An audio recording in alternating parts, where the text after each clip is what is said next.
one of the most important jobs the Senate Judiciary Committee will ever do is have hearings and confirm a justice to the Supreme Court.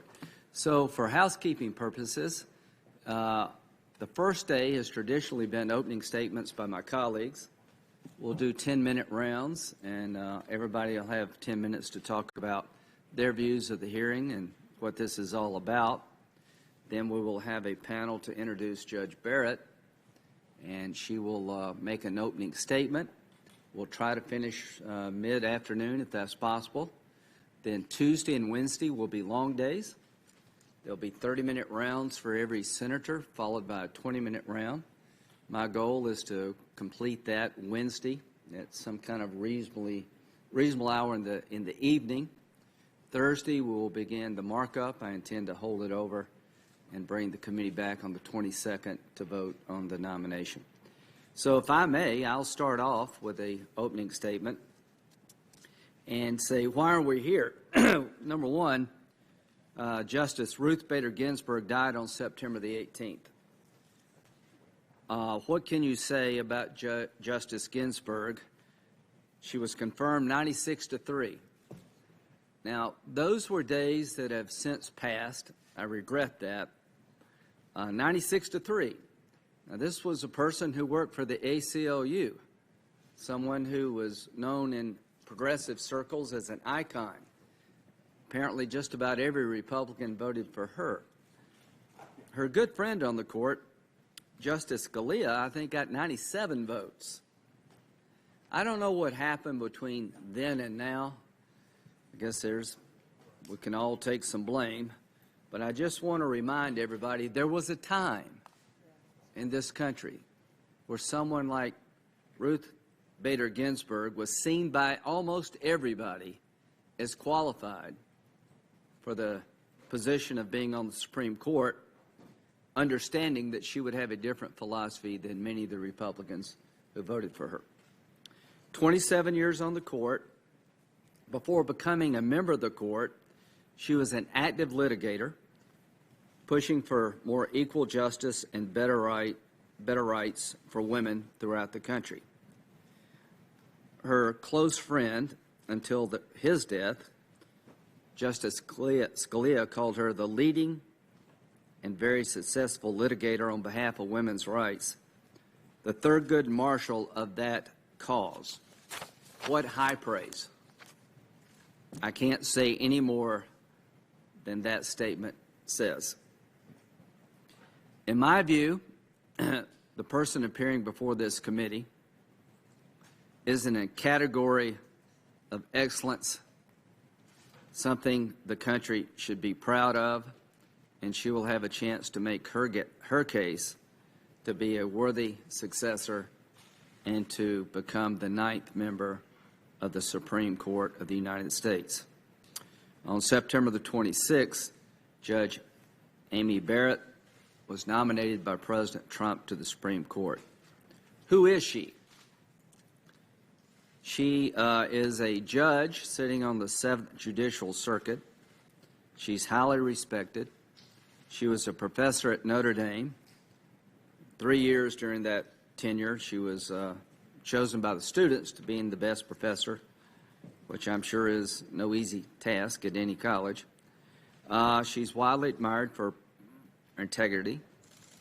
She grew up in New Orleans, graduated from Rhodes College in Memphis, Tennessee in 1994, graduated summa cum laude and first in her class from Notre Dame Law School in 1997.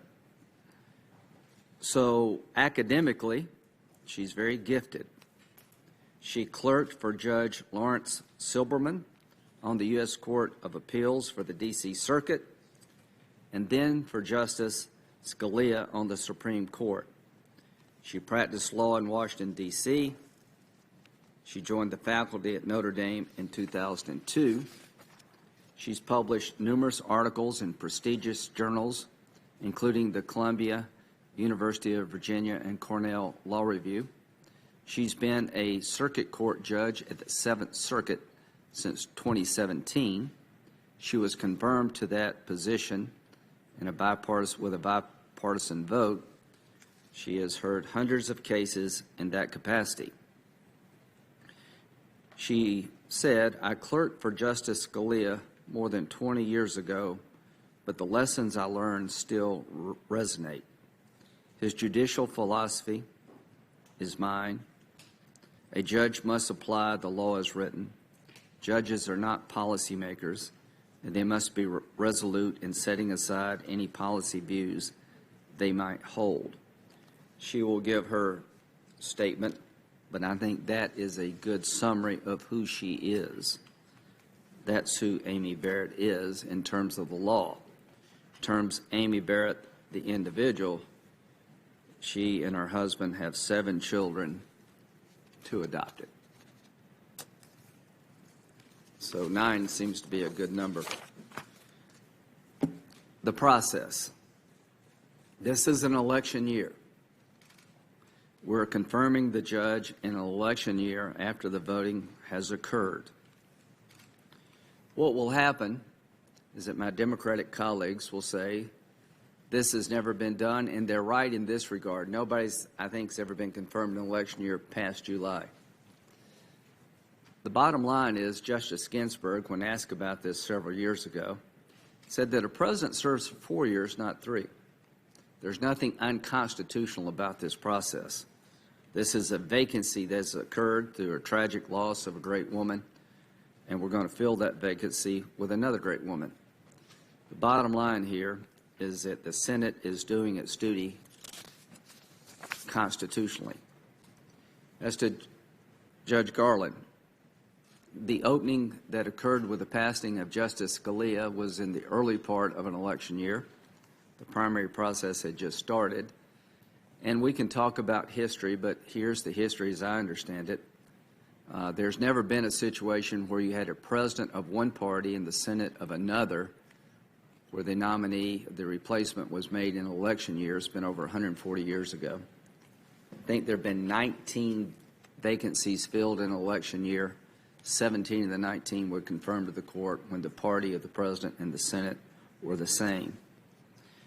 In terms of timing, the hearing is starting 16 days after a nomination. More than half of all Supreme Court hearings have been held within 16 days of the announcement of the nominee. Stevens 10, Rehnquist 13, Powell 13, Blackmun 15, Berger 13.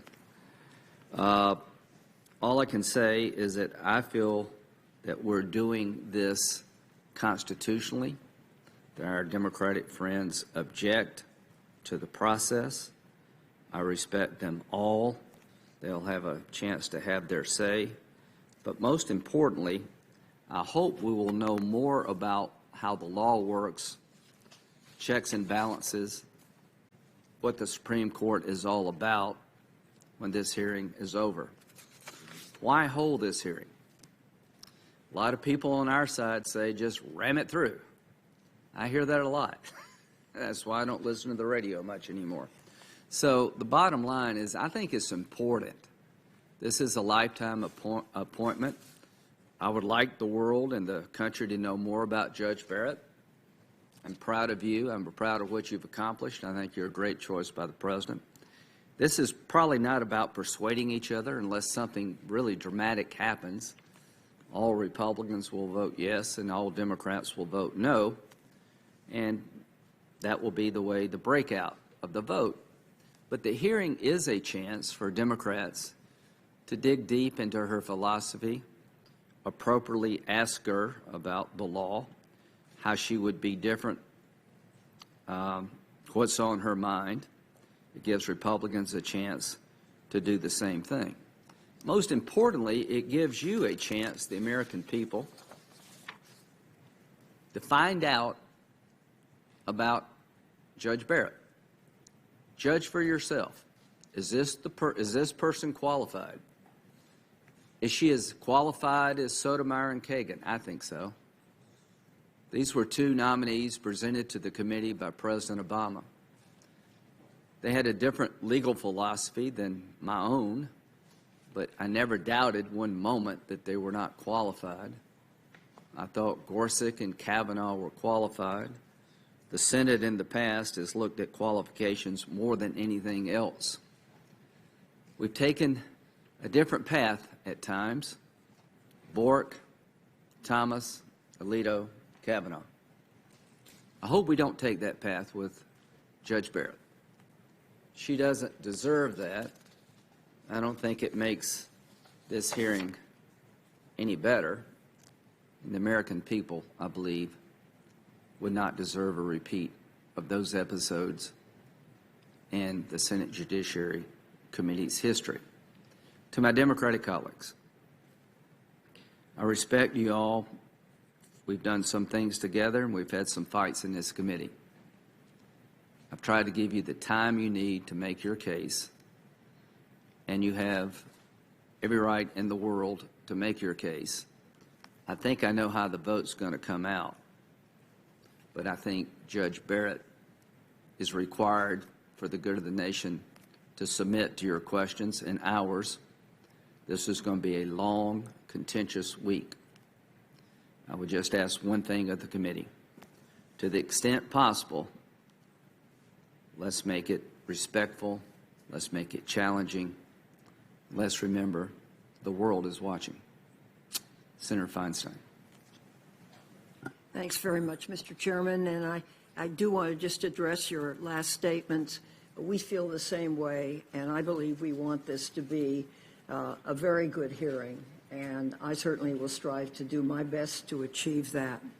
Good morning, Judge Barrett, and welcome to you and your family. Less than 1 month ago, the nation lost one of our leading voices for equality. Ruth Bader Ginsburg left very big shoes to fill. Judge Ginsburg loved the law, and she loved this country.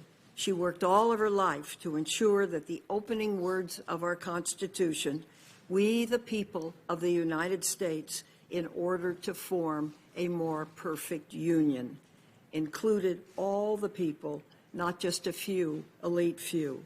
She was a standard bearer for justice.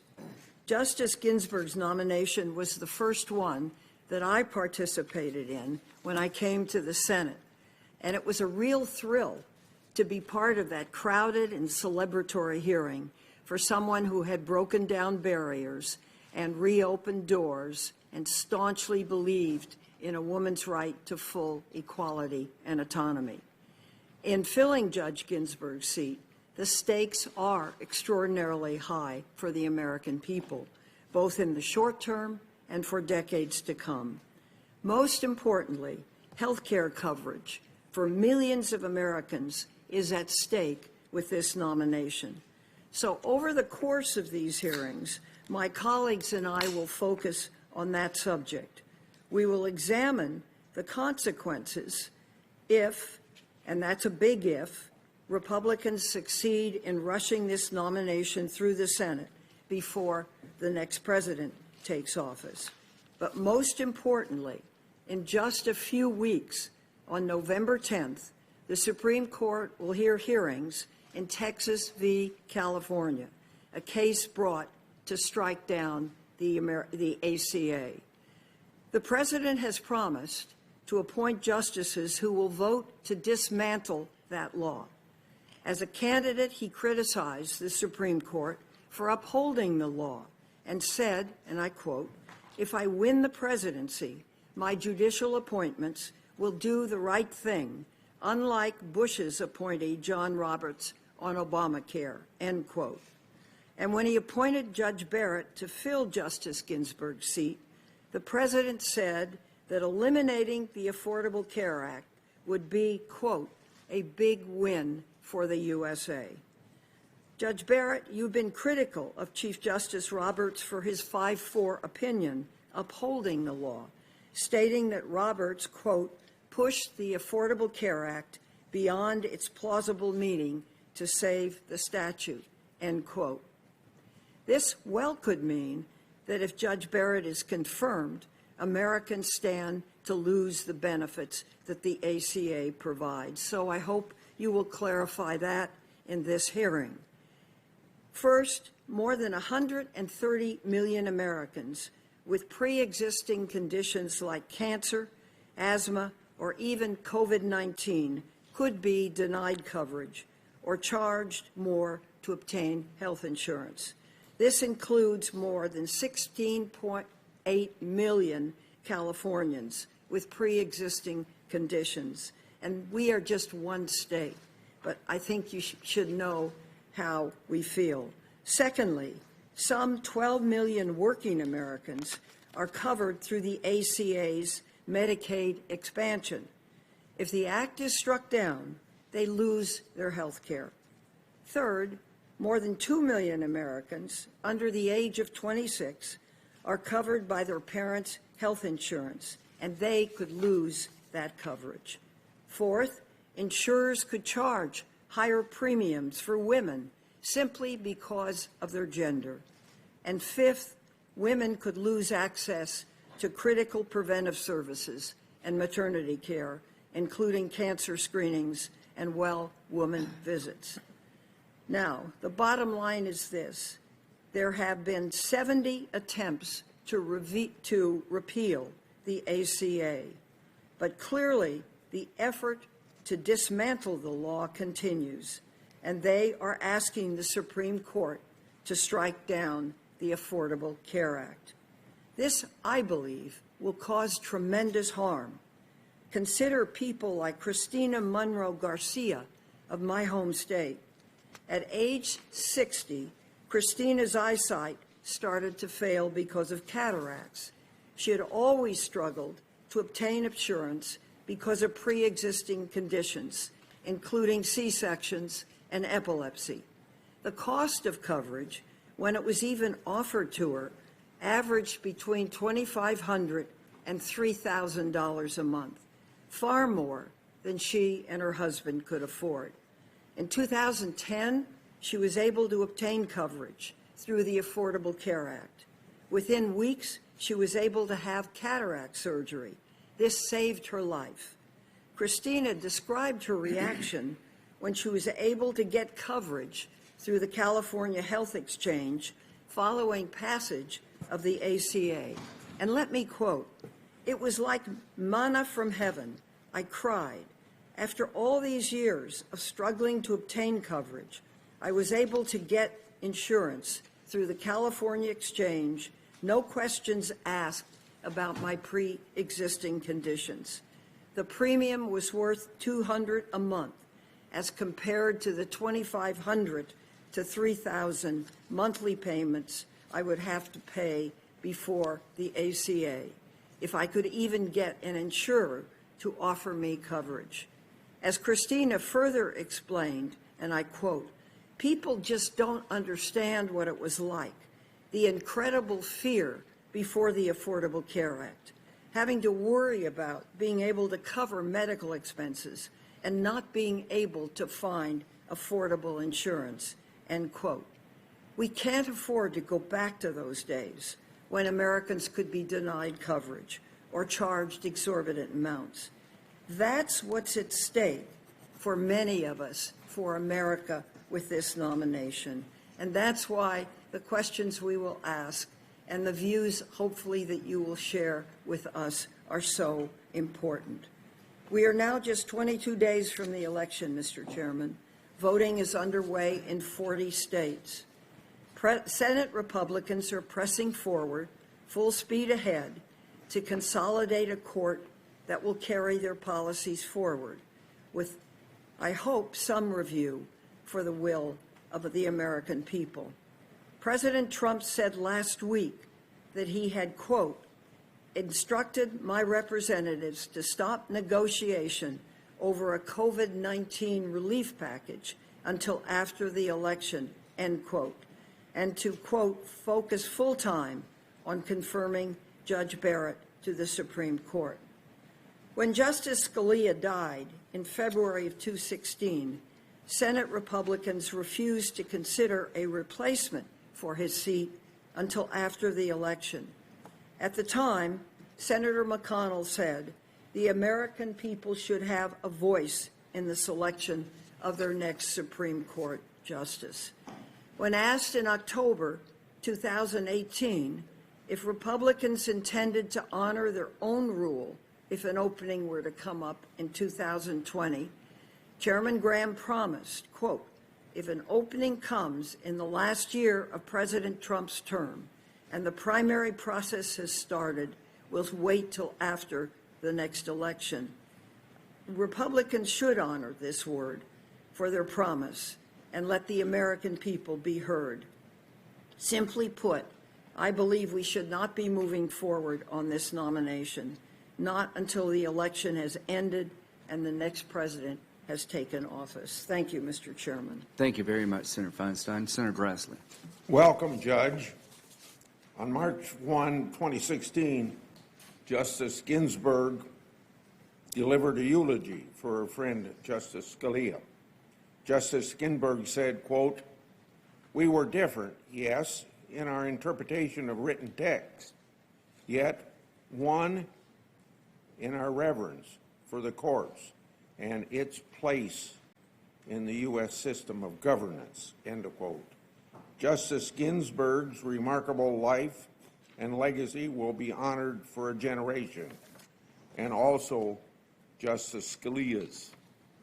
The Senate is now tasked with carrying out perhaps its most solemn duty under the Constitution. As we go through this process, we should heed Justice Ginsburg's words with a shared reverence for the court and its place in our constitutional system.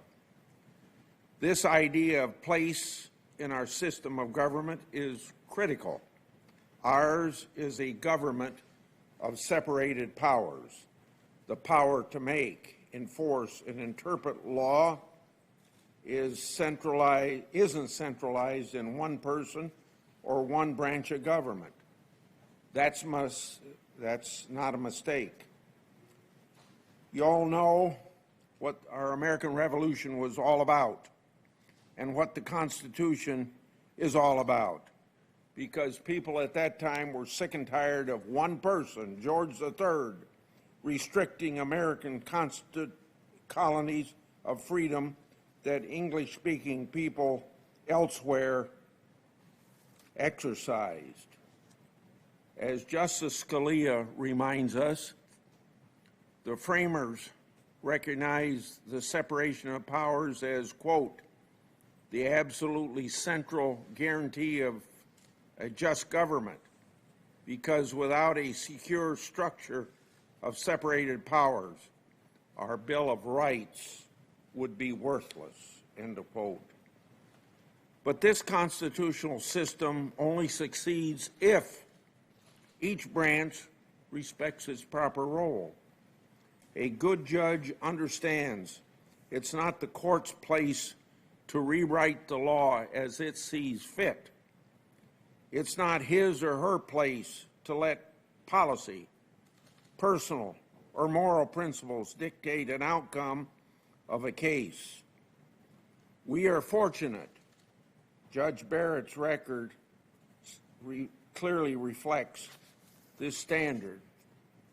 She said, quote, "A judge must apply the law as written. Judges are not policymakers, and they must be resolute in setting aside any policy views that they might hold," end of quote. Judge Barrett's service reflects an exceptional intellect paired with deep commitment to the rule of law. So we look to those who know her well. She's received praise across the legal profession and ideological spectrum. Former colleagues at Notre Dame described the judge as, quote, "brilliant, industrious, gracious, and kind, and as a person of utmost integrity with an open mind and an even temperament that is prized in a judge," end of quote. She's also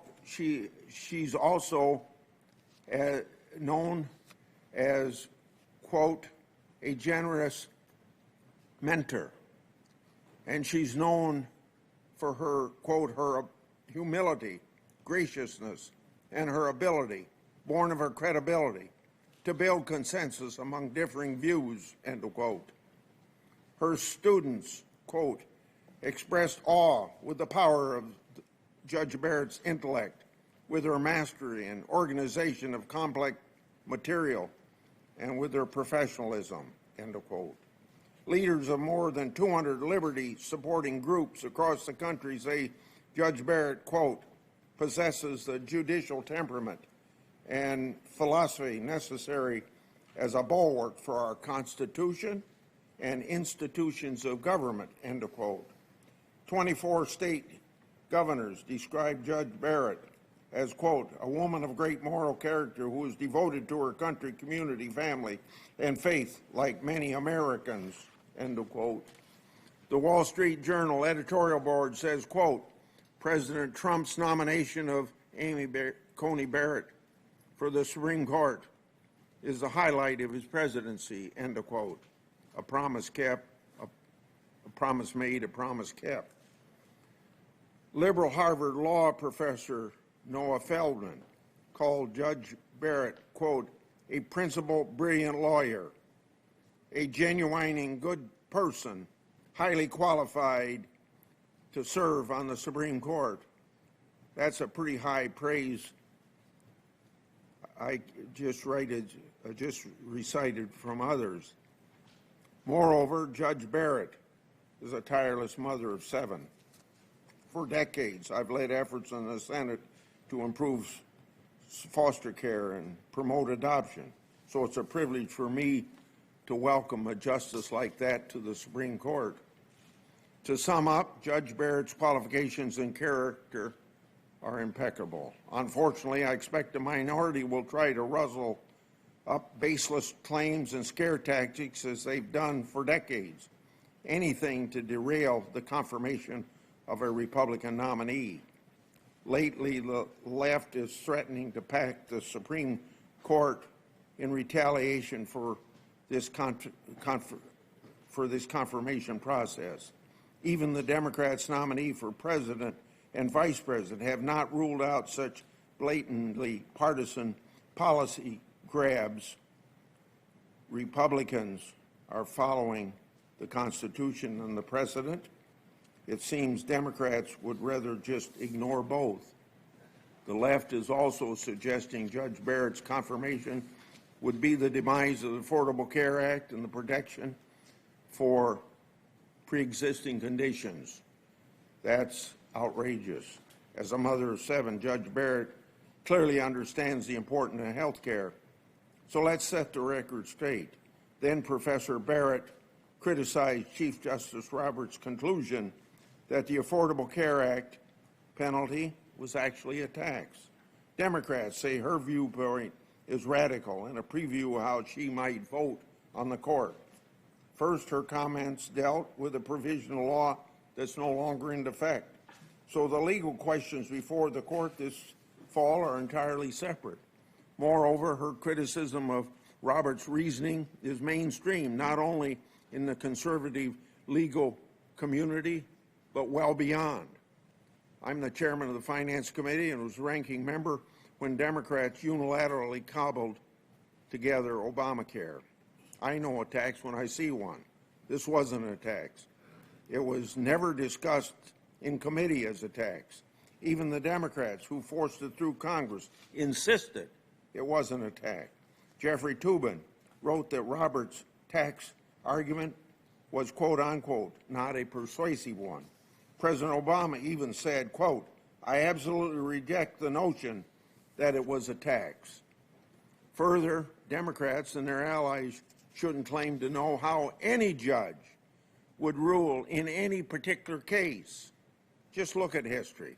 The left slammed Stevens for his consistent opposition to women's rights. They called Anthony Kennedy sexist and a disaster for women. They said David Souter would, quote, end freedom of women in this country. Ultimately, the left praised these very justices that they attacked. Their doomsday prediction failed to pan out. Democrats and their leftist allies have also shown that there is no low that they won't stoop to in their crusade to tarnish a nominee. And I saw it all as chairman of this committee when Kavanaugh came up. Some of my colleagues may once again try to misrepresent and disparage Judge Barrett's religious beliefs and affiliations. In 2017, they suggested Judge Barrett was too faithful or too Catholic to be a judge. One senator asked whether she considered herself an Orthodox Catholic. Another told her, "The dogma lives loudly within you, and that is of concern." Let me remind everyone that Article 1 clearly prohibits religious tests for serving in public office. Mr. Chairman, I got 5 sentences left. Judge, you'll no doubt be asked how you'll rule on questions and issues and whether the case was correctly decided. I expect that you'll follow the example of Justice Ginsburg. A nominee should offer no forecast, no hints of how he or she'll vote, because that's the role of a judge. That's the place of a judge in our system of government. Unbiased, fiercely independent, faithful to the rule of law, and a steadfast defender of the Constitution. Judge Barrett, I look forward to our conversation. Once again, congratulations. Thank you, Senator Grassley. I believe Senator Leahy will now join us virtually. Thank you, and I assume you can hear me all right? Yes, sir. And we see you. There you are. Thank you. Thank you. As I listen to this, I think about the fact that I've served in the Senate for 46 years. During that time, we had 20 Supreme Court nominations, 16 confirmation hearings, and I can tell you right now, none looked anything like this. We're less than 2 weeks from Justice Ginsburg being laid to rest. Now, it's true that it's the responsibility of this committee to consider her replacement on the Supreme Court, but this isn't the way we should do it. We should not have had a nomination ceremony before Justice Ginsburg was even buried, while the nation was mourning her passing. We should not be holding a hearing just 16 days later, when this committee has afforded itself 3 times as long to vet other modern nominees to our nation's highest court. We shouldn't be holding a hearing 3 weeks from a presidential election, when millions of Americans have already voted. Not when doing so requires that literally half of the Senate goes back on their word. Think of that, my Republican colleagues. Literally half of the Senate had to break their word, contradicting every argument they made 4 years ago about the American people needing a voice during election year vacancies. We should not be holding this hearing when it's plainly unsafe to do so. 2 members of this committee are just now emerging from quarantine after testing positive for COVID. And when other members have declined to get tested, and the chairman has refused to implement a daily testing regime to keep members and staff and Judge Barrett and her family safe. And I might say we shouldn't be spending time on this when we're doing absolutely nothing to pass a much-needed COVID bill. Every senator on this committee knows in their heart this total break with precedent, break with their commitments is wrong. More than 212,000 Americans have died due to COVID. Millions more are hurting. The virus is spiking again across the country. But Senate Republicans have nothing to say about that. The Senate is wearing blinders to the grim realities facing Americans. Instead of talking about COVID and doing something to help the American people, we're engaged in this mad rush to fill a Supreme Court vacancy on the eve of a presidential election. And why? I think the answer is painfully clear. With this vacancy, President Trump and Senate Republicans see the potential to wildly swing the balance of the court. They see the ability to take the courts from being independent to making them instead an arm of the far right in the Republican Party. The potential to accomplish through the courts what they failed to accomplish by votes in the halls of Congress. And the top of their hit list is the Affordable Care Act. It's no secret, it's no coincidence that Republicans are rushing to confirm Judge Barrett before the Supreme Court considers the latest Republican-led lawsuit to overturn the Affordable Care Act on November 10th. The president has even promised that any judge he nominates will overturn the Affordable Care Act. One member of this committee has promised he won't vote for a judge unless he has that commitment that the nominee will overturn the act. And for her part, Judge Barrett's writings have made it unequivocally clear she considers the act unconstitutional. In fact, overturning the Affordable Care Act has been perhaps the single most important policy objective of the Republican Party during the past decade.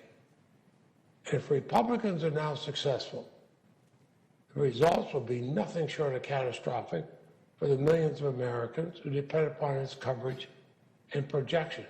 These are real people. You may have, I believe you have in the committee, and I'm trying to get this so you can actually see it. This is Mary Naden Scott. She lives in Northfield, Vermont. That's just over the ridge from my home in Middlesex, Vermont. In her 20s, Mary was diagnosed with Friedreich's ataxia, a rare neurological disease. Like my wife, Marcel, and I apologize for, I know you have this picture in the committee room. Mary worked as a nurse. Realizing she would soon no longer be able to pursue the career she loved, she asked the hospital to rotate her through different specialties so she could help more people in as many ways as possible. That's who she is. And now she's in a wheelchair. She can no longer practice nursing. She does everything she can to take care of her two children. I actually had the pleasure of calling one of her sons on his birthday last spring. And Mary, I know, attends their soccer games. She helps with their remote school. She even brought them to tour the Vermont State House. Now, Mary can do this because her medication and in-home care is paid for by her insurance. But she's worried, even with some state protections. She's worried what the Supreme Court case next month will mean for people with pre-existing conditions like her. For Mary, if she lost her insurance, her biggest worry is she'd lose her in-home support that allows her to continue living at home and taking care of her children. Now, she's a fighter. And when I think of what the Affordable Care Act means to millions of Americans, what's on the line with this nomination? I think of Mary. I think of what she's going to lose. And she's not the only one. You know, I talk to Vermonters all the time. Now think of another one, Martha Richards. She is an amazing, amazing woman. She's another Vermonter who reached out to my office concerned about the fate of the Medicaid expansion under the Affordable Care Act. Martha earns just over the minimum wage in Vermont. She works for the Vermont State Parks, and she's raised 2 kids on her own. Just look at this person. Soon after rolling now in the expanded Medicaid program, she began experiencing debilitating pain in her ear behind her eye. It led to a series of expensive medical tests, including 2 MRIs. It would cost $6,000 each. She shudders. The thought what would have happened without the Medicaid expansion. If it's discarded now, as Republican attorneys general have requested a case before the Supreme Court, millions of Americans like Martha would be on their own. Now, I do not suggest that Judge Barrett personally desires these consequences or personally desires to devastate the lives of these 2 Vermonters. Far from it. But these are nonetheless the consequences if her stated views on the law prevail in the Supreme Court, and if Republicans are successful in filling this vacancy prior to November 10th. Well, then we know these views will almost certainly prevail. So that's what's at stake here.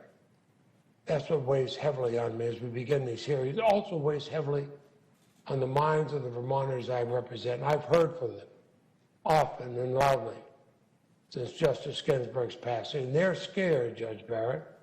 They're scared that your confirmation would rip from them the very health care protections the millions of Americans have fought to maintain, and which Congress has repeatedly rejected eliminating. They're scared that the clock will be turned back to a time when women had no right to control their own bodies, and when it was acceptable to discriminate against women in the workplace. They're scared that at a time when we are facing the perilous impacts of climate change, bedrock environmental protections are going to be eviscerated. And they're scared that your confirmation would result in the rolling back of voting rights, workers' rights, and the rights of the LGBTQ community to equal treatment. These aren't just thoughts. These are real-life implications of decisions made by the court. And a majority of Americans, like an overwhelming majority of my fellow Vermonters, don't support taking our country in that direction. Now, Republicans first announced their intention to fill Justice Ginsburg's seat just 1 hour after her death. From that moment, this process has been nothing but shameful. Worse, it will almost certainly lead to disastrous consequences for Americans. Justice Ginsburg, I am certain, would have dissented, and I will too, on behalf of Vermonters, on behalf of the integrity of the Senate, and on behalf of the majority of Americans who oppose this process. Thank you. Thank you, Senator Leahy. Senator Cornyn. Thank you, Mr. Chairman. Judge Barrett, welcome to you and your family. The Senate Judiciary Committee undertakes no more important duty than the one we undertake today, considering the nomination for a seat on the United States Supreme Court. As the chairman said, these used to be routine. Even the two justices who were once considered the ideological bookends on the court received overwhelming support in the Senate. While the two justices had a different judicial philosophy and were nominated by presidents of opposing parties, the Senate used to recognize that exceptional qualifications were all that was required for a seat on the court. Throughout your impressive career, you've earned the respect of those who share your views on the law, as well as those who do not. As Justice Ginsburg said of her unlikely friendship with Justice Scalia, you can disagree without being disagreeable. But I don't want to imply that you disagree frequently. In fact, during your time on the Seventh Circuit, you've sided with your colleagues more than 95% of the time. And when you've had the rare disagreement, your opinions attack the ideas, not the person. We could use more of that. Your collegiality has been demonstrated in the numerous letters pouring in from your colleagues, clerks, students, virtually everybody with whom you come in contact. Folks with widely different judicial philosophies agree that you are brilliant, respectful, kind, and when you disagree, you do so without personal rancor or malice. While your qualifications and reputation are on par with those justices who have sat in this seat before you, the political climate in which you are being vetted is quite different, as we all know. What our colleagues on the other side of the aisle put Justice Kavanaugh through 2 years ago was an absolute disgrace, and hopefully a low point for the Senate. They and some of their allies sought to destroy the personal character of a good man with innuendo, misinformation, and outright lies. I hope they resist the temptation to repeat that during this hearing. I do remain concerned, Judge, about some of the earlier attacks on your faith. In a recent Wall Street Journal column, a Wisconsin Supreme Court justice wrote, to put it bluntly, America's secular cultural elites aren't sure that a faithful Christian can be entrusted with the law. A former senior aide to former Majority Leader Harry Reid recently said the groups want blood. Democrats on and off the committee want a real fight. But let me be clear, Judge, as you know, there's no religious test to serve on the Supreme Court. Why? Because the Constitution says so. And I can only hope that the civility that you've shown through your professional work will be afforded to you through these proceedings. But Judge, there's a question that comes up in my discussions with my constituents that's really more basic and more personal. They want to know how you do it. How do you and your husband manage two full-time professional careers and at the same time take care of your large family? I'll bet there are many young women, like my own two daughters, who marvel at the balance that you've achieved between your personal and professional life. As is customary and important, I also look forward to revisiting the appropriate role of judges in our constitutional republic, something that you can see there appears to be some dispute about here. You and I both know that judges should not be policymakers. But could it be that one of the reasons these confirmation hearings have become so contentious is because some Americans have given up on the idea of fair and impartial judges who do not pick winners and losers, that they've given up on an independent judiciary? I hope not. Judges should not be unelected super legislators, giving their political allies wins they could not secure through the rough and tumble of the political process. Our founders, through the Constitution, provided that judges would be independent of political pressure. Chief Justice Roberts reminded all of us recently that we do not have Obama judges or Trump judges, Bush judges, or Clinton judges. And ideally, that is true. You've said judges constrain themselves by making a choice to follow the law where it leads, trying to check their own preferences at every turn. In the end, a judge's internal compass, her commitment to the rule of law, rather, is the most important constraint upon any sort of judicial willfulness. But you're being asked to abandon that, Judge. You stand accused of intending to violate your oath before you even take it. Further, our Democratic colleagues want you to guarantee a result in a case as a quid pro quo for your confirmation. It's outrageous. Well, they've said that if this confirmation proceeds, they intend to pack the court with more justices who will turn the Supreme Court into a genuine second legislative body. We heard what Justice Ginsburg had to say about that. That would be a terrible mistake. Judge Barrett, I'm confident that at the end of this hearing, your stellar character, credentials, and body of work as a judge will demonstrate that you understand the limited but important role of the judiciary under our Constitution. I'm confident that you will demonstrate that you will faithfully and fairly interpret the text of the law and the Constitution and dutifully apply them to the disputes that come before you. And I'm confident that at the end of this process, you will be confirmed to the United States Supreme Court. Senator Durbin. Thank you, Mr. Chairman. Judge Barrett, your family, welcome. We are at a critical moment in our nation's history, in the throes of a devastating pandemic, with over 216,000 Americans dead and over 7.7 million infected with this virus. Each day, we are reminded of how this invisible virus has changed our lives and changed America. And there is no end in sight. We face an economy in crisis with millions of jobs lost and crushing challenges facing workers, businesses, families all across America. And we're in the middle of an election season. Millions of Americans have already cast their votes.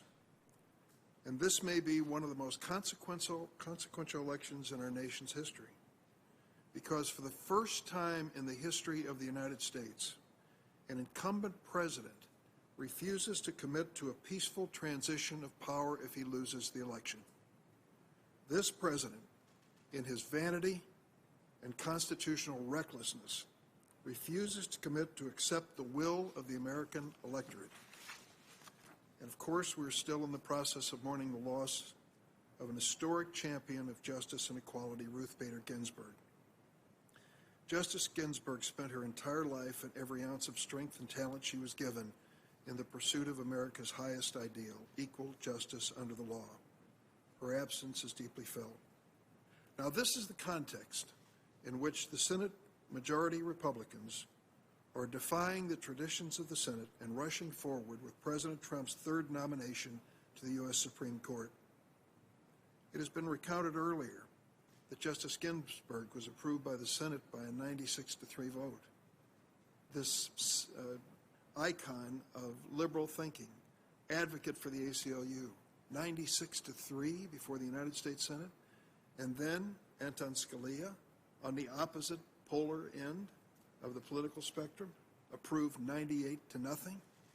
Amazing. Can this be the same Senate? It's not. The reason those votes were so overwhelming was because people lived by the rules, they lived by the traditions of the Senate, and they had mutual respect for one another.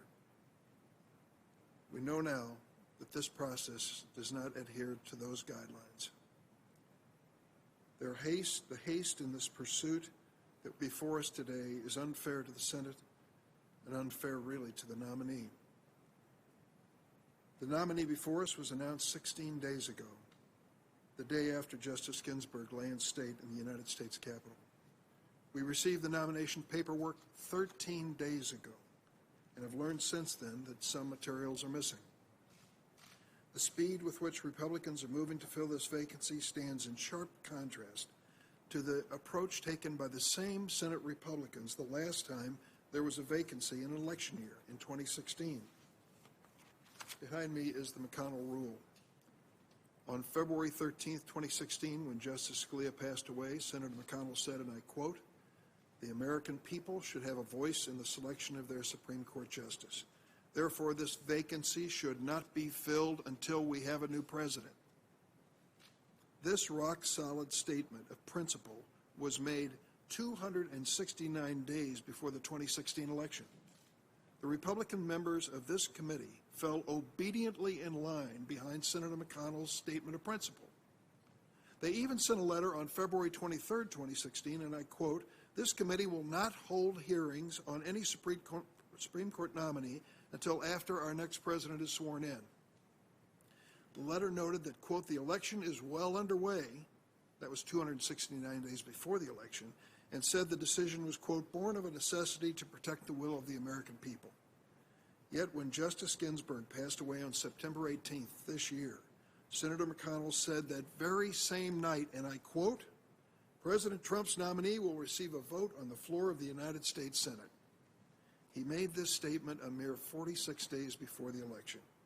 People had already begun casting votes, and my Republican colleagues marched in front of the cameras, looked down at their shoes, dutifully reversed their positions, and lined up obediently behind their leader again. It gets down to this. Either the American people do get an election year voice regarding a vacancy on the Supreme Court, or they don't. In 2016, Senator McConnell said, "Give them a voice." Now he says, "Don't give them a voice." It is a shameless, self-serving, venal reversal. Why are Senate Republicans so afraid to give the American people a voice about the future of the Supreme Court? First, they must doubt that Donald Trump will be reelected.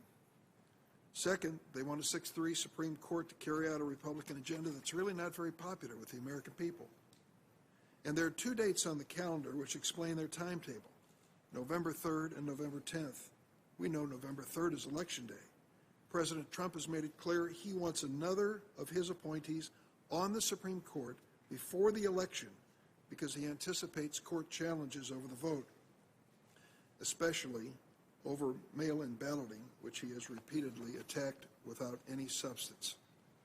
President Trump has indicated he'd be perfectly happy to have a close election decided by a 6-3 conservative majority Supreme Court rather than by the votes of the American people. The other date, of course, is November 10th. We know that date well on this committee. That's the date the Supreme Court will hear oral arguments in California versus Texas. This is the case in which the Trump administration is urging the court to strike down the entire Affordable Care Act, including protections for tens of millions of Americans with pre-existing conditions. It's unimaginable that in the midst of a pandemic, the Republicans want to strike down a law that 23 million Americans rely on for their personal health insurance and millions more for the protections given to the writing of future insurance policies. On September 27th, President Trump tweeted he wants to see the Affordable Care Act, quote, terminated in the Supreme Court. Let's be very honest about this. This president has never suffered an unuttered thought. He gives us 25 tweets a day to tell us what's going through that fertile mind. We know what he thinks because he tells us what he thinks. And he made it clear that he wants his Supreme Court and this nominee to join him in eliminating the Affordable Care Act. This is his litmus test. How many times have we heard it? How many times have we heard his criticism of Chief Justice Roberts for failing to strike down Obamacare? When he was running for president, then candidate Trump tweeted, quote, if I win the presidency, my judicial appointments will do the right thing, unlike Bush's appointee John Roberts on Obamacare. Think it would mean if the Republicans wished to strike this down, all the people who would lose their coverage, which we have heard recounted repeatedly this morning and will hear even more. Republicans in Congress have been obsessed with repealing Obamacare for years, but they don't have the votes to do it. They couldn't get it done in the House. They couldn't get it done in the Senate thanks to 3 brave Republicans, including John McCain. And now they've got to rely on the court to do their work.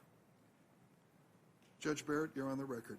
You wrote an article in which you criticized the NFIB versus Sebelius case where Chief Justice Roberts was the deciding vote upholding the ACA. Now your nomination is moving forward at unprecedented speed. So what's at stake? Let me show you what's at stake here. I want you to meet Kenny Murray from Tinley Park, Illinois, and his family. Last year, I had a privilege of meeting the family in my Washington office. Here's a picture of Sue, Ken, their daughter Maddie, and their son Kenny. Sue and Kenny Murray told me that their son Kenny was diagnosed in utero with multiple complex congenital heart defects. Before his first birthday, Kennedy had 2 open heart surgeries at Advocate Children's Hospital outside of Chicago. He had surgery for the 3rd time at 14 months of age. 4 months in his young life, he was staying in the pediatric ICU, and his health bills had reached $1 million. When Kenny was born in November 2013, his dad's health insurance through his employer had a lifetime maximum cap of $1 million. Thankfully, the Affordable Care Act banned insurance companies from imposing these annual lifetime limits, including on employer-sponsored health insurance. That ban went into place in January 2014, 6 days before Kenny's first surgery. If it weren't for the ACA, Sue and Ken would have hit the lifetime limit for Kenny in just 4 months. They told me they would have gone bankrupt. Thanks to the Affordable Care Act, Kenny was able to get the care he needed. This last picture I want to show you, well, here it is. Wouldn't you want him on your team? I sure would. When she gave permission for me to share Kenny's story today, his mom, Sue, said, quote, Kenny is a real person whose life depends on the Affordable Care Act. Judge Barrett, your nomination for a lifetime appointment to the highest court in the land comes before us under a cloud. You have been nominated by a president who shows contempt for the Constitution, but does not hesitate to tell his loyal followers that you are being sent to the bench to do his political chores, abolish the ACA, rule in his favor on any election contest, and even more. You cannot feel good about a president cheapening this historic moment. The future of the Affordable Care Act and so many other issues hang in the balance. Voting rights, civil rights, the right to privacy and choice, environmental protection, gun safety laws, marriage equality, dreamers, work protection. These are the stakes. If we wait just a few more days, we'll know what the American people have to say. Thanks, Senator Durbin. Senator Lee, welcome back. Thank you, Mr. Chairman. Welcome, Judge Barrett, and welcome to your family as well. Judge Barrett, you and I have a number of things in common. We're both raised in large families. In fact, we're both one of 7 children. In your case, as I recall, you're the oldest of 7 children, which means that long before you had your own 7 children, you were also the de facto mother to many others. The way things often work in large families is such that the oldest child very often takes on responsibilities at an early age. Those responsibilities have undoubtedly helped you throughout life, establishing leadership roles in your career as a lawyer, as a professor, and now as a judge. Those leadership roles, of course, mean something different in the judicial branch of government than they do in the executive branch or in the legislative branch of government. We've heard this morning a number of arguments that are essentially policy arguments, many of them geared toward actual policies, in some cases, actual pieces of legislation. We have to remember that we've got 3 distinct branches of government within our system. We've got 2 that are political, the legislative branch, where we work, where we make laws, the executive branch, headed by the president, where the laws are executed, implemented, and enforced, and of course, the judicial branch, where you work, where the laws are interpreted, where people come to disagreement as to their meaning. The branches are sometimes referred to as equal. I don't think this is the best description of them. I think the best description of them is that they are coordinate branches of government, meaning they each exist within their own sphere. They're not equal in the sense that the least dangerous branch was, is, always has been, and always will be the judicial branch, for the simple reason you can't reach out. You can't decide where we're going to go today or tomorrow. The judiciary is confined solely to those cases and controversies brought before your jurisdiction. You look not into the future, but in the past. You see the world, as it were, through a rear-view mirror. Your job is to decide what the law says when people disagree as to the law's meaning. Those laws consist of words. Those words used in a particular combination, in a particular context, had a particular meaning on the day of their enactment or their incorporation into the Constitution, and that's your job. And yet, if you were watching today's hearing, and some of the statements made by some of my colleagues, in fact, if you were to look at any of the countless posters put up in here, you'd think that this was a political discussion, a policy discussion, a legislative discussion. You, in fact, are not being reviewed for a legislative position or a policy-making position. You're being reviewed for a position on our nation's highest court, where you'll be asked from time to time to decide cases based on the law and based on the facts. This is not something that should result or properly should be considered by us as something that requires us to examine whether, to what extent, in what way you have compassion for any of the individuals depicted in these photos. I'm certain, just based on my limited interaction with you, that you have compassion for all people. But this isn't the question, nor is the question before us whether you would agree or disagree as to any particular policy embedded within any particular statute. You understand that this isn't your job, not as a judge on the U.S. Court of Appeals for the Seventh Circuit where you now sit, nor would it be if you were to be confirmed as an Associate Justice to the United States Supreme Court. One might also have the impression, from watching this morning's proceedings so far, that the Supreme Court of the United States is a remarkably bitter, cynical, and overwhelmingly partisan place. It is not.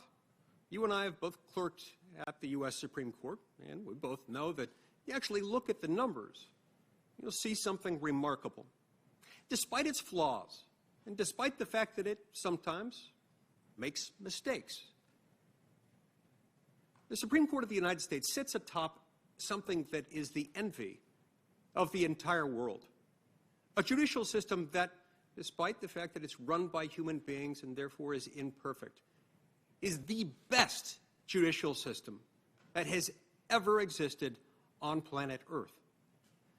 One of the many ways in which this is manifested is when you look at the 9 members of the Supreme Court and the fact that they come from different backgrounds. They've been appointed by different presidents. They've come at it with somewhat different judicial philosophies. To the extent that some of them have indicated what their political leanings might be, they indicate that they come from different political backgrounds as well. And yet, the most common configuration of a Supreme Court decision is not 5-4. It's not even 6-3. It's, in fact, 9-0, 8-1, and 7-2 make up the vast, overwhelming majority of all Supreme Court decisions. Now, this is especially remarkable when you consider the fact that the Supreme Court typically takes up only those cases, those rare cases, as to which lower courts have been unable to reach an agreement when interpreting the same finite provisions of federal law, a federal statute, or a provision of the United States Constitution. Multiple lower courts, very smart men and women from around the country, highly specialized, skilled in their trade, have been unable to reach the same conclusion as to the meaning of the same group of words. Then and only then does the Supreme Court tend to take up those cases. And yet, the Supreme Court overwhelmingly decides those cases either unanimously or near unanimously. And without these partisan divisions that one from watching this hearing would think is the bread and butter of the Supreme Court's work. The 5-4 configuration is actually relatively rare. When it does arise, it's not even always involving a hot-button political issue. Most of the Supreme Court's docket doesn't even consist of the hot-button issues. A whole lot of it consists of stuff that I find really, really fascinating, like the Dormant Commerce Clause. I mean, what American doesn't sit up late at night and stew over whether it's okay for a state or a political subdivision thereof to treat an article of commerce differently based on its origin or destination out of state or outside the United States? This, of course, is the kind of case that comes before the Supreme Court and might from time to time be decided on a 5-4 basis, but not necessarily along the lines that one would predict based on the appointment of each justice and the political party of each justice's appointing president. There are, of course, some decisions that are politically charged and that Americans do worry about more than others, that might affect more Americans, let's say, than a decision about waste disposal in the context of the Dormant Commerce Clause. I understand that. I get that. But there, too, we can't overstate or overplay the role the Supreme Court of the United States might exert in that context. Even in those circumstances, when the Supreme Court rules that something has been done in a way that's not constitutional, it doesn't mean that that's the end of the policy road there. Sometimes it might mean the wrong government acted. Sometimes it might mean that the federal government acted where a state should have, or the other way around. Other times it might mean that the wrong branch of government acted. Other times it might mean that they went about it the wrong way. There's nearly always another way around a particular policy concern. Whether we are talking about health care, whether we're talking about privacy and individual liberty, each and every person serving anywhere in our government has an obligation to look out for the best interests of those they represent. In fact, each and every person serving as an officer of the United States government is required under Article 6 of the Constitution to take an oath to uphold and protect and defend the Constitution of the United States. The Constitution, in short, this document, written nearly 2.5 centuries ago, it has helped foster the development of the greatest civilization the world has ever known, is not just a judicial thing. This is a thing that works, and works best when every one of us reads it, understands it. and takes and honors an oath to uphold it and protect it and defend it. When we do our jobs in this branch, when our friends in the executive branch do their jobs, it requires us to follow the Constitution just the same way. These tactics of creating fear and uncertainty and doubt, these tactics that result in relentless protests outside of the one branch of government that isn't political, astound me, but they dismay me and they disappoint me. They reflect the fact that we have allowed for the politicization of the one branch of the federal government that is not political. We can turn that around. We ourselves, within the legislative branch, have got to do a better job by focusing on the fact that the Constitution is not just a judicial thing. It's also a legislative thing. It's also an executive thing. It's an American thing. It's one of the many reasons why I will object anytime anyone tries to attribute to you a policy position and hold you to that. You're not a policymaker. You're a judge.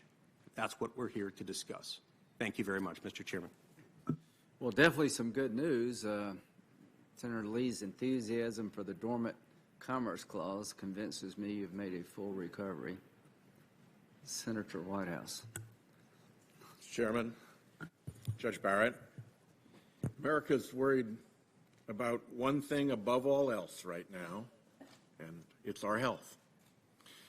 This hearing itself is a microcosm of Trump's dangerous ineptitude in dealing with the COVID pandemic. Trump can't even keep the White House safe. Here it's the chairman's job to see to the committee's safety.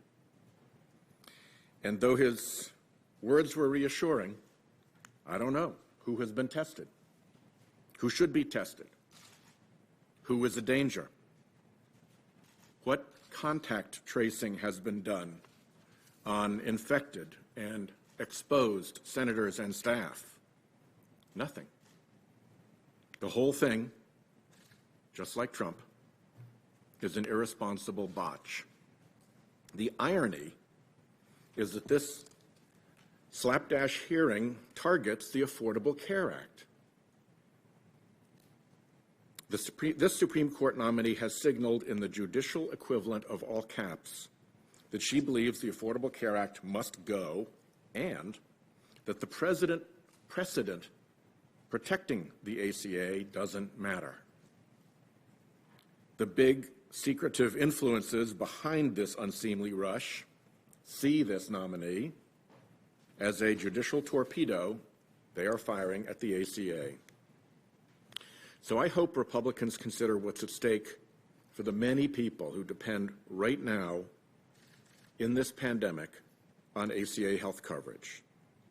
Rhode Islanders are calling, writing, emailing, tweeting me by the thousands, asking me to say no to this nominee, mostly because they too see her as a judicial torpedo aimed at their essential protections. And my constituents want you, my colleagues, members of the Republican Party, to stand up for once to Mitch McConnell and to the big donors who are driving this process, and for the sake of regular people, say stop. Here's one person to consider, Laura, from North Smithfield, Rhode Island. Laura's brother saved her life when he donated one of his kidneys to her. The hereditary nephritis Laura battled was a pre-existing condition protected under the ACA, just like COVID is now a pre-existing condition for nearly 8 million Americans.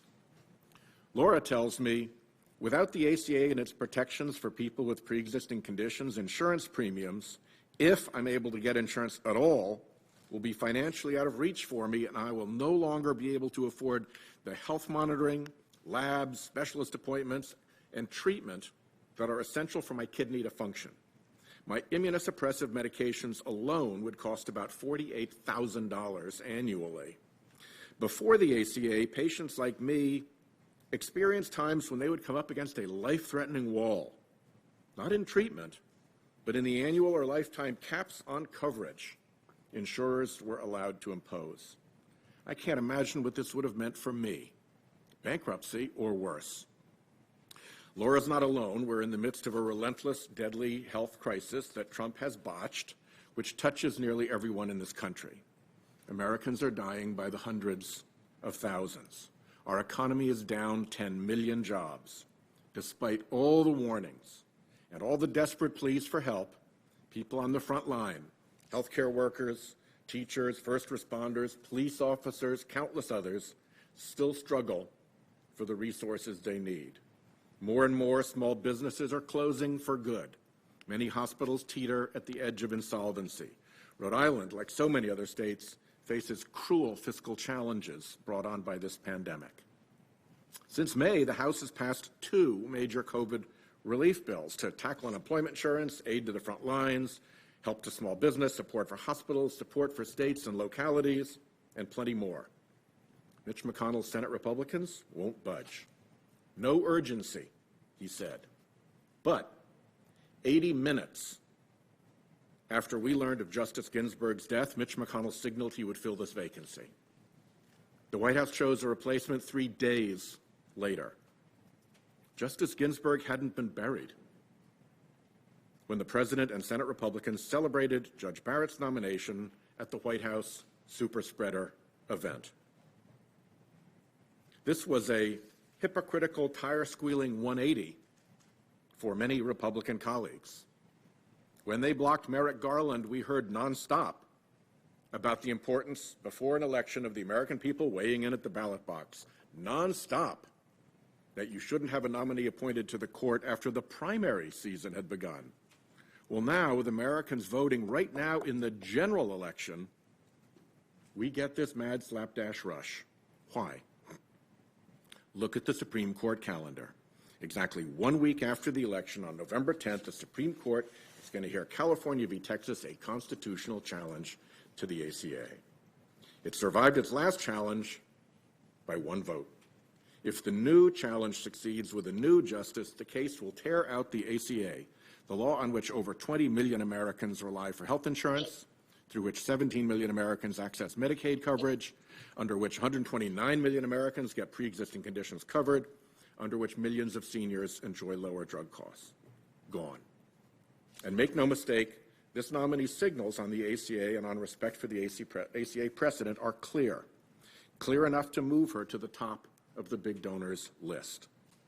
Just 3 years ago, she wrote that Chief Justice Roberts pushed the Affordable Care Act beyond its plausible meaning to save the statute.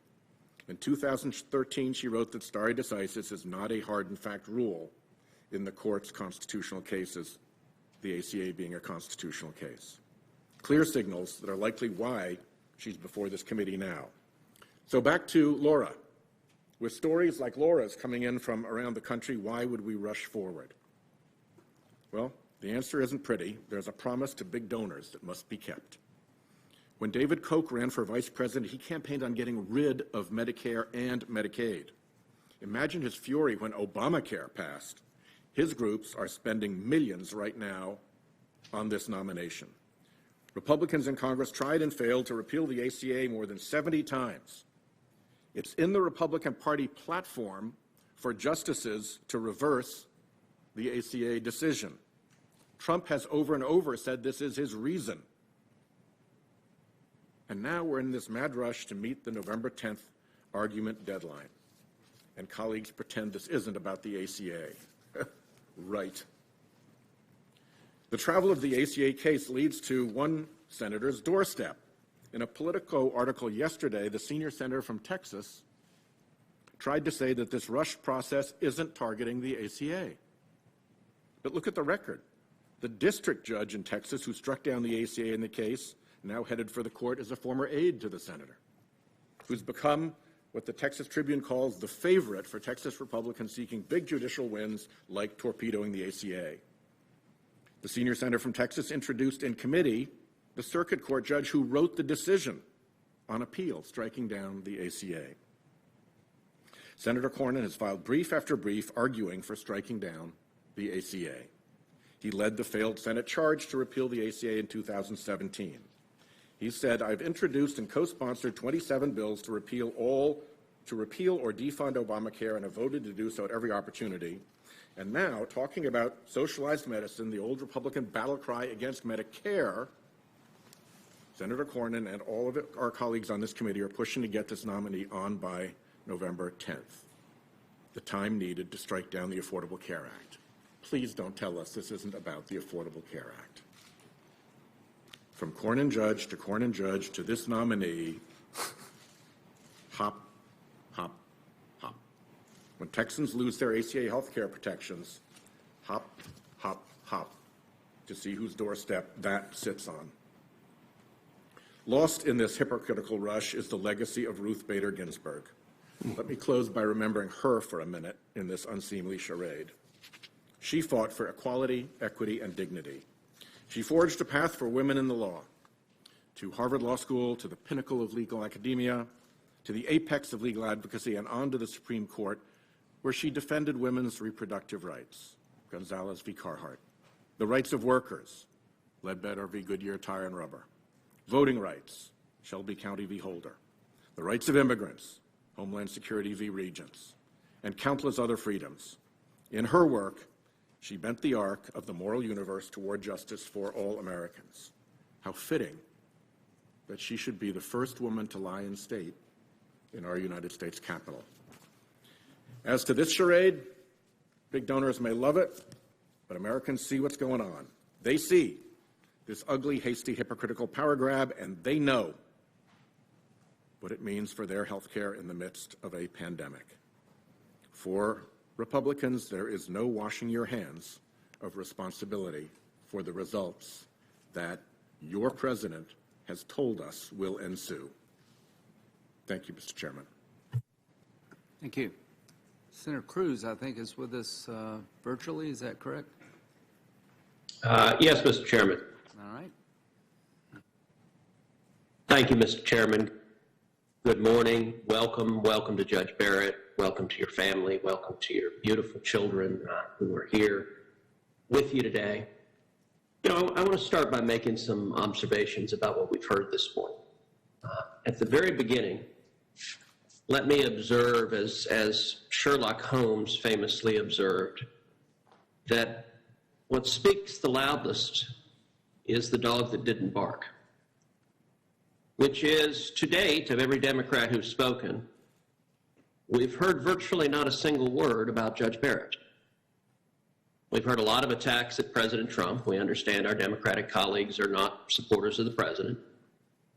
We've heard a lot of political rhetoric. We just heard the senator from Rhode Island directing some attacks at Senator Cornyn from Texas, and I understand there's an election in a few weeks, so that those political attacks are not surprising.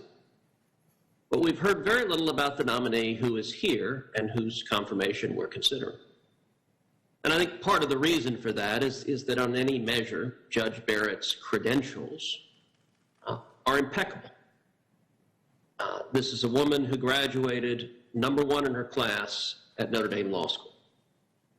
I'd venture to say that there is likely not a single member of this committee who graduated #1 in their class in law school. Perhaps my colleague Mike Lee can disagree with that statement, but it is a very impressive accomplishment. Judge Barrett went on to be a clerk to the great Justice Antonin Scalia, one of the greatest justices ever to serve on the Supreme Court. We heard celebration from Senator Leahy about the fact that he was confirmed 98-0. From there, she became a law professor for 2 decades at Notre Dame Law School, teaching the law to her students, where she was beloved, where she was respected, where she was a serious, careful scholar. And now she is one of the most respected federal court of appeals judges in the country. None of the discussions from our Democratic colleagues addressed any of that, because those credentials are on their face impeccable. Indeed, the American Bar Association which typically leans hard left and has a long pattern of favoring Democratic nominees over nominees appointed by Republican presidents, had no choice but conclude that she was well qualified, as a majority of the reviewing board did. Judge Barrett's qualifications are remarkable, and I believe she will serve as an excellent Supreme Court justice. So what is it our Democratic friends have focused on? Well, one thing they've focused on is history. And they claim the fact that this nomination is occurring at all is illegitimate. Doesn't matter who Judge Barrett is, doesn't matter what she's done, doesn't matter her record, doesn't matter her extraordinary family story of doing all of this while being a mom to 7 kids. The timing of the nomination, our Democratic friends tell us, makes it illegitimate. Well, except for that history does not accurately reflect what the Senate has done over 2 centuries. This question of what happens when there's a Supreme Court vacancy during a presidential election year, 2020 is not the first time America has faced that question. Indeed, in our country's history, that question has come up a total of 29 times. So 29 times, presidents have faced the same circumstance. And presidents have nominated individuals to fill those positions all 29 times, 100% of it. Doesn't matter if you're a Democrat or Republican.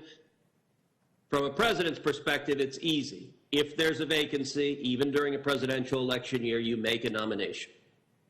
44 individuals have served as president throughout the history of our country. Half of them, 22 of the presidents we have made Supreme Court nominations for vacancies that occurred during a presidential election year. But what has the Senate done? Well, again, the Senate precedent is quite clear and is something that our Democratic friends do not want to address, do not want to confront. Of those 29 times, 19 of them occurred when the President and the Senate were of the same party. And when the President and the Senate are the same party, history shows that those nominees get confirmed. 17 of those 19 were confirmed for vacancies that occurred during a presidential election year. On the other hand, for those doing math at home, the remaining 10 occurred when the Senate and the President were of different parties. When the President and Senate are of different parties, the Senate over history has confirmed only 2 of those 10 nominees. Again, history is clear. The overwhelming majority of instances that the President and Senate are of different parties, that nominee doesn't get confirmed. That is, of course, what happened with Judge Garland, nominated by President Obama. President Obama was a Democrat, the Senate was in Republican hands, and following tradition of 200 years, the Senate did not confirm that nominee. Now, some might think the difference between whether the Senate and the President are of the same party or different party, that's just a question of partisan alignment, of partisan power. But that actually misunderstands the constitutional structure. The framers of the Constitution deliberately set up a system of checks and balances so that nobody can become a Supreme Court nominee without both the President and the Senate. Each was designed to check the other. That system of checks and balances limits power ultimately and protects the voters. And indeed, the voters made a clear choice. You know, one of the things that is clear from this discussion this morning is Democrats and Republicans have fundamentally different visions of the court, of what the Supreme Court is supposed to do, what its function is. Democratic senators view the court as a super legislature, as a policymaking body, as a body that will decree outcomes to the American people. Now, that vision of the court is something found nowhere in the Constitution. And it's a curious way to want to run a country. Even if on any particular policy issue you might happen to agree with wherever a majority of the court is on any given day, who in their right mind would want the United States of America ruled by 5 unelected lawyers wearing black robes? It's hard to think of a less democratic notion than unelected philosopher kings with life tenure decreeing rules for 330 million Americans.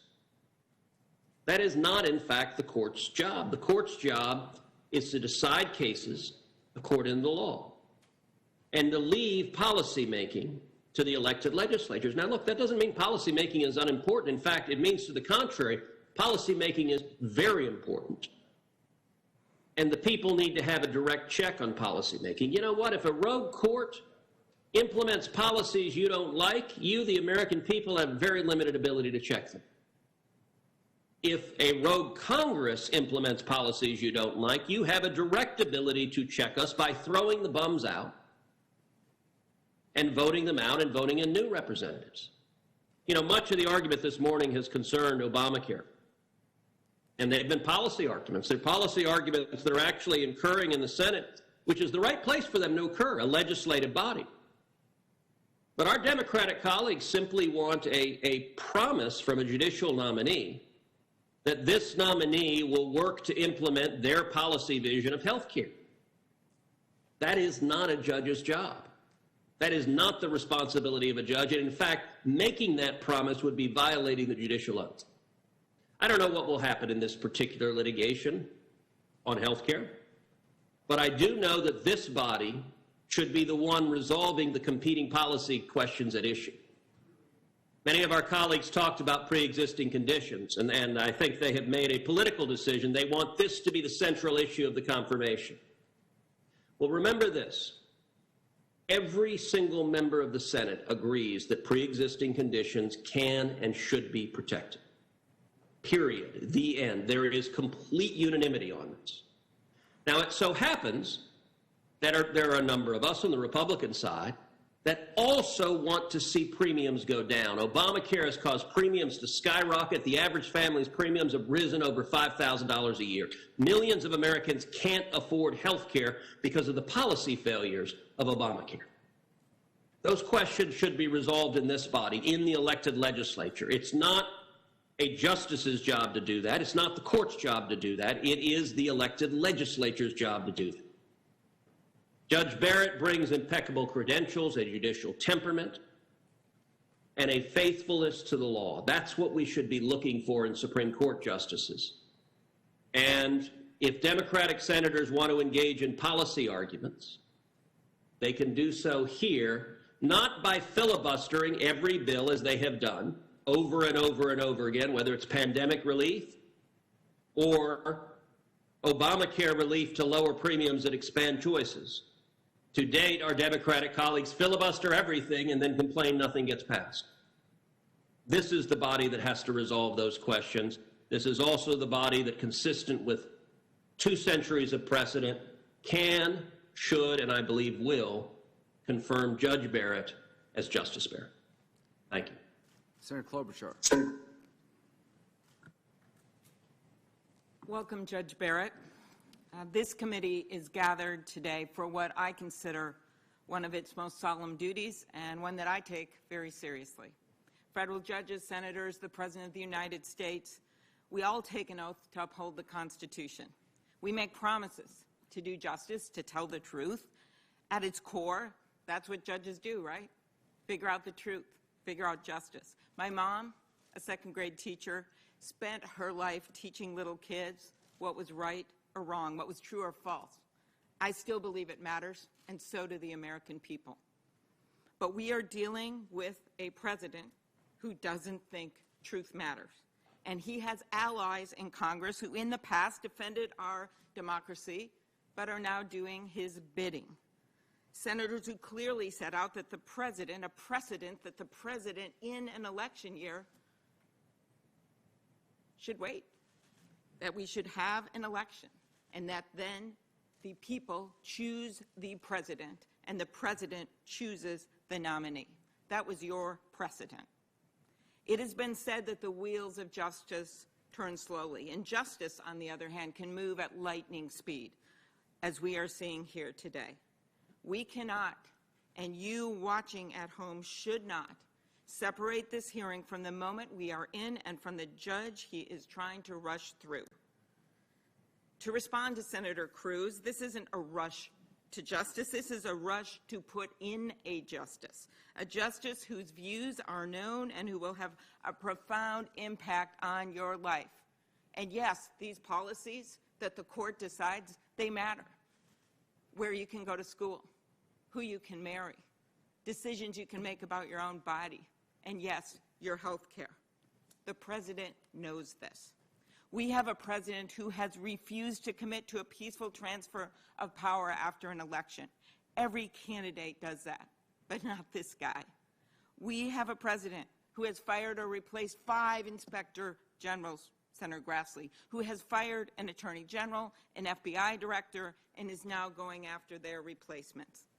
We have a president who divides our country each and every day. He has called our military suckers and losers. He's refused to condemn white supremacists, and he has the gall to hold up a Bible as a prop in front of a church instead of heeding its words, to act justly.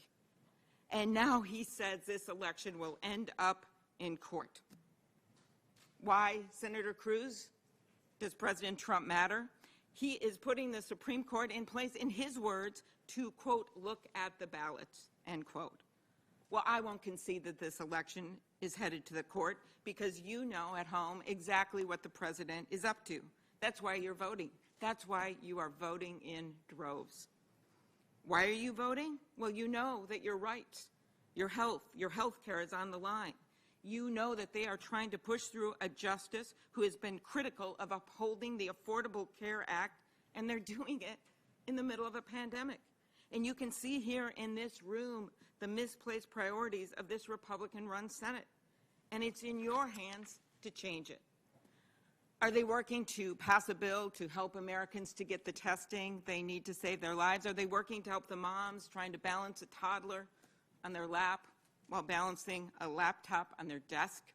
Are they trying to help our seniors isolated, missing graduations and birthdays? Are they passing the bill the House passed that would help our economy? That's not the priority. Instead, they choose to do this. So no, we cannot divorce this nominee and her views from the election we are in. We didn't choose to do this now, to plop a Supreme Court nomination hearing in the middle of an election. They did. So the reason people aren't going to fall for this is because it is so personal. The over 210,000 people who have died, the school canceled, the small business closed, the job you don't have, the degree you couldn't get. It's personal to me because my husband got COVID early on. He ended up in the hospital for a week on oxygen with severe pneumonia. And months after he got it, I find out the president knew it was airborne, but he didn't tell us. We were cleaning off every surface in our house, and my husband got it anyway. We didn't know. And my dad, at 92, he got it in his assisted living. I stood there outside his window in a mask, and he looked so small and confused. He knew who our family was, but he didn't know what was going on. I thought it was going to be the last time that I saw him. He miraculously survived. But Marnie Zhang, she didn't. Marnie was a rising star, the chairwoman of the St. Paul School Board in just 31 years when COVID took her life. Her dad felt sick. She went with him to the hospital because he was scared, and then she got sick, never got off a ventilator, and died. The daughter of Hmong refugees whose parents fled Laos to a refugee camp in Thailand before arriving in Minnesota. Marnie and her 7 siblings grew up in St. Paul. Their family, the American dream. This is who this virus has taken from us. Someone who has left behind a mother and a father and 7 siblings who love her, and someone who undoubtedly would have made the world a better place. The president could have saved so many lives. Instead, he's been reckless, packing people in without masks for your nomination party, Judge Barrett. 35 people got sick. The president himself ends up in the hospital, and when he leaves, Walter Reed, still contagious, he defiantly takes off his mask and walks into the White House. And then he lies and says the virus will magically go away.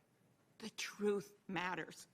And the truth is, America, that this judicial nominee has made her views so clear, and this president is trying to put her in a position of power to make decisions about your lives. The Affordable Care Act protects you from getting kicked off of your insurance. That's on the line. The president has been trying to get rid of Obamacare since he got in power. John McCain went in and stopped it with that big thumbs down. Then they went and brought a case to the U.S. Supreme Court, and they're now trying to stack the deck against you right now. The last time this was before the court in a big way was when Justice Roberts, not exactly a blazing liberal, voted the same as Justice Ginsburg to uphold the Affordable Care Act. And this nominee, she criticized him. America, this is about you. It's about these two girls up here, Evelyn and Mariah, identical twins from Cambridge, Minnesota, honor roll students, star athletes. They play in the softball team. One's a pitcher, one's a catcher. They also play basketball. One of them got severe diabetes when she was very young. Doesn't matter which one, the pitcher, the catcher, they both deserve good health care. They get that with one stroke of a pen, one judge can decide if millions of Americans, including their family, would lose their insurance. One judge can decide if millions of Americans can lose their right to keep their kids on their insurance till they're 26 years old. One judge can decide that if seniors' prescription drugs, which already are too high, could soar even higher. This is a judgeship that was held by an icon who voted to protect your health care, Ruth Bader Ginsburg, a woman who never took no for an answer. When they told her a girl shouldn't go to law school, she graduated first in her class. And when they told her a man should argue landmark equal protection cases because maybe they'd have a better chance of winning, she did it herself, and she won. She never gave up. She had her own hashtag well into her 80s, the notorious RBG. And her last fervent wish was that a new president, the winner of this election, would pick her replacement. When you look at her opinions, you realize she wasn't just writing for today, she was writing for tomorrow. To the women of America, we have come so far, and in the name of RBG, we should not go backwards. As the rabbi said at Justice Ginsburg's memorial in the Capitol, her dissents, her strong words when she would disagree with the Republican-appointed justices, her words were never cries of defeat. They were blueprints for the future. So to all Americans, this hearing, whatever these guys try to do, whatever you hear from me, it will not be a cry of defeat. It will instead be our blueprint for the future. Yes, Judge, I think this hearing is a sham. I think it shows real messed up priorities from the Republican Party. But I am here to do my job, to tell the truth. To all Americans, we don't have some clever procedural way to stop this sham, to stop them from rushing through a nominee, but we have a secret weapon that they don't have. We have Americans who are watching, who work hard every day, believe in our country and the rule of law, whether they are Democrats, Republicans, or independent. They know what this president and the Republican Party are doing right now is very wrong. In fact, 74% of Americans think we should be working on a COVID relief package right now instead of this. Let me tell you a political secret. I doubt that it will be a brilliant cross-examination that's going to change this judge's trajectory this week. No, it is you. It is you calling Republican senators and telling them enough is enough, telling them it is personal, telling them they have their priorities wrong. So do it. And it is you voting even when they try to do everything to stop you. It is you making your own blueprint for the future instead of crying defeat. So do it. This isn't Donald Trump's country. It is yours. This shouldn't be Donald Trump's judge. It should be yours. Thank you, Mr. Chairman. Senator Sass. Thank you, Mr. Chairman. Judge Barrett, welcome. Congratulations. Jesse Barrett, congratulations. I just want to say, Senator Klobuchar said a number of things about COVID that I agree with. She cited a bunch of really painful stories in Minnesota, and similar stories could be told from across the country. I even agree with parts of her criticism of the mismanagement of COVID by Washington, D.C. I don't know what any of that has to do with what we're here to do today. Huge parts of what we're doing in this hearing would be really confusing to 8th graders. If civics classes across the country tuned into this hearing and tried to figure out what we're here to do, and they heard as much as they've heard about 2009 Finance Committee debates about what should be in a healthcare reform package. I'm blessed to sit not just on the Judiciary Committee, but also on the Finance Committee, and lots of the discussions we've had in here today fit better in a Finance Committee hearing than in a Judiciary Committee hearing. So I think it would be very useful for us to pause and remind ourselves and do some of our civic duty to 8th graders to help them realize what a president runs for, what a senator runs for, and on the other hand, why Judge Barrett is sitting before us today, and what the job is that you're being evaluated for. So if we can back up and do a little bit of 8th grade civics, I think it would benefit us and benefit the watching country, and especially watching 8th grade civics classes. So I'd like to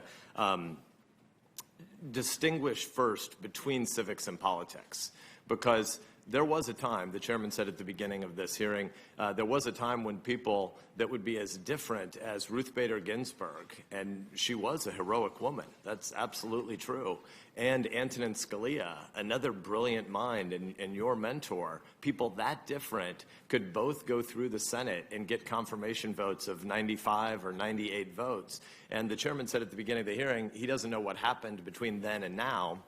I think some of what happened between then and now is we decided to forget what civics are and allow politics to swallow everything. So if I can start, I'd like to just remind us of the distinction between civics and politics. Civics is the stuff we're all supposed to agree on, regardless of our policy views differences. Civics is another way we talk about the rules of the road. Civics 101 is the stuff like Congress writes laws, the executive branch enforces laws, courts apply them.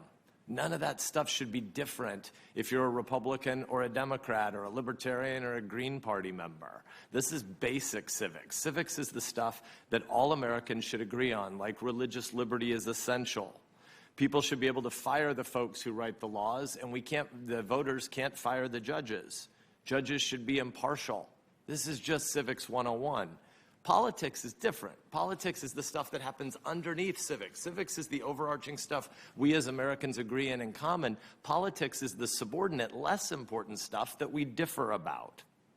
Politics is like if I look at my friend Chris Coons and I say, listen up, jackwagon, what you want to do on this particular finance committee bill is going to be way too expensive and might bankrupt our kids. Or if Chris looks back at me and says, listen up, jackwagon, you're too much of a cheapskate and you're underinvesting in the next generation. That's a really important debate. That's a political debate. That's not civics. Civics is more important than that. Civics doesn't change every 18 to 24 months because the electoral winds change and because polling changes. I think it's important that we help our kids understand that politics is the legitimate stuff we fight about, and civics is the places where we pull back and say, wait a minute, we have things that are in common, and before we fight again about politics, let's reaffirm some of our civics. So I'd like to have just sort of a basic grammar of civics for 5 minutes, one thing that we should all agree on, and two things that we should all disagree with. We should agree on it, but one thing that we agree about and are in favor of, and two things that we agree on that we should all reject. First, a positive, grand, unifying truth about America, and that is religious liberty. Religious liberty is the basic idea that how you worship is none of the government's business. Government can wage wars, government can write parking tickets, but government cannot save souls. Government's really important. War is important. Parking tickets are important. But your soul is something that the government can't touch. So whether you worship in a mosque or a synagogue or a church, your faith or your lack of faith is none of the government's business. It's your business and your families and your neighbors and all sorts of places where people break bread together and argue.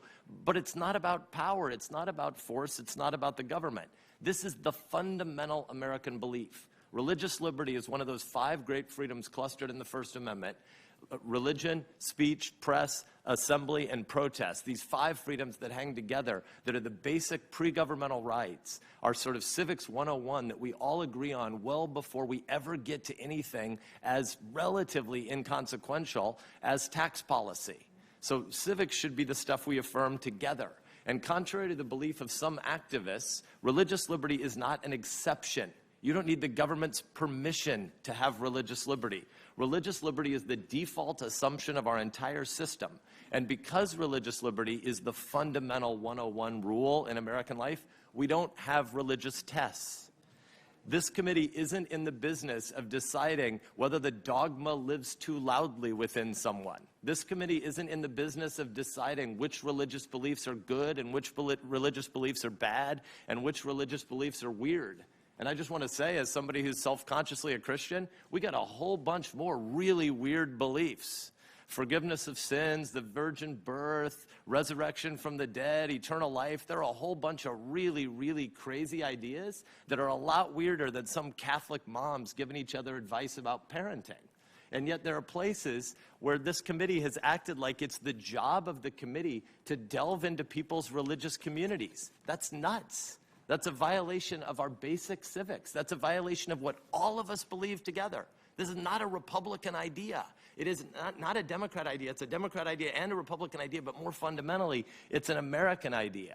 And the good news is, whether you think your religious beliefs might be judged wacky by someone else, it's none of the business of this committee to delve into any of that in this context. Because in this committee and in this Congress and in this constitutional structure, religious liberty is the basic truth. And whatever you or I or Judge Barrett believe about God isn't any of the government's business. We can all believe in that in common. We should all reaffirm that in common. And that should be on display over the course of the next 4 days in this committee. Now, a couple of terms that all of our 8th graders should know as things we should reject in common. And again, shared rejection, not Republican versus Democrat or Democrat versus Republican, but a shared American rejection. And the first is this: judicial activism. Judicial activism is the idea that judges get to advocate for or advance policies even though they don't have to stand for election before the voters and even though they have lifetime tenure.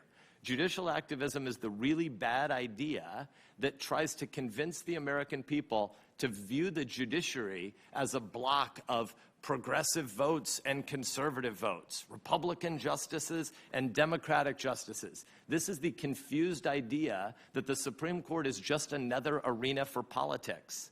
When politicians try to demand that judicial nominees, who are supposed to be fair and impartial, when politicians try to get judicial nominees to give their views on cases or to give their views on policies, to try to get them to pre-commit to certain outcomes in future court cases, we are politicizing the courts, and that is wrong. That is a violation of our oath to the Constitution. Likewise, when politicians refuse to give answers to the pretty basic question of whether or not they want to try to change the number of justices in the court, which is what court packing actually is, when they want to try to change the outcome of what courts do in the future by trying to change the size and composition of the court, that is a bad idea that politicizes the judiciary and reduces public trust. On the other hand, depoliticizing the court looks a lot like letting courts and judges do their jobs and the Congress do our jobs. You don't like the policies in America? Great, elect different people in the House and in the Senate and in the presidency. Fire the politicians at the next election. But voters don't have the freedom to fire the judges. Therefore, we should not view judges and we should not encourage judges or the public to view them as ultimately politicians who hide behind their robes. The antidote to judicial activism is originalism. Originalism, also known as textualism, is basically the old idea from 8th grade civics that judges don't get to make laws. Judges just apply them. An originalist comes to the court with a fundamental humility and modesty about what the job is that they're there to do. An originalist doesn't think of herself as a super legislator whose opinions will be read by angels from stone tablets in heaven. Judicial activism, on the other hand, is the bad idea that judges' black robes are just fake, and truthfully, they're wearing red or blue partisan jerseys under there. We should reject all such judges. And so today, when we have a nominee before us, we should be asking her questions that are not about trying to predetermine how certain cases will be judged. And a final term that we should be clear about, I mentioned earlier, but I think it's worth underscoring, is we should underscore what is court packing. Court packing is the idea that we should blow up our shared civics, that we should end the deliberative structure of the Senate by making it just another majoritarian body for the purposes of packing the Supreme Court. Court packing would depend on the destruction of the full debate here in the Senate, and it is a partisan suicide bombing that would end the deliberative structure of the United States Senate and make this job less interesting for all 100 of us. Not for 47 or 53, because it's hard to get to a supermajority that tries to protect the American people from 51, 49, 49, 51 swings all the time. What blowing up the filibuster would ultimately do is try to turn the Supreme Court into the ultimate super legislature. Court packing is not judicial reform, as some of you who wrote the memo over the weekend got a lot of media to bite on. Court packing is destroying the system we have now. It is not reforming the system we have now. And anybody who uses that the language that implies filling legitimate vacancies is actually just another form of court packing that's playing the American people for fools. And the American people actually want a Washington, D.C. that depoliticizes more decisions, not politicizes more decisions. So, Judge, I'm glad that you're before us. I'm looking forward to hearing your opening statement later today, and I look forward to the questioning you have to endure over the next 2 or 3 days, even though you probably look forward to it a little bit less. Congratulations and welcome. Senator Coons. Thank you, Mr. Chairman. Judge Barrett, to you and your family, welcome. Over the past weeks, I've been flooded with calls, texts, emails from Delawareans. Delawareans who are scared because they are worried about their own health, the health of a parent or child, because they don't know if it's safe for their kids to go to school, if their businesses will survive, or because they're wondering why on earth this Senate is focused on racing forward with a Supreme Court nominee, but is not willing to take a vote to provide needed relief for them and their families. It is an understandable question when we're in the midst of a devastating global pandemic in which more than 210,000 Americans have died, more than 7 million have been infected and have a new pre-existing condition, why there were just 300,000 new cases this week. And today, more than 25 million Americans are collecting unemployment. This is an ongoing national emergency, and as an exercise in civics, not politics, we in Congress should be working day and night to deliver them that relief. Instead, my colleagues are barreling forward with a confirmation hearing that's distracting from our responsibility to our constituents and threatens to further tear our nation apart. Mr. Chairman, as you know, we're just 22 days from an election. There is no precedent, despite my colleagues' lengthy and I think hypocritical lecture about the history. There is no precedent in our nation's history for confirming a Supreme Court nominee by the Senate this close to a presidential election, in which a majority of states are already voting. In fact, 6 million Americans have voted.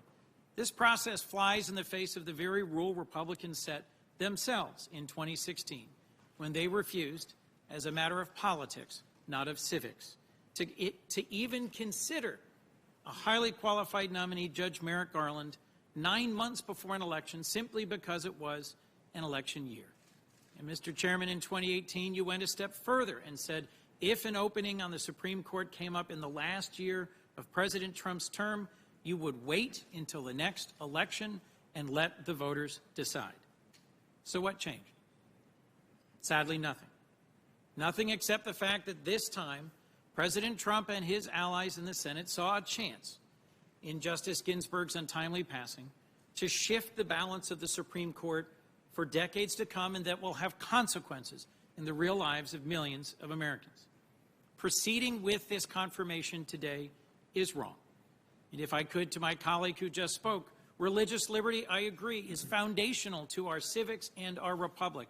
And I and my colleagues will focus, Judge Barrett, on your legal writings, your opinions, your articles, your speeches as a law professor and judge. And I think when we do that, we will conclude the ways in which you may serve as a justice will do irreparable harm. I think proceeding with this nomination in this way at this time will also do harm to what remaining trust we have in each other, to the Senate as a whole, and potentially to the court itself. As if all of this weren't reason enough for us to delay, we're proceeding despite having 2 members of this committee who've contracted the virus. That's why the Senate's out of session today. That's why all of us, when not speaking, are wearing masks. That's why the distance between us. In light of all of this, in light of the stresses on our country, I think this rushed, hypocritical, partisan process should not proceed. But instead we are. So let me try and help explain to those who've reached out to me why and why it matters. Centrally, it's this. President Trump has promised over and over and over again that he would repeal the Affordable Care Act. He ran on that promise, but despite his very best efforts, he's failed. My Republican colleagues here and in the House have voted over and over and over to repeal the Affordable Care Act since it was passed a decade ago. But thankfully for the people of our nation and my state, they too have been unsuccessful. And yet today, to make good on this promise, to achieve what they could not accomplish through the democratic process, they're looking to the courts, in fact, to the court. They're looking to this nominee. President Trump explicitly promised anyone he nominated to the Supreme Court would do the right thing and be a vote to overturn the Affordable Care Act. And just 1 week after the upcoming election, the Supreme Court will hear a case in which the Affordable Care Act is at issue and where the Supreme Court will hear argument that supports the Trump administration and the Trump's Department of Justice position to strike down this landmark law. So let me be clear. Just a week after the upcoming election, the Trump administration will be telling the Supreme Court to tear down the very law that provides health care protections in the middle of an ongoing pandemic. Judge Barrett, you've publicly criticized the Supreme Court's past decisions upholding the Affordable Care Act, and I think that is appropriately at issue in the days to come. The President knows this, and it's one reason why he and my colleagues are rushing to have this confirmation just in time to hear the administration's challenge to the Affordable Care Act. I don't think this is a coincidence. It's beyond ironic that this administration, which has failed to respond to this pandemic, is rushing through a judge they believe will vote to strip away health care protections.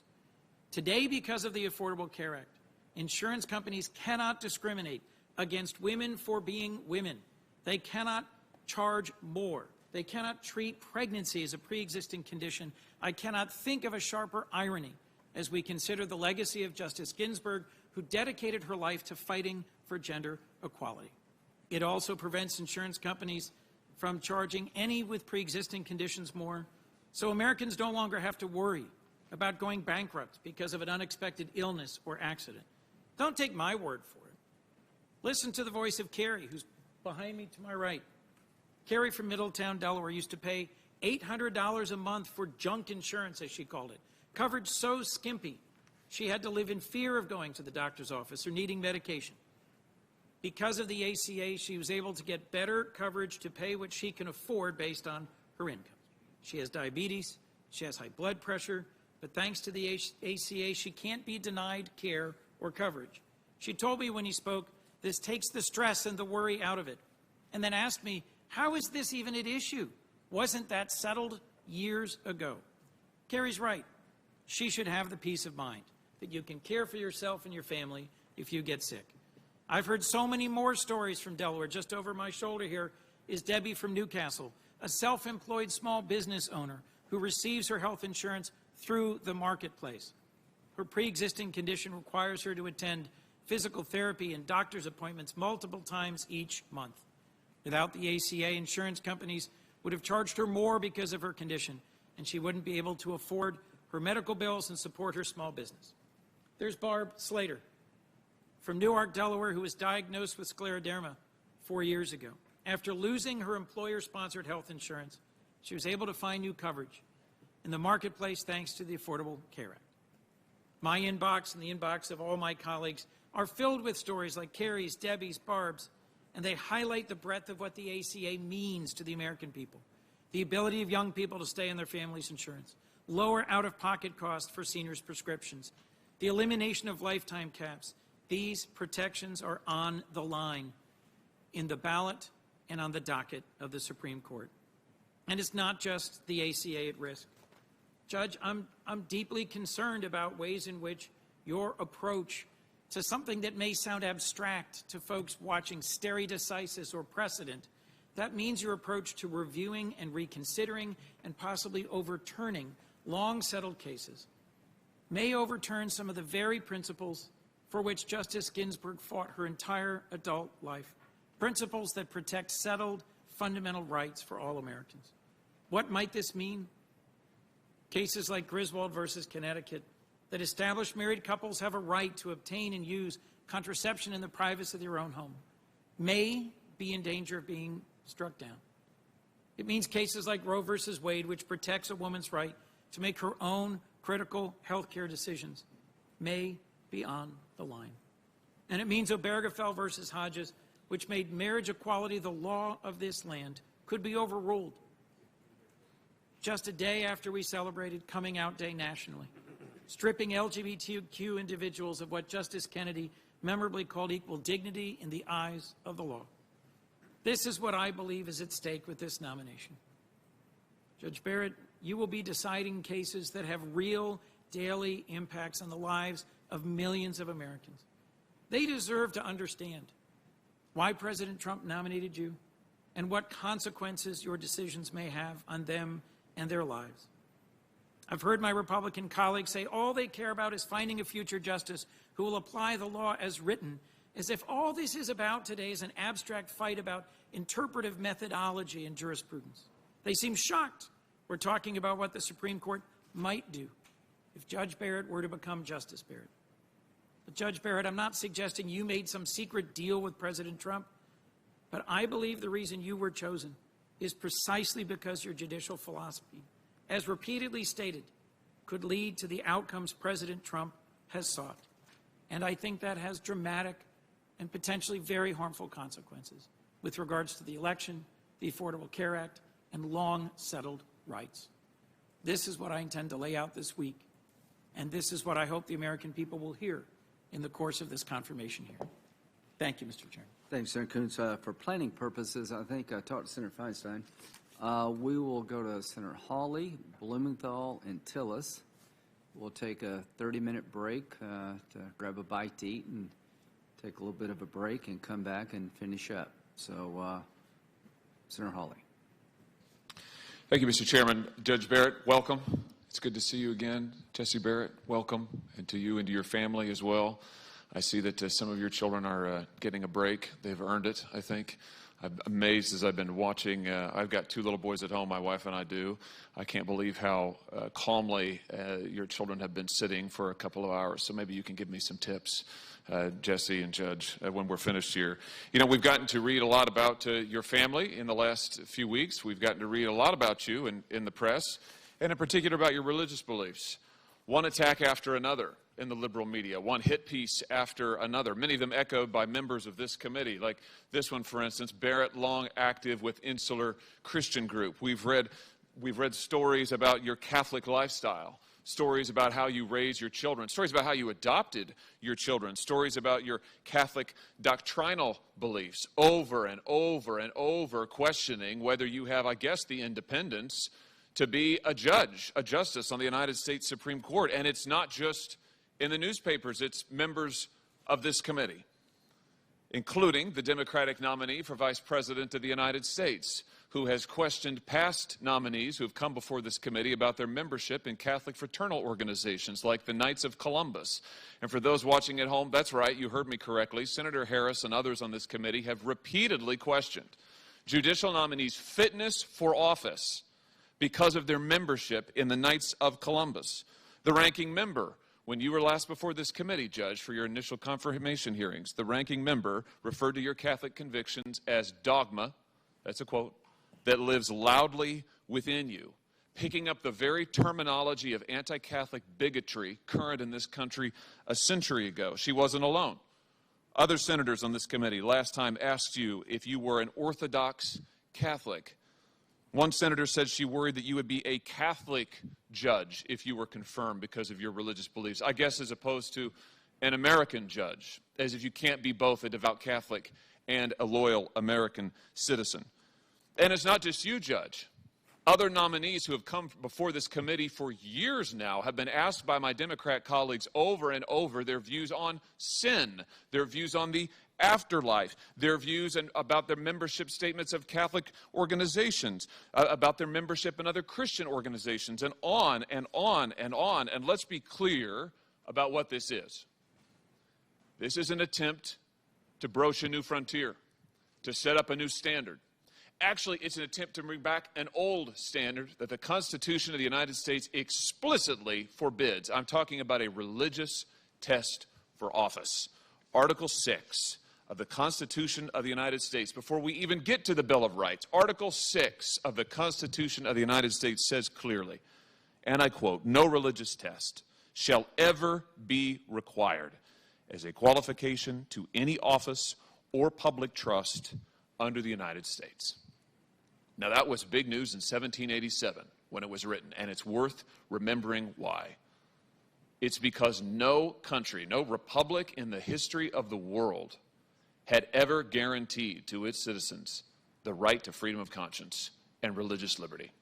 Every other country that had ever existed tied together the religious beliefs that would be approved by the powerful and the right to serve in office, or to vote, or just to be a citizen. In every other country across history, you had to agree with what those in power agreed with in order to hold office or be a citizen in good standing. You had to sign a particular religious confession, or you had to disavow a particular religious group, swear not to follow the Pope, for instance. You had to pledge allegiance to the God of the city or the God of the empire.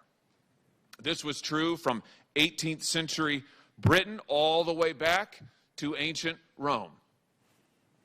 And so when our founders put Article 6 into the Constitution of the United States, they were making a very deliberate choice. They were breaking with all of that past history, and they were saying in America it would be different. In the United States of America, we would not allow the ruling class to have veto power over your faith, over what Americans believed, over who we gathered with to worship, and why, and where, and how. No, in this country, the people of the United States would be free to follow their own religious convictions, free to worship, free to exercise their religion, and people of faith would be welcome in the public sphere. They'd be welcome there. They'd be welcome without having to get the approval of those in power, like those on this committee. They would be welcome to come and to bring their religious beliefs to bear on their lives, on their office, and all that they do, so long, of course, as they were peaceful citizens who followed the law.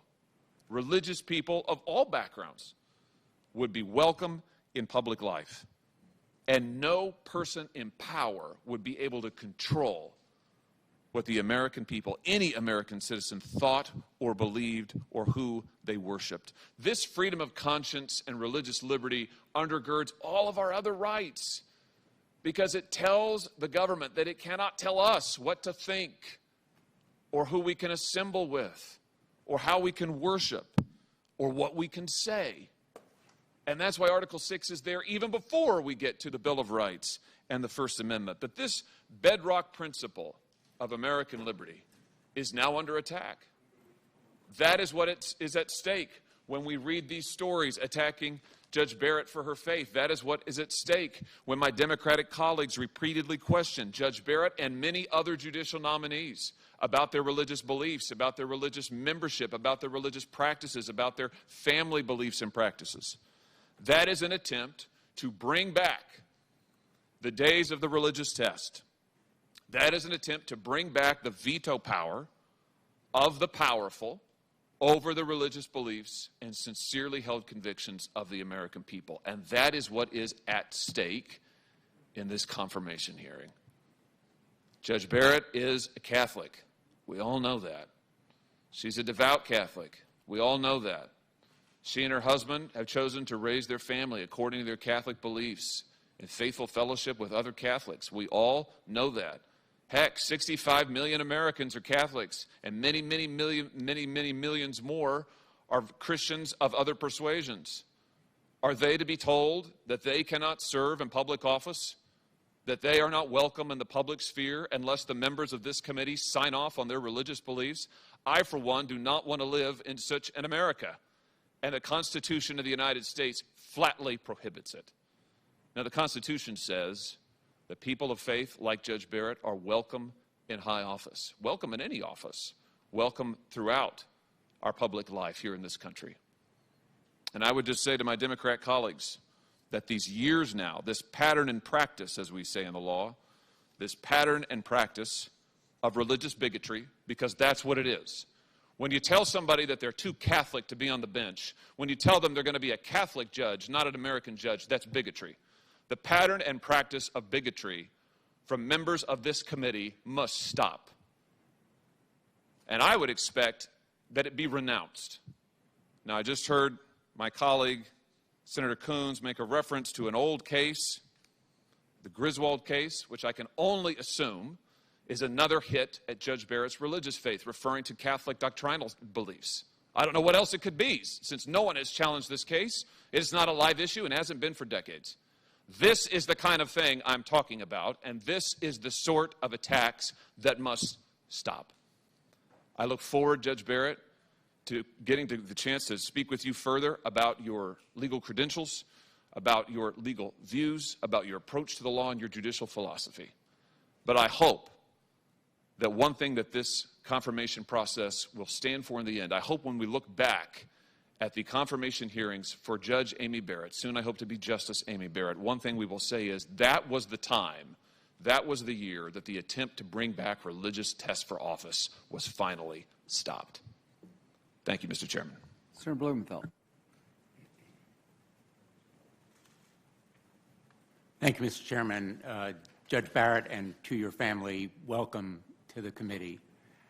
I want to introduce you to one of my constituents, Connor Kern of Ridgefield, Connecticut. He is 10 years old, and he suffers from Duchenne muscular dystrophy.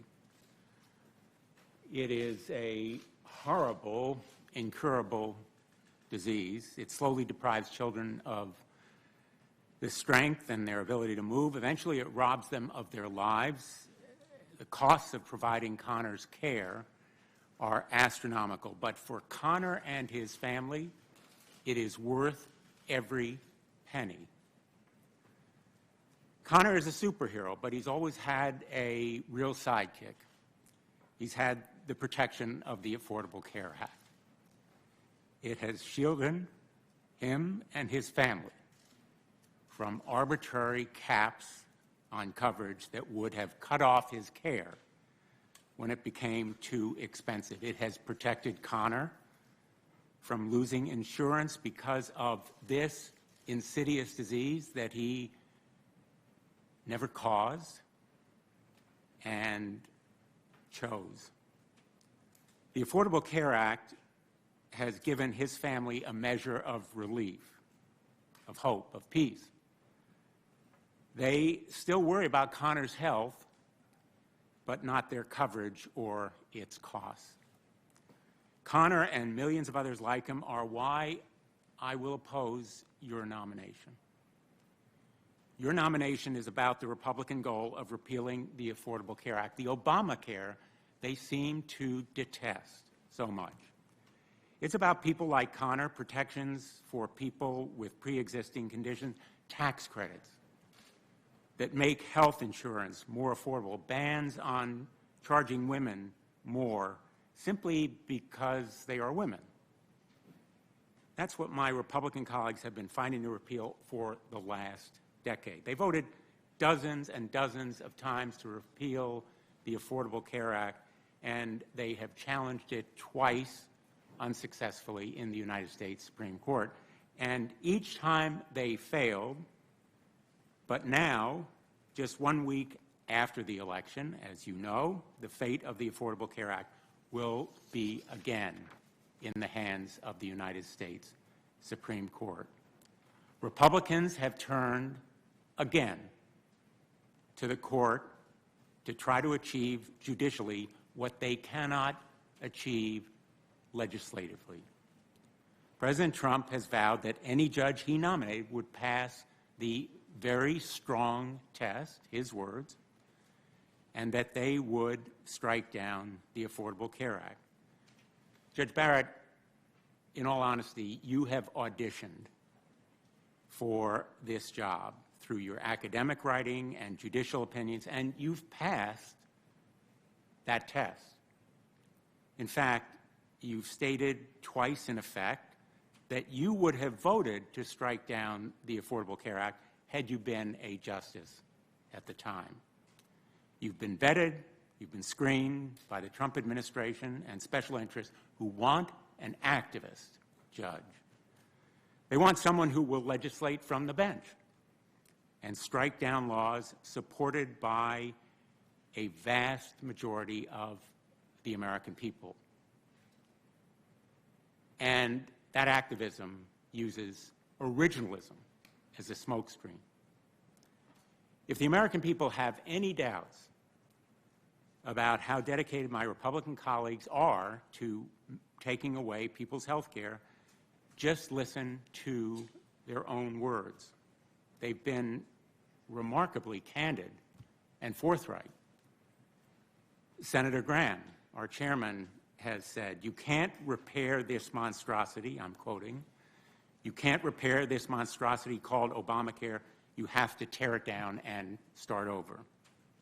Senator Ernst has said, quote, "I support immediate action to repeal Obamacare and replace it." Senator Cornyn, "It's time to repeal and replace." Senator Tillis, "Repeal Obamacare. Let's end this disaster." And President Trump himself has said, "We want to terminate Obamacare." Millions of Americans, more than 130 million, have a pre-existing condition: asthma, heart disease, diabetes, cancer, Parkinson's, pregnancy, and now, by the cruelest of ironies, COVID-19. COVID-19, the cause of this pandemic, now is a pre-existing condition that could prevent millions of Americans from being covered by health care. Stripping health care from millions of Americans during a pandemic, that's really what is at stake in the Republican lawsuit, now before the Supreme Court, and in this nomination. And sadly, it's not just the Affordable Care Act that's at stake. It's a woman's right to decide when and how to have a family, control over her own body. An activist judge on the bench, doing what Congress could not do, would also strike down common sense gun safety laws. Connecticut has been at the forefront on gun violence protection. On gun safety, Judge, you acknowledged that your dissenting opinion in Canner sounds kind of radical. That's because it is. But if your views on the Second Amendment are adopted by the Supreme Court, it would imperil common sense state laws like Connecticut's all around the country. Today, we ought to be working on improving American health care. We ought to be fighting COVID-19, which has infected 8 million Americans and killed more than 215,000. We should be producing a national testing strategy, instituting effective contact tracing, and securing sufficient PPE. We ought to be providing assistance to the millions of Americans who have lost their job and face economic hardship and heartbreak. President Trump has failed to do any of it. Instead, he and our Republican colleagues are riveted on rushing a judge through this sham process, dropping everything else. President Trump's failure to act will likely lead to 55,000 additional deaths, 55,000 additional Americans lost over just the next 3 months.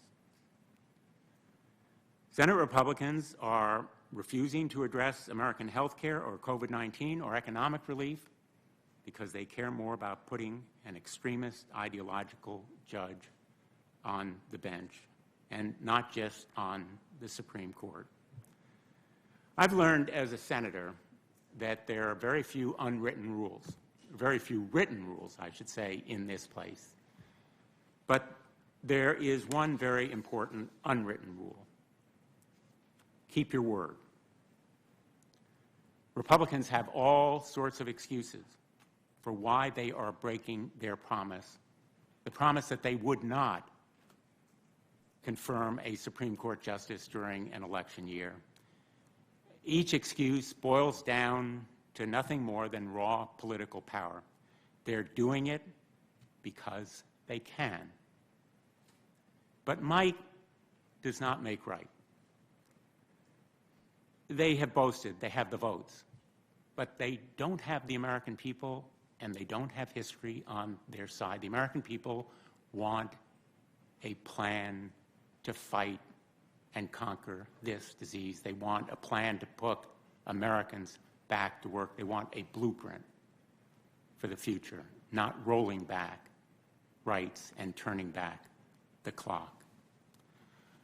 I revere the Supreme Court. I clerked for Justice Harry Blackmun. I've argued cases before the court 4 times. Now I'm really deeply concerned that the Supreme Court is losing the trust and respect of the American people. The authority of the Supreme Court depends on that trust. It has no army or police force to enforce its decisions. The American people follow the Supreme Court's commands, even when they disagree, because they respect its authority. And now, President Trump and the Republican Center are eroding, indeed destroying, that legitimacy. They've stripped the American people of their say in this process simply to confirm a justice who will strike down in court, legislate from the bench, what they can't repeal in Congress. Your participation, let me be very blunt, in any case involving Donald Trump's election would immediately do explosive, enduring harm to the court's legitimacy and to your own credibility. You must recuse yourself. The American people are afraid, and they're angry, and for good reason. It's a break-the-glass moment. Americans must use their voices to speak out and stand up, to contact my colleagues on this committee, despite their boasts about having the votes. Stand up and speak out to protect their own health, public health, and the health of our democracy. Thank you, Mr. Chairman. Thank you, Senator Blumenthal. We will now have Senator Tillis, who's with us remotely. After his opening statement, we will come back at 12:20. And Senator Hirono, you will be the first one to make a statement. So, Senator Tillis. Thank you, Chairman Graham and Ranking Member Feinstein. I want to take a moment to honor the life and legacy of Justice Ginsburg. She was a living legend and a giant in the legal world as a professor, as a lawyer, and as a judge and a justice. She was an inspirational model and role model, and we honor her legacy. And I just want to make sure that her family knows the nation mourns her loss. But today we're here to consider a nomination of a highly qualified jurist to the United States Supreme Court, Judge Amy Coney Barrett. She's a top legal scholar, a professor in the mold of the late Justice Scalia. Her work is widely respected in the legal community, and it's clear why her former students voted her multiple times to be the Distinguished Professor of the Year at the Notre Dame Law School. It's also why every full-time faculty member of Notre Dame Law supports her nomination. Her legal work and teaching have inspired hundreds of young lawyers, especially aspiring female lawyers. She's a remarkable mother. She has 7 beautiful children, and in spite of being busy working as a Seventh Circuit Justice, she makes time to be involved in her community. And this nomination is important because it's going to have a lasting impact on our republic. A justice service on the bench involves every important issue facing our constitutional republic. What are the limits of abusive and intrusive government power? What's the proper role of each branch of government? And what are the fundamental protections that our Constitution grants all Americans? These are foundational questions for the Supreme Court, and they consider them every single term. If confirmed, Judge Barrett will be tasked with answering these questions, and I believe she's going to do a great job. But it's not the rights enshrined in the Constitution that's most important. It's the structure of the document itself that ensures our freedom. Justice Scalia understood this. He was fond of saying, every dictator in the world, every president for life has a Bill of Rights. That's not what makes us free. What makes us free is our Constitution. Think of the word Constitution. It means structure. Justice Scalia went on to note the genius of our founding generation is that it dispersed power across multiple departments. The real danger to our constitutional republic is centralization of power in any one part of government. When that happens, liberty dies and tyranny reigns. That's why it's critical that Supreme Court justices maintain the proper role. They decide cases. They don't make policy.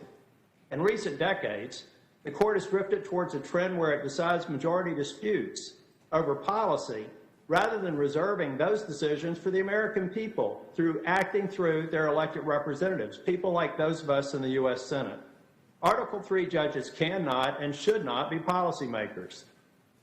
We've heard many speak today about policy priorities that they'd like an act of this court to pass. Several of my colleagues have engaged in fear-mongering and described Judge Barrett's nomination as an end to health care, abortion rights, labor rights, and the list goes on and on and on. These statements are unfair and they're untrue. This week, they'll attempt to have Judge Barrett commit to policy outcomes rather than do the work for that policy outcome in the U.S. Senate. Just last month, while they were falsely claiming Judge Barrett's nomination would bring an end to the protections for pre-existing conditions, every single Democrat on this committee voted against a measure that would do just that. They're failing to do their job, and they want the court to do it for them. My review of Judge Barrett's record convinces me she's not only one of the most qualified individuals ever to be nominated, but she also understands the proper role of the Article III branch. She reaches conclusions dictated by the law, not by personal preference. That's the right thing to do. My Democratic friends decry the idea a nominee has predetermined outcome in mind, while in the same breath, they demand the nominee agree to their preferred outcome of a case. The hypocrisy is incredible. They ignore a central fact. Judge Barrett's rulings aren't meant to be for or against a particular policy outcome. She's not a legislator. That's our job. However, when the minority can't get their bad policies passed in Congress, they turn to the courts to demand that judges interpret the law not as written, but as they prefer. Her opinions simply order the outcome the law dictates. As passed by Congress, a politically accountable branch, nothing more and nothing less. My Democratic colleagues claim they care about the First Amendment, the Fifth Amendment, the 14th Amendment. If they care about our constitutional liberties, then they should care about confirming a judge who understands the proper role of the Supreme Court. Rights granted by none can just as easily be ended by none. To quote Justice Ginsburg, real change, enduring change, happens one step at a time. It doesn't happen by judicial fiat. Judge Barrett understands that principle. She knows the role of the Supreme Court justice, and she is highly qualified to do this job. Judge Barrett, when I met with you in the Capitol, I asked you to sign 2 pocket constitutions for my 2 granddaughters, and in it you wrote, "Dream big." When they're old enough to understand the significance, I'm going to explain to them that just like Justice Barrett, they can, with hard work and determination, realize their American dream. So for the next few days, when members of this committee mischaracterize your views, their allies in the liberal media are saying terrible things about you and your family, stand tall, stand proud, and stand true. Rely on your faith. I know that you're an inspiration to millions of young women in this country, like my granddaughters, and we're proud of you. Thank you, Judge Barrett, for being with us today. Congratulations on the recognition of your hard work and your character. I look forward to hearing your testimony. Thank you, Mr. Chairman. Thank you, Senator Tillis. We'll be in recess until 12:20. We'll start back with Senator Hirono.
your power struggle? Not a bit. Okay, excellent.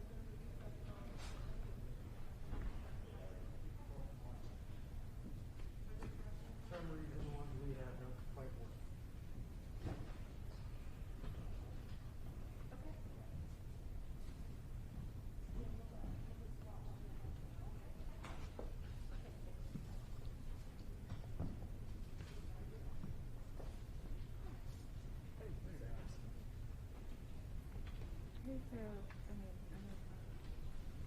Talking about seating.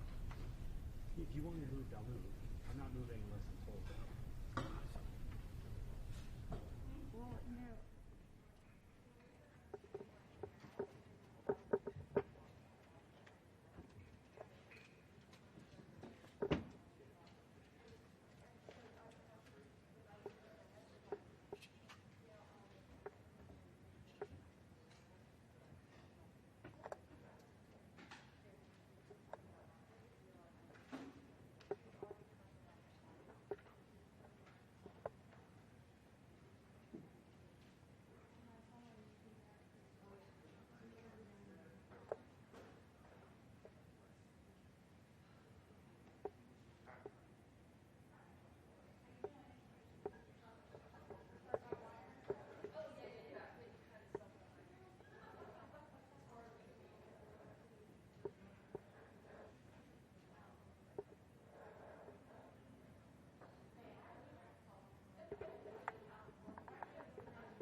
Holidays 1.0.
harder than doing what I did and carrying them around everywhere. And I was like, why am I doing this? Carrying them into the bathroom.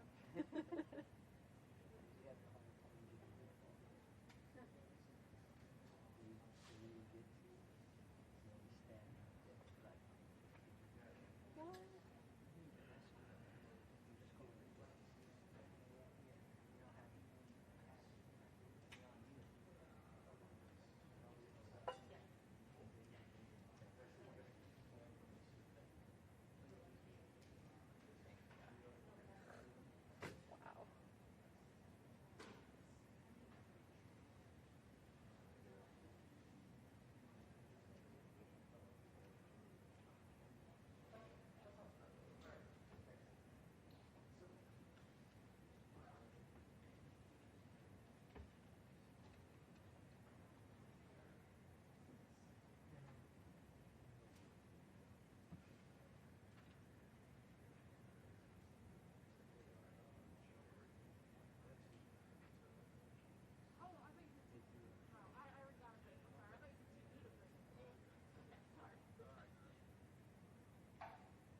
I remember that because you were my hero that night.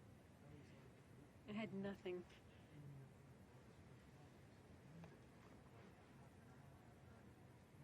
Yeah, but I hadn't eaten like all day, and then you ordered that pizza and you made my life. I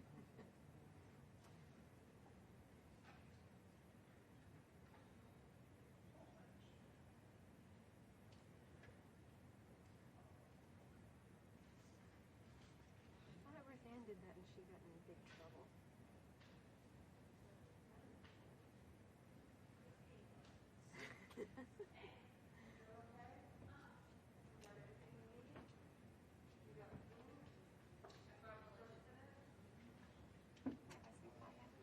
Oh, yeah.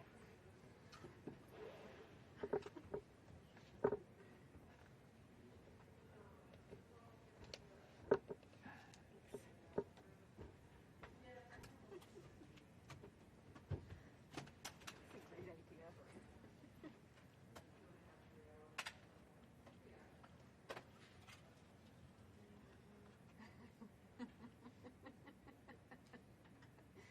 I don't want that nasty pizza. So much calories, so much grease.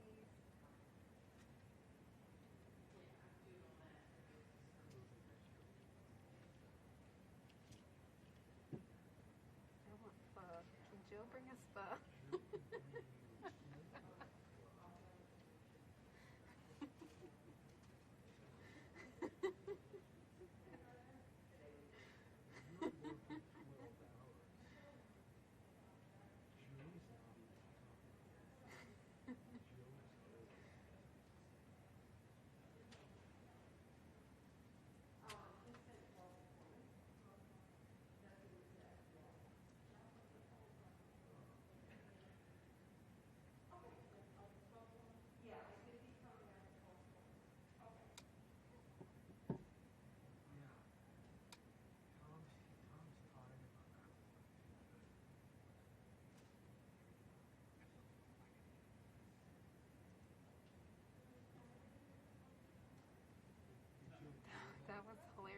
Did you see that it scared me?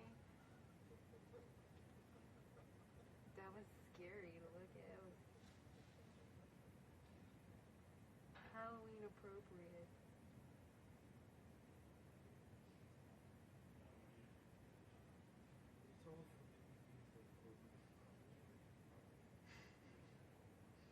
Bridget, I miss you.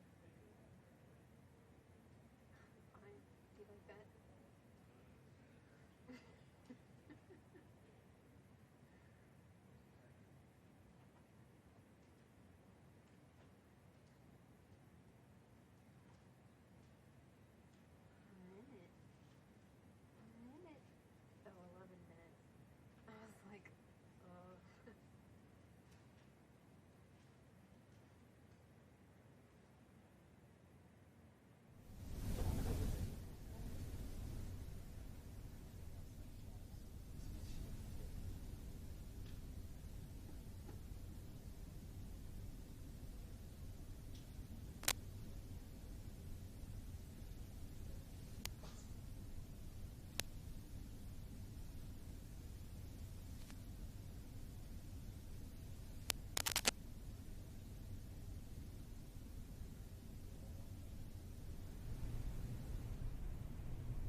do the registry thing, and then I fell through. So I had my 20th now.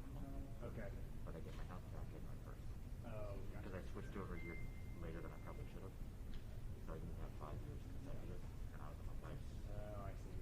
So I have 5 years. So January 1st. So left it. Could I stay here? I suppose. But I got 2 kids in college, so realistically, that's what. No matter anything else going on here, I would have left anyways around. Where are your kids in school? My son's at UVA, and my daughter's in line. Okay. That's awesome. Fine, and they look at it. She doesn't get early. She gets a lot of work. Yeah. What, I'm a DVA undergrad as well. What, are they back on the ground? So I went down there. They started late. They started Labor Day weekend. No, Monday he was there. This is his first semester. He's actually a junior, but he was at Nova Community College for 2 years before he transferred in. So he's a state park employee. He's got a freshman, so it's kind of cool. But Yeah, it's cool. he's happy to get a guy job with that. Right, yeah.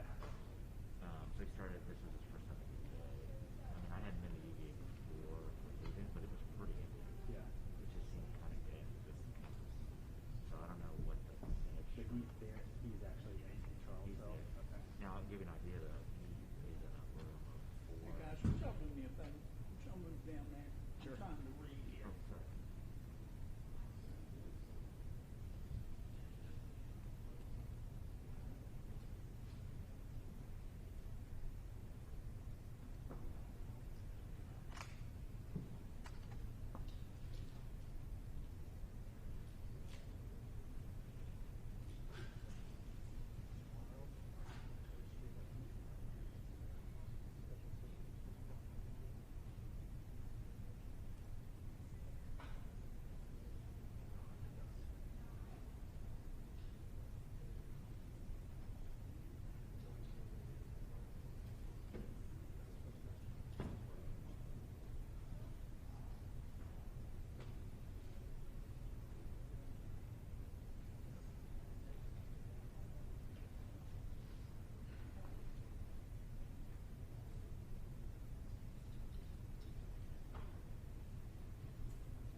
Yeah.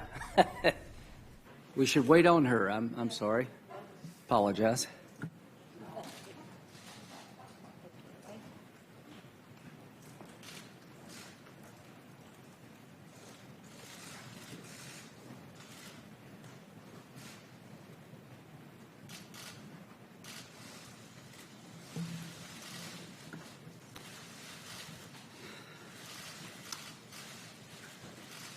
Welcome back, Judge. Senator Hirono. Thank you, Mr. Chairman.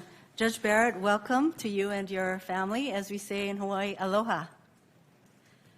Mr. Chairman, these are not normal times.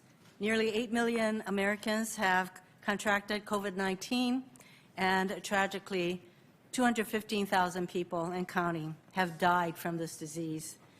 12.5 million Americans are out of work. Tens of thousands more children are living in poverty, going hungry because their parents have lost their jobs and can't afford to buy food. Hundreds of thousands of small businesses have closed their doors forever, shattering dreams and livelihoods. The White House has become a COVID-19 hotspot, driven by the President's ongoing denial of how serious this pandemic is. Not even contracting the virus and being hospitalized seems to have shaken him back to reality. In normal times, the Senate would be focusing our attention on passing legislation to help the millions of Americans suffering during this pandemic. But these are not normal times. Instead, Senate Republicans are rushing to put a nominee onto the Supreme Court to be the deciding vote to take health care away from millions of people. President Trump has been very clear about what he's doing. He's repeatedly promised to appoint Supreme Court justices who will strike down the ACA. And by nominating Judge Barrett, the President is keeping his promise. In her speech at the White House COVID super spreader event 2 weeks ago, Judge Barrett aligned herself with her mentor, the late Justice Antonin Scalia, who twice voted to strike down the ACA. To help the President keep his promise, our Republican colleagues are rushing to confirm Judge Barrett in a hypocritical, illegitimate process mere weeks before the election. They want Judge Barrett seated just in time to hear the Republican lawsuit challenging the ACA a week after the election. For Americans dealing with this pandemic, it must seem outrageous that Donald Trump and Senate Republicans are determined to take away their health care and are just as determined to do nothing to help Americans with a new COVID relief bill. And they're right. It is outrageous, but it's not surprising. Republicans have made it clear for the past decade that repealing the Affordable Care Act is at the top of their hit list. We know this because a mere 2 weeks after assuming control of the House in 2011, Republicans voted to repeal the ACA for the first time. And over the next 6 years, Republicans took at least 70 votes in Congress to eliminate provisions of the ACA or to repeal it altogether. These repeal efforts culminated in the early morning hours of July 28, 2017, when our late colleague, Senator John McCain, gave his dramatic thumbs down and saved health care for millions by one vote, his vote. Faced with their 70 failures to get rid of the ACA in Congress, Republicans have taken to the courts. Right now, the Trump administration and 18 Republican state attorneys general, including those from Texas, South Carolina, and Missouri, are at the Supreme Court right now trying to strike down the ACA. All arguments in the case are scheduled for November 10th, a mere week after Election Day. This latest legal effort has been turbocharged because of the death of our champion, Justice Ruth Bader Ginsburg, only 3 weeks ago. Her death has changed everything for Donald Trump and Senate Republicans. They are confident that victory at the Supreme Court is now within their grasp if the Senate confirms Judge Barrett through this hypocritical, illegitimate process. The consequences of Judge Barrett's confirmation would be devastating for millions of Americans who would lose their health care during this pandemic. Even in normal times, without the threat of a pandemic, no one in our country should have to confront a major illness worried that it might bankrupt their family. But we all know these are not normal times. Healthcare is the #1 concern for so many people in our country, and they are rightly terrified that Judge Barrett will provide the deciding vote to overturn the ACA and take away their health care. I want to share 2 of their stories today. Kimberly Dickens is from Raleigh, North Carolina. Before the Affordable Care Act, Kimberly couldn't afford health insurance. Thankfully, the ACA enabled her to get health care. She used that coverage to get a checkup and a mammogram, which found her breast cancer. With her health insurance, she was able to get a mastectomy and has been cancer-free since. Kimberly credits the ACA for saving her life. She said, quote, "If it wasn't for the Affordable Care Act, I probably wouldn't have had that mammogram. I was diagnosed early.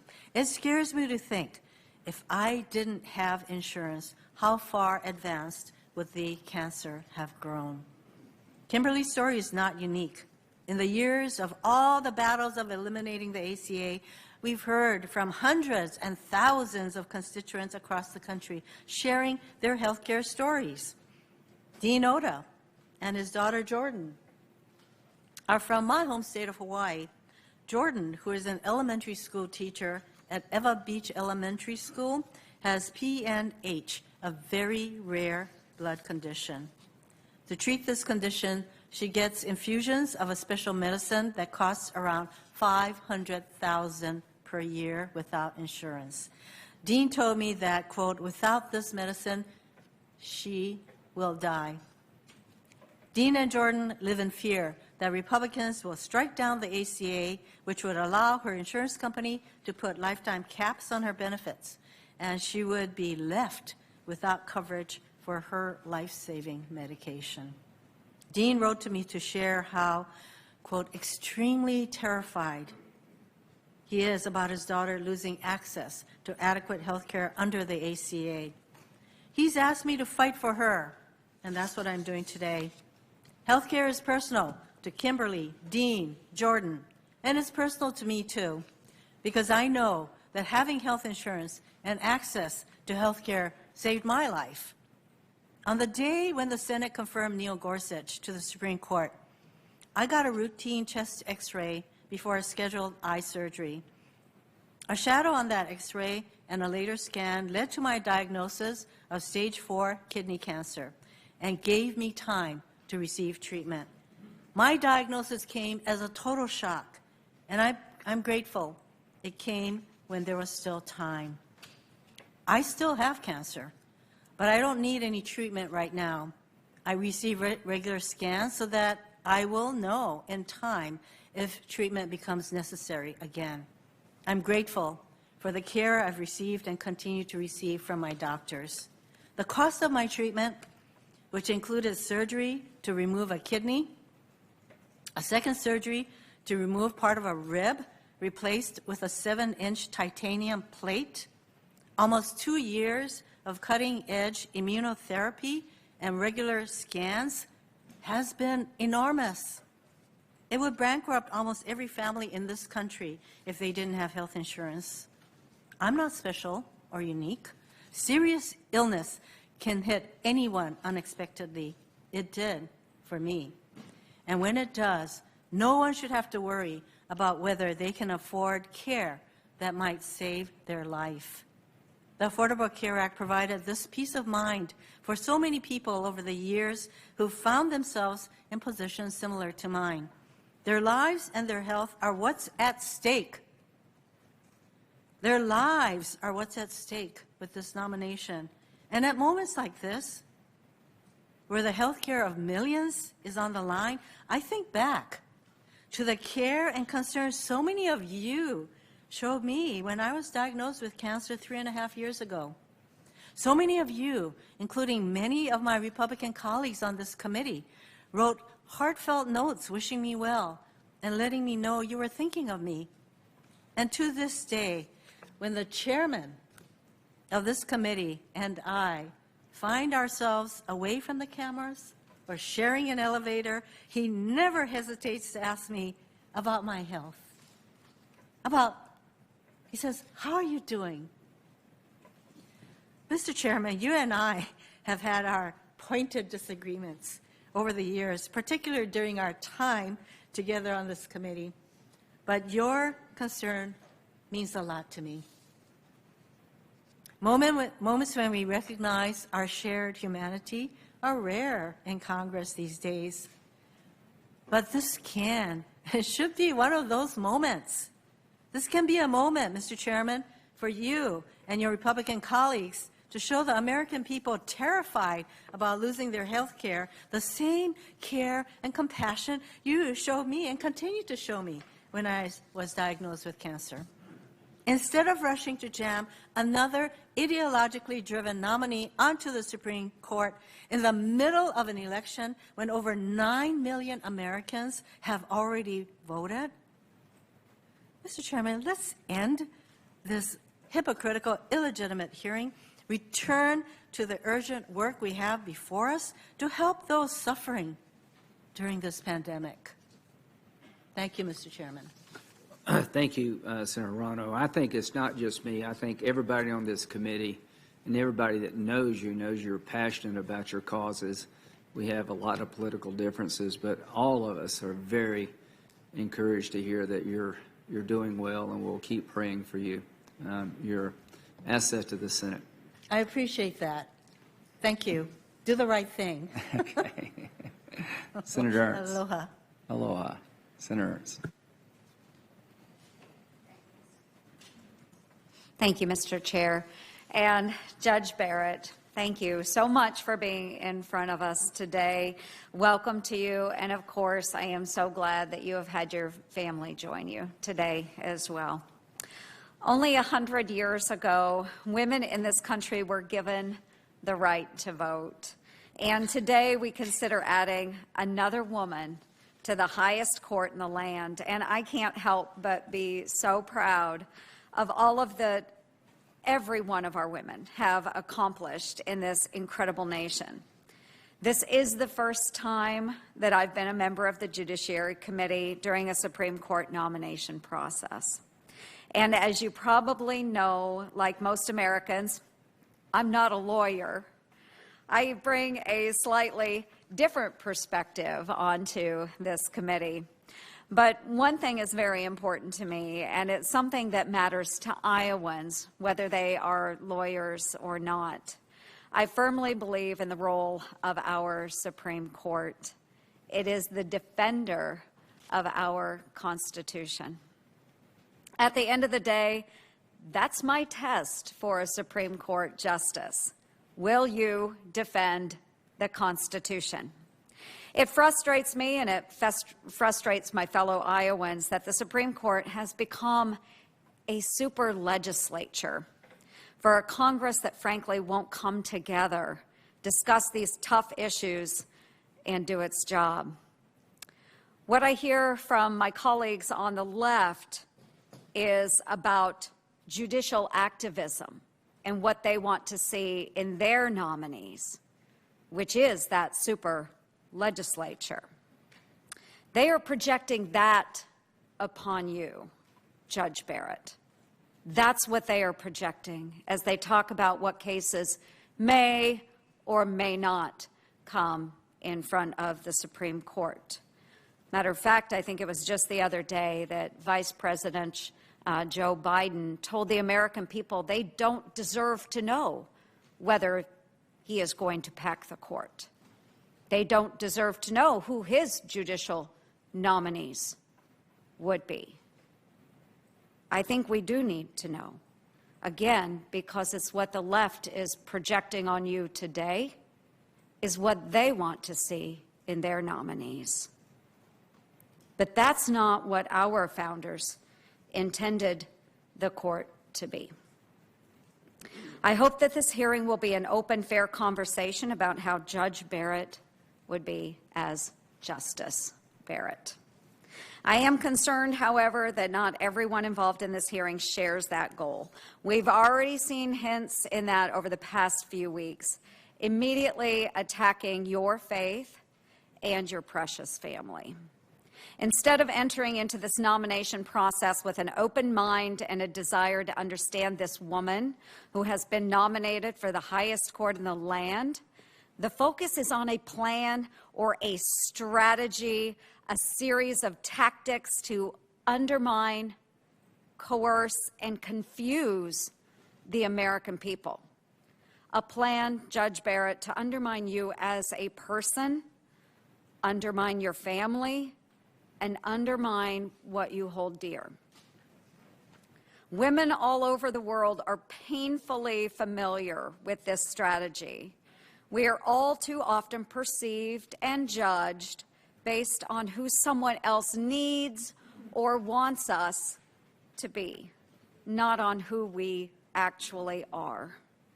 I cannot speak for those that would attempt to undermine your nomination, but as a fellow woman, a fellow mom, a fellow Midwesterner, I see you for who you are, and I'm glad the American people have the opportunity to get to know Amy Coney Barrett. This week will be an opportunity to dig into your background further and understand more about your judicial philosophy.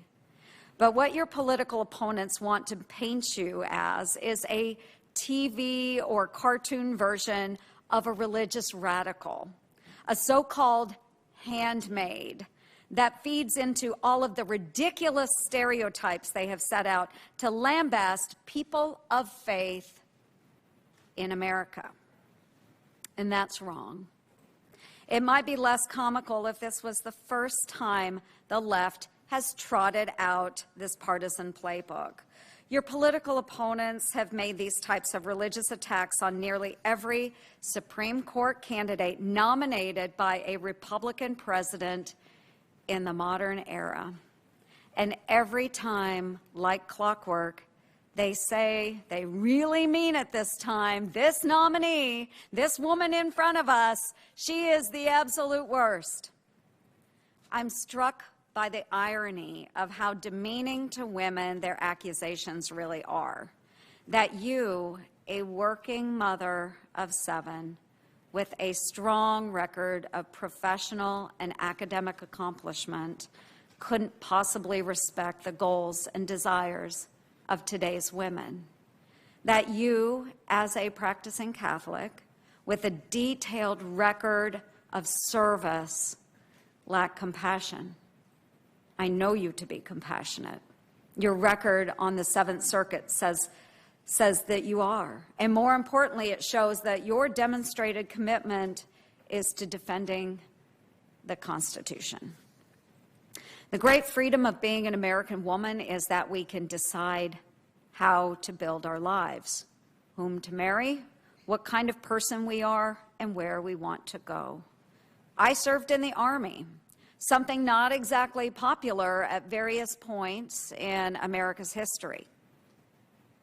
We don't have to fit the narrow definition of womanhood. We create our own path. Justice Ginsburg was one such woman, and I would like to pay tribute to her for what she did to pave the way for women of today. It's really quite simple what your opponents are doing. They are attacking you as a mom and a woman of faith because they cannot attack your qualifications.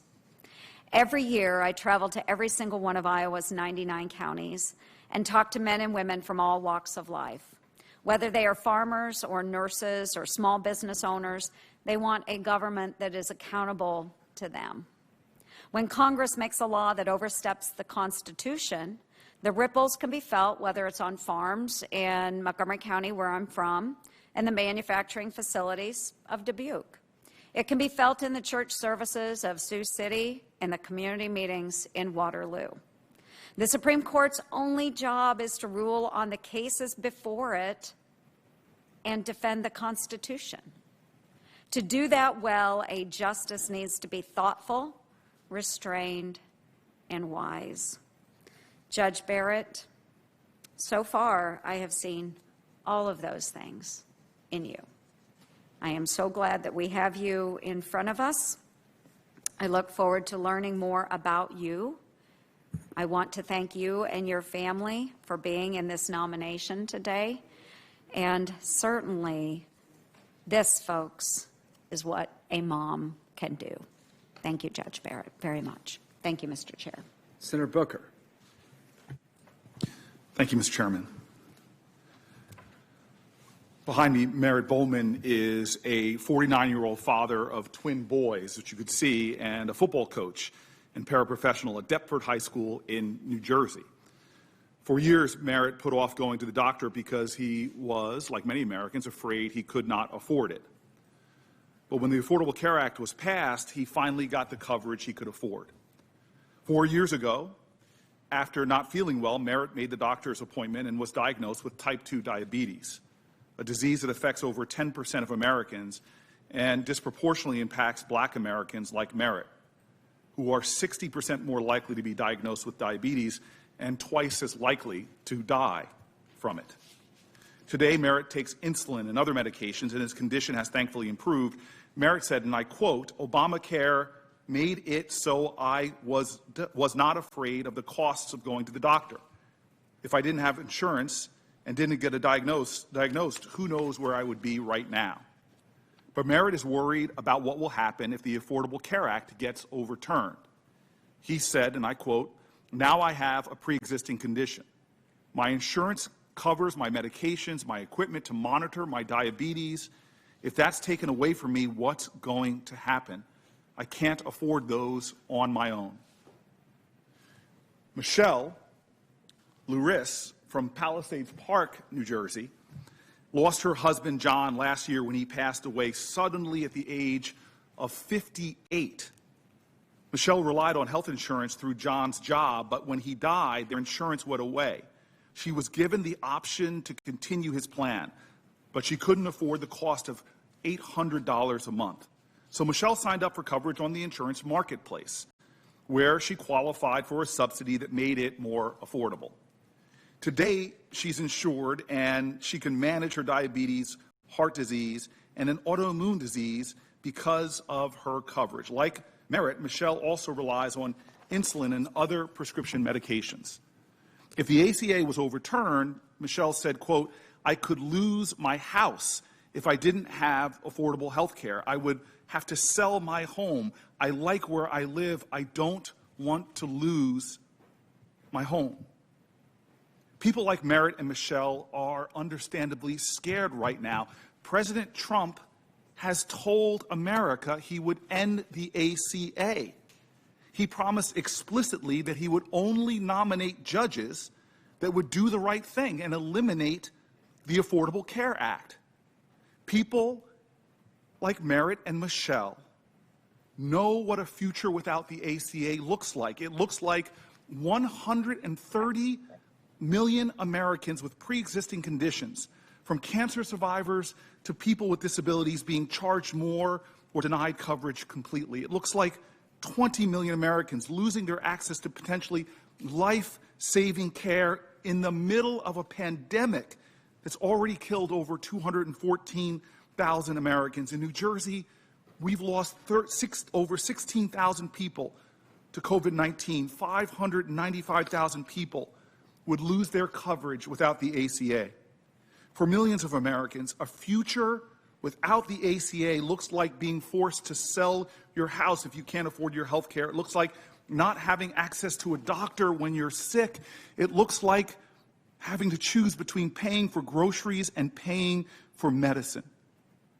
And people are scared right now for another reason, because they know what a future without the protections of Roe v. Wade looks like, because President Trump has explicitly stated that he would only put up Supreme Court nominees that would overturn Roe v. Wade. He said it clearly. We should believe him. And that, without Roe v. Wade, our country looks like people being denied the ability to make decisions about their own bodies, not just while they're pregnant, but being stripped of the right to plan for their futures. It looks like women of color low-income women, and women living in rural areas who can't just pack up and leave if abortion is restricted or criminalized where they live. It looks like them being left with no options. It looks like state laws proliferating throughout our country that seek to control and criminalize women. It looks like the government interfering with women making the most personal medical decisions. It looks like a country in which states may write laws that could subject women who have miscarriages to investigations to ensure they didn't have abortions. In America today, people are scared. You've heard from my colleagues, we're getting calls to our office where people are afraid. More than 214,000 Americans have died, many of them isolated and alone, away from friends and families. Tens of millions of jobs have been lost. 1 in 3 American families with children aren't getting enough food to eat. More than 100,000 small businesses have closed permanently. Lines at food banks in the wealthiest nation on the planet have stretched for miles. We could be, as the Senate, we should be, as the Senate, working in a bipartisan way to try to get this virus under control, to get relief to people who are hurting, who are struggling, who are afraid, to help people who are unemployed, to let doctors and nurses and hospital staffs putting their lives on the line right now in state after state where COVID is rising, know that we have their backs in a pandemic. But instead of doing anything to help people who are struggling right now, we are here. We're here. I'm so glad, I'm really glad that my colleagues who contracted COVID-19 at the Rose Garden super spreader event for Judge Barrett had access to the care that you and your families needed. That is right. This is a blessing. The problem is the people who will come through here today to wipe down the desks and empty the garbage, that will vacuum the floor, like people all over our country who are working today in factories, teaching children in schools. They don't have direct line to the nation's top health experts. They can't show up to work sick, and they might not have space to distance themselves at home to protect their families. We literally stopped the Senate from functioning with the exception of this hearing. That's why we're here. We're not just 22 days from an election. We're in the middle of an ongoing election when millions of people have already started voting because Donald Trump and most of my Senate Republican colleagues know the truth. They won't be able to get away with this after the American people have spoken in this election. Donald Trump and my Senate Republican colleagues in this room today know that the American people don't want the ACA overturned. Donald Trump and my Senate Republican colleagues know that the majority of Americans actually don't want Roe v. Wade overturned, that the majority of Americans don't want to see abortion criminalized in our states. But that is exactly why we are here today, because Donald Trump and Senate Republicans know that the American people don't want this, so they have to act now. They don't trust the American people, which is so painful because that's what they said. They said we should trust the American people, and what the American people say under President Obama 269 days from an election. And then, after that election, they tried time and time again to overturn the Affordable Care Act, but a handful of Republicans stopped them. You see, they tried in the Senate, they tried in the House, over 70 attempts to rip down the Affordable Care Act, but now Donald Trump has said explicitly he's going to do it through the courts by making the nomination we see here today. That's why we are here. The American people should know that that is what this is all about, rushing this nomination through to sit a Supreme Court justice in time to hear a case before the Supreme Court that will end the Affordable Care Act. We're here because in the middle of a deadly pandemic, in the middle of an ongoing election, Senate Republicans have found a nominee in Judge Barrett who they know will do what they couldn't do, subvert the will of the American people and overturn the ACA and overturn Roe v. Wade. That's what this is about. That's why we're here. It's very simple. Senate Republicans know the American people don't want this, but they don't care because they have only one small window of opportunity to work the system, betray what the American people want. And so they're desperately rushing to complete this process before America starts voting. But they don't have to do this. If one of my colleagues will stand up on this committee, we can hold this over until after an election. If two of my colleagues on the Senate floor agree with their other two colleagues, Republicans, we can stop this.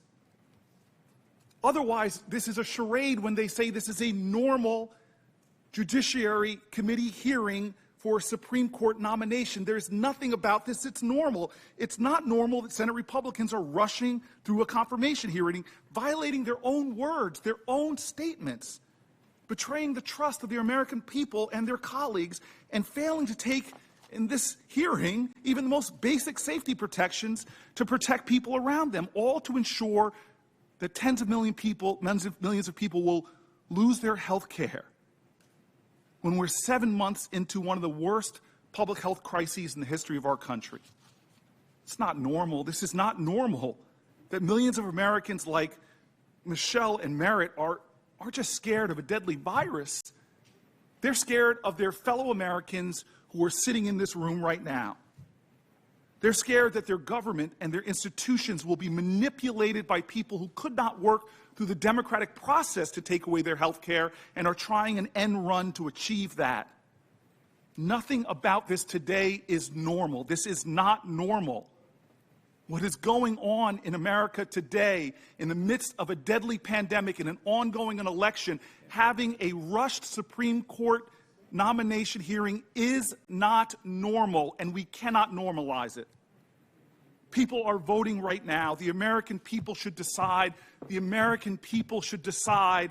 The American people should decide. I will not be voting to confirm Judge Barrett's nomination. Thank you. Senator Crapo. I would like to submit a letter for the record, if I may. We should not be rushing, as I said, this process. My colleagues agree with me that we should be working to protect the health and safety of Americans across the country and taking the precautions, greater precautions in this workplace. I'd like to enter into the record a letter from Senators Leahy, Senator Harris, and myself that we sent to the chairman last week asking that these hearings not proceed without proper testing measures, without all of us being tested, and a COVID safety protocol being put into place. Thank you. Without objection. Senator Crapo.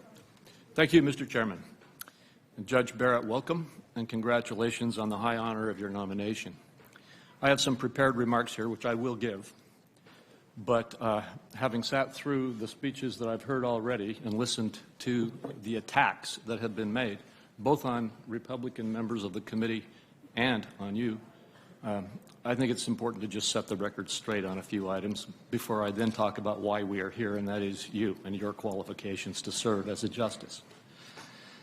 So what were the attacks? I'd say the first one is that we're rushing too fast and that we are violating the rules and norms and precedents of the Senate and speeding into these proceedings. What are the facts? Well, I had my staff check while we were sitting here. This hearing is 16 days after Judge Barrett's announced nomination. More than half of all Supreme Court hearings have been held within 16 days of the announcement of the nominee. This case is no different. A couple of examples. Justice Stevens, 10 days. Justice Rehnquist, 13 days. Justice Powell, 13 days. Justice Blackmun, 15 days. Justice Berger, 13 days. These proceedings are following right along in the same kind of process that has historically been the process of the Senate. So then the argument is made that, well, this is an election year, and the Republicans said back in 2016 that in an election year they wouldn't move forward with then-President Obama's nomination. What are the facts? A vacancy has arisen in a presidential election year 29 times. Every single one, and this is important to note, every single one of those 29 times, whoever was the sitting president made a nomination to replace the vacancy, to fill the vacancy. Every one of those 29 times. 19 of those 29 times, the parties of the President and the Senate majority were the same. And 17 of those 19 nominees were confirmed.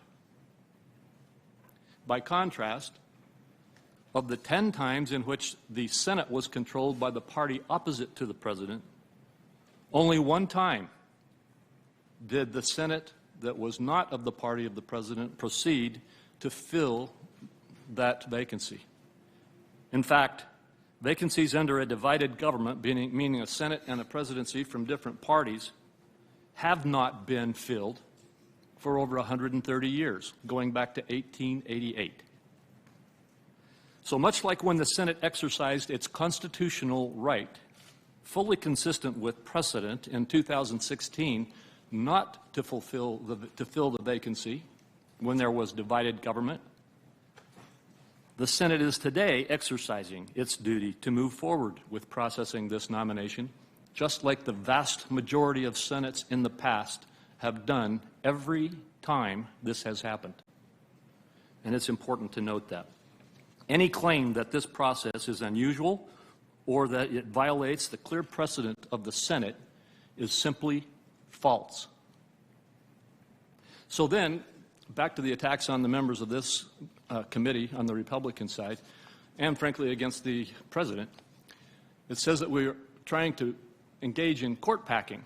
Now, that's a novel one, because it's actually the Senate following standard procedure with regard to a vacancy that is now being accused of being court packing, when my colleagues on the other side are actually proposing court packing. That is, to statutorily and with the signature of a president, change the law so that they can add more members to the court. FDR tried this, and his effort was rejected. That effort should be rejected now, but let's be clear about it. This is not court packing. That, threatening to pass a law and change the court, is court packing.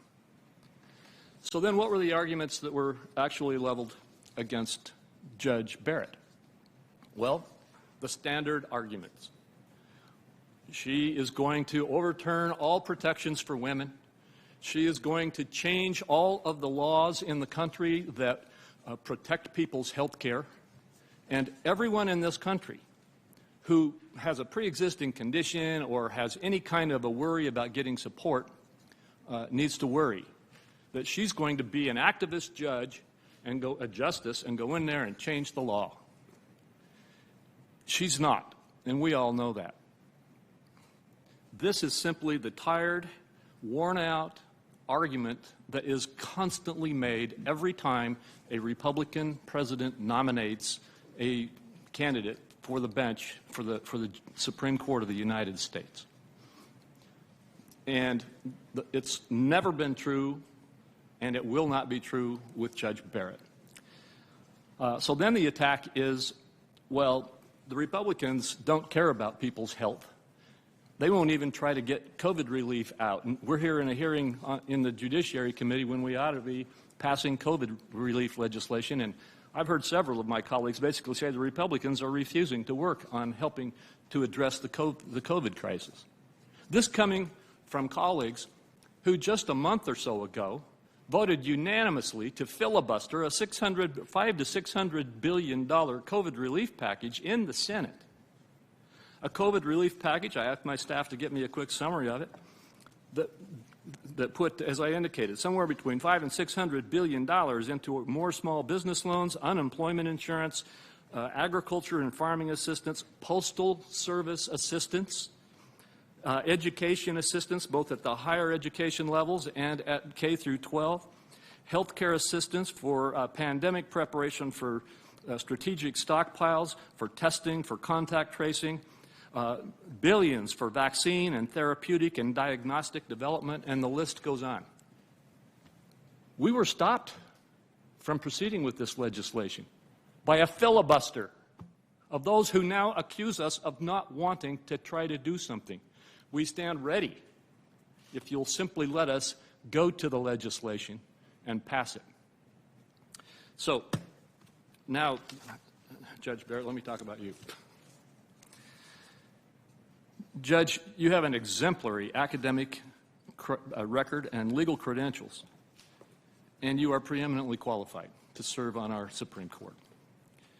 Following your graduation from law school, you clerked for both the U.S. Court of Appeals for the District of Columbia and the U.S. Supreme Court. At the Supreme Court, you clerked, as everyone knows, for none other than the late Justice Antonin Scalia. Upon receiving your nomination to the Supreme Court, Judge Barrett reflected on her clerkship for Justice Scalia, citing his incalculable influence on her life. She also stated that his judicial philosophy is hers too, and that a judge must apply the law as written. That's what we need in our next Supreme Court justice. Rather than the activist justice that you are being accused of being. Judges are not policymakers, and they must be resolute in setting aside policy views that they may hold. And I know you know that. Should we not take Judge Barrett at her word? As a judge, Supreme Court or otherwise, she must be dedicated to interpreting the law as written with an unparalleled commitment to our Constitution. I've visited with her privately. I've reviewed her record. I have seen nothing that would indicate that she is not telling the truth when she says that is her view of how a judge should conduct herself. I've met with a number of Supreme Court nominees in my service in the Senate, and throughout I've continued to maintain an emphasis on following the law and upholding our Constitution, and that must be a central characteristic of the justices we select for this highly influential part of our government. Judges have a great responsibility to carefully exercise their authority within the limits of the law. Our court system has the responsibility to preserve our constitutional rights, ensure a limited government, and provide speedy and fair justice. Following her clerkships, Judge Barrett spent time in private practice before beginning her tenure as a professor. Her academic scholarship and lengthy analysis of issues facing the federal courts make her uniquely well qualified to serve on our nation's highest court. In particular, Judge Barrett's thoughtful exploration of the precedent and the doctrine of stare decisis demonstrates that she is both intellectual and deliberative in her understanding of the law. Moreover, it's evident that she understands the role of a fair and proper judge. In September 2017, Judge Amy Coney Barrett came before the Senate Judiciary Committee, this committee, after being nominated to the U.S. Circuit Court of Appeals for the Seventh Circuit. During that hearing, she repeatedly expressed her commitment to independent and unbiased decision-making. I was proud to support her confirmation to the Court of Appeals in both the committee and on the Senate floor. Judge Barrett's remarkable resume shows she is a pioneer in the legal field. She will be the fifth woman and the first mother of school-age children to serve on the Supreme Court. In many ways, she's the ideal candidate to fill this current vacancy. Mr. Chairman, I look forward to hearing more from the nominee about her experience and her judicial philosophy. The next few days will prove invaluable as we discuss with Judge Barrett at length the proper role of a judge in our legal system. I look forward to this hearing. Thank you, Mr. Chairman. Thank you. I believe Senator Harris. Can you hear me? Yes, hello. Hello? We hear you. This hearing has brought together more than 50 people to sit inside a room for hours. A closed door. Yes. Just wait just 1 second. We don't see you. Of course. You don't see me. One, congratulations on being on the ticket. I hadn't told you that. There we go. All right. Now, can you see me now? Yeah, I can see you now, hear you loud and clear. The floor is yours. Mr. Chairman, can you see me and hear me? I see you. I hear you. The floor is yours. Okay, I appreciate it. Thank you, Mr. Chairman. This hearing has brought together more than 50 people to sit inside of a closed-door room for hours while our nation is facing a deadly airborne virus. This committee has ignored common sense requests to keep people safe, including not requiring testing for all members, despite a coronavirus outbreak among senators of this very committee. By contrast, in response to this recent Senate outbreak, the leaders of Senate Republicans rightly postponed business on the Senate floor this week to protect the health and safety of senators and staff. Mr. Chairman, for the same reasons, this hearing should have been postponed. The decision to hold this hearing now is reckless and places facilities workers, janitorial staff, and congressional aides and Capitol Police at risk. Not to mention that while tens of millions of Americans are struggling to pay their bills, the Senate should be prioritizing coronavirus relief and providing financial support to those families. The American people need to have help to make rent or their mortgage payment. We should provide financial assistance to those who have lost their job and help parents put food on the table. Small businesses need help, as do the cities, towns, and hospitals that this crisis has pushed to the brink. The House bill would help families and small businesses get through this crisis.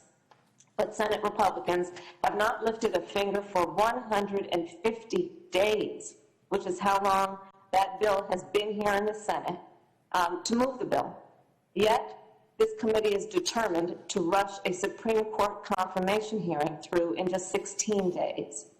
Senate Republicans have made it crystal clear that rushing a Supreme Court nomination is more important than helping and supporting the American people who are suffering from a deadly pandemic and a devastating economic crisis. Their priorities are not the American people's priorities. But for the moment, Senate Republicans hold the majority in the Senate and determine the schedule. So here we are.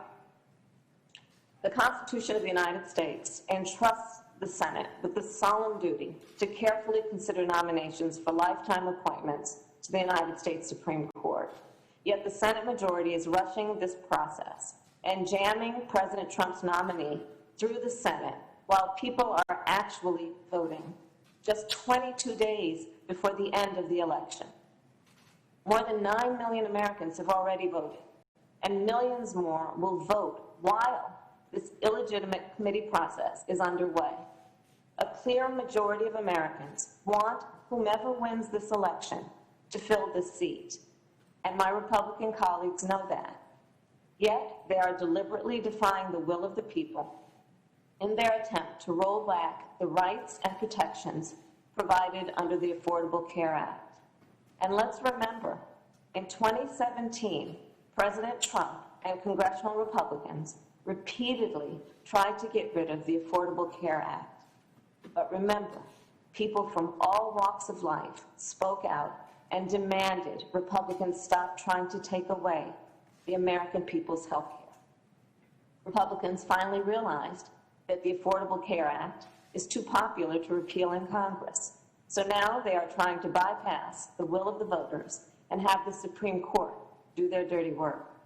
That's why President Trump promised to only nominate judges who will get rid of the Affordable Care Act.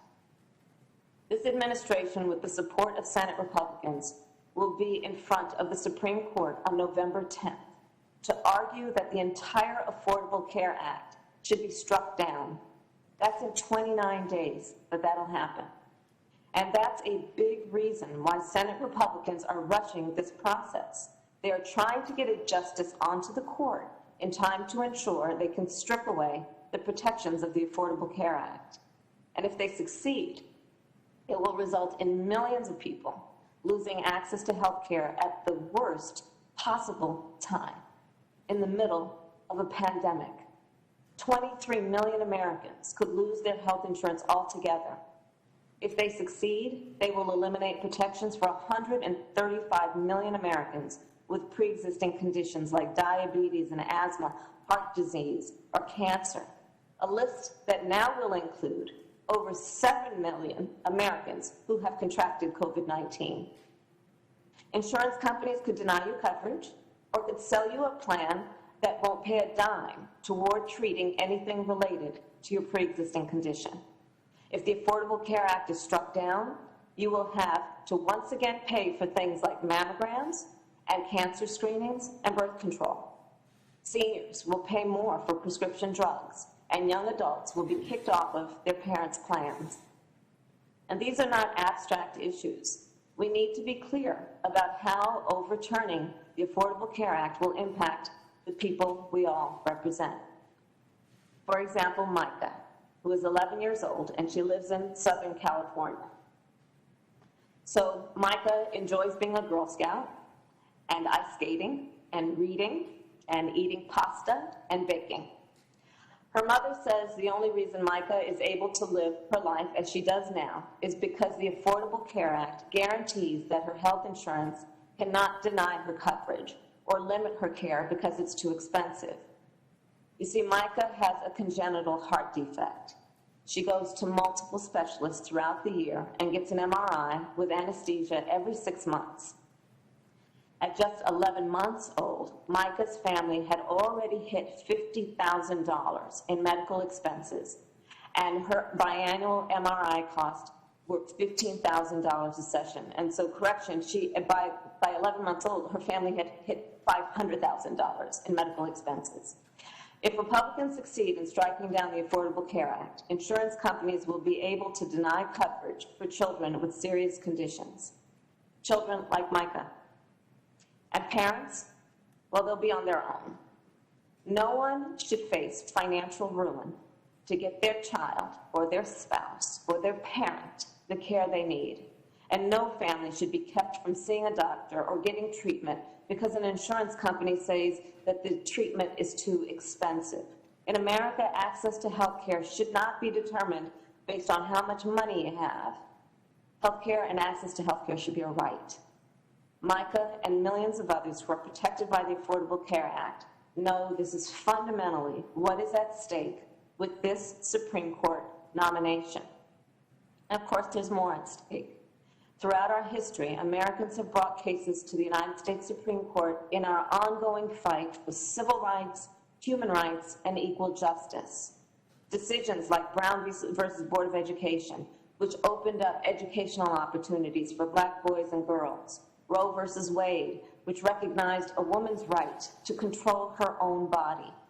Loving v. Virginia, and Obergefell v. Hodges, which recognized that love is love, and that marriage equality is the law of the land.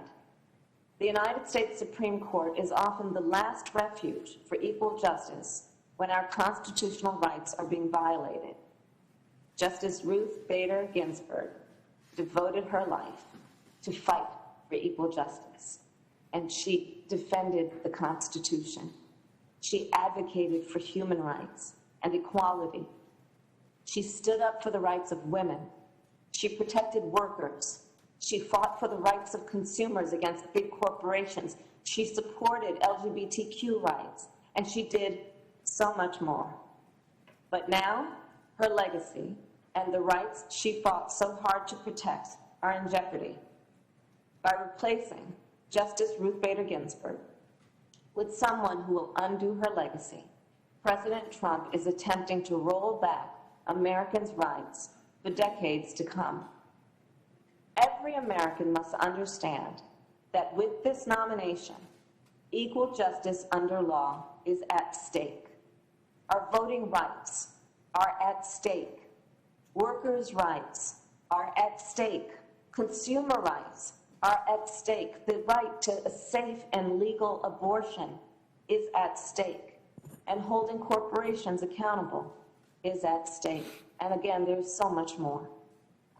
So, Mr. Chairman, I do believe this hearing is a clear attempt to jam through a Supreme Court nominee who will take health care away from millions of people during a deadly pandemic that has already killed more than 214,000 Americans. I believe we must listen to our constituents and protect their access to health care and wait to confirm a new Supreme Court justice until after Americans decide who they want in the White House. Thank you. Thanks, Senator Harris. Senator Kennedy. You have a beautiful family, Judge. We claim you in Louisiana. we're proud of the fact in Louisiana that you were born in Metairie, a suburb of New Orleans. We're proud of the fact that you got a solid education at St. Mary's Dominican High School. Come back and visit us. I know your mom and dad still live there, and we're very proud of you and your career. This is a solemn occasion, as it should be. I can't think of another position, at least not a position that is for life, not a position in which the occupant is not elected by the people, that is more powerful, at least not in the Western world, than an Associate Justice of the Supreme Court. And this process is not supposed to be the Big Rock Candy Mountain. Our job is to advise and consent. And that's one way of saying that we're supposed to make sure that the president hasn't, whatever president makes the nomination, hasn't made a mistake. And we all, as you can see, take that job seriously, as you can see, and we know you respect that. That's why I think over the next several days it's appropriate for us to talk about your intellect, which is obvious, by the way, and your temperament, your character, and your judicial philosophy. And I hope we can talk about something else. And that's the role of the federal judiciary in American life. Now, look, Judge, I'm not naive. I understand this thing can turn sour real fast. We all watched the hearings for Justice Kavanaugh. It was a freak show. It looked like the cantina bar scene out of Star Wars. And I know, for someone unaccustomed to it, that it hurts to be called a racist. I think it's one of the worst things you can call an American. I know that it hurts to be called a white colonialist. And I know it must hurt for someone of deep Christian faith like yourself to be called a religious bigot.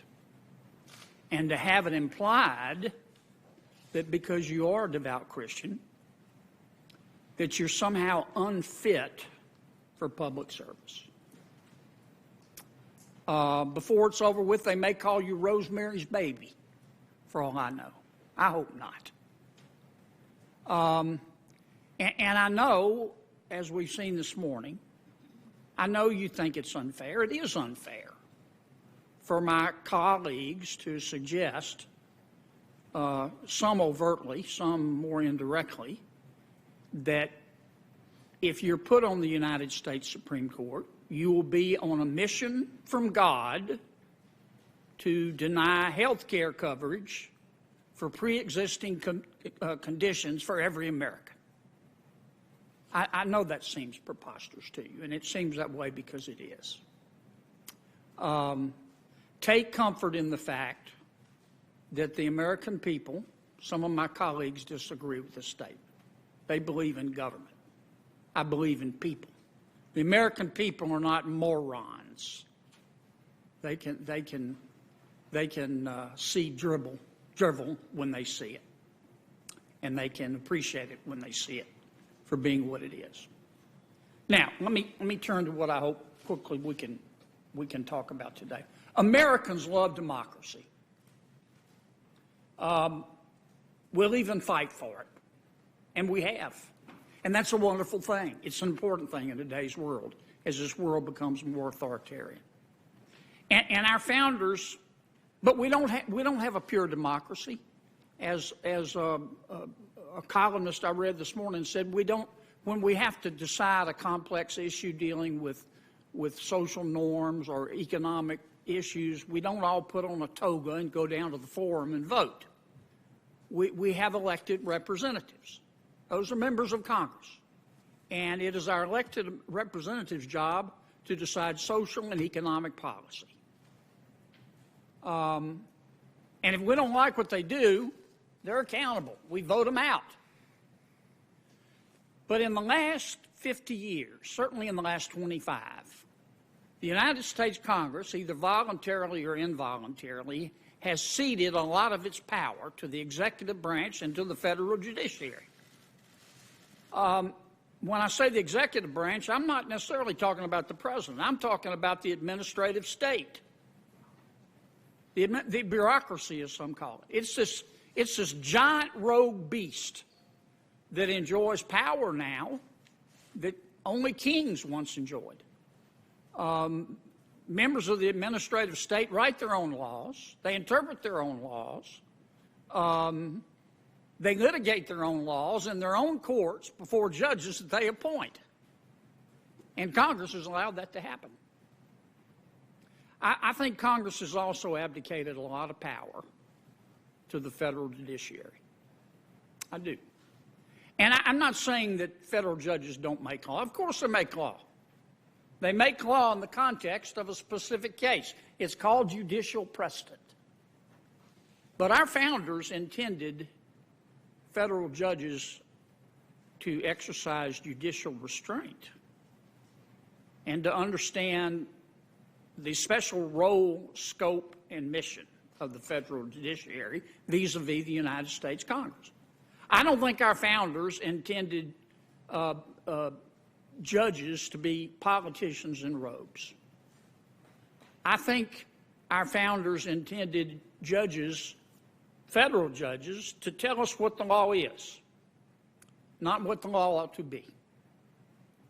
I think our founders intended, as the Chief Justice put it, I think our founders intended federal judges to call balls and strikes. I don't think our founders intended for federal judges to be able to redraw the strike zone.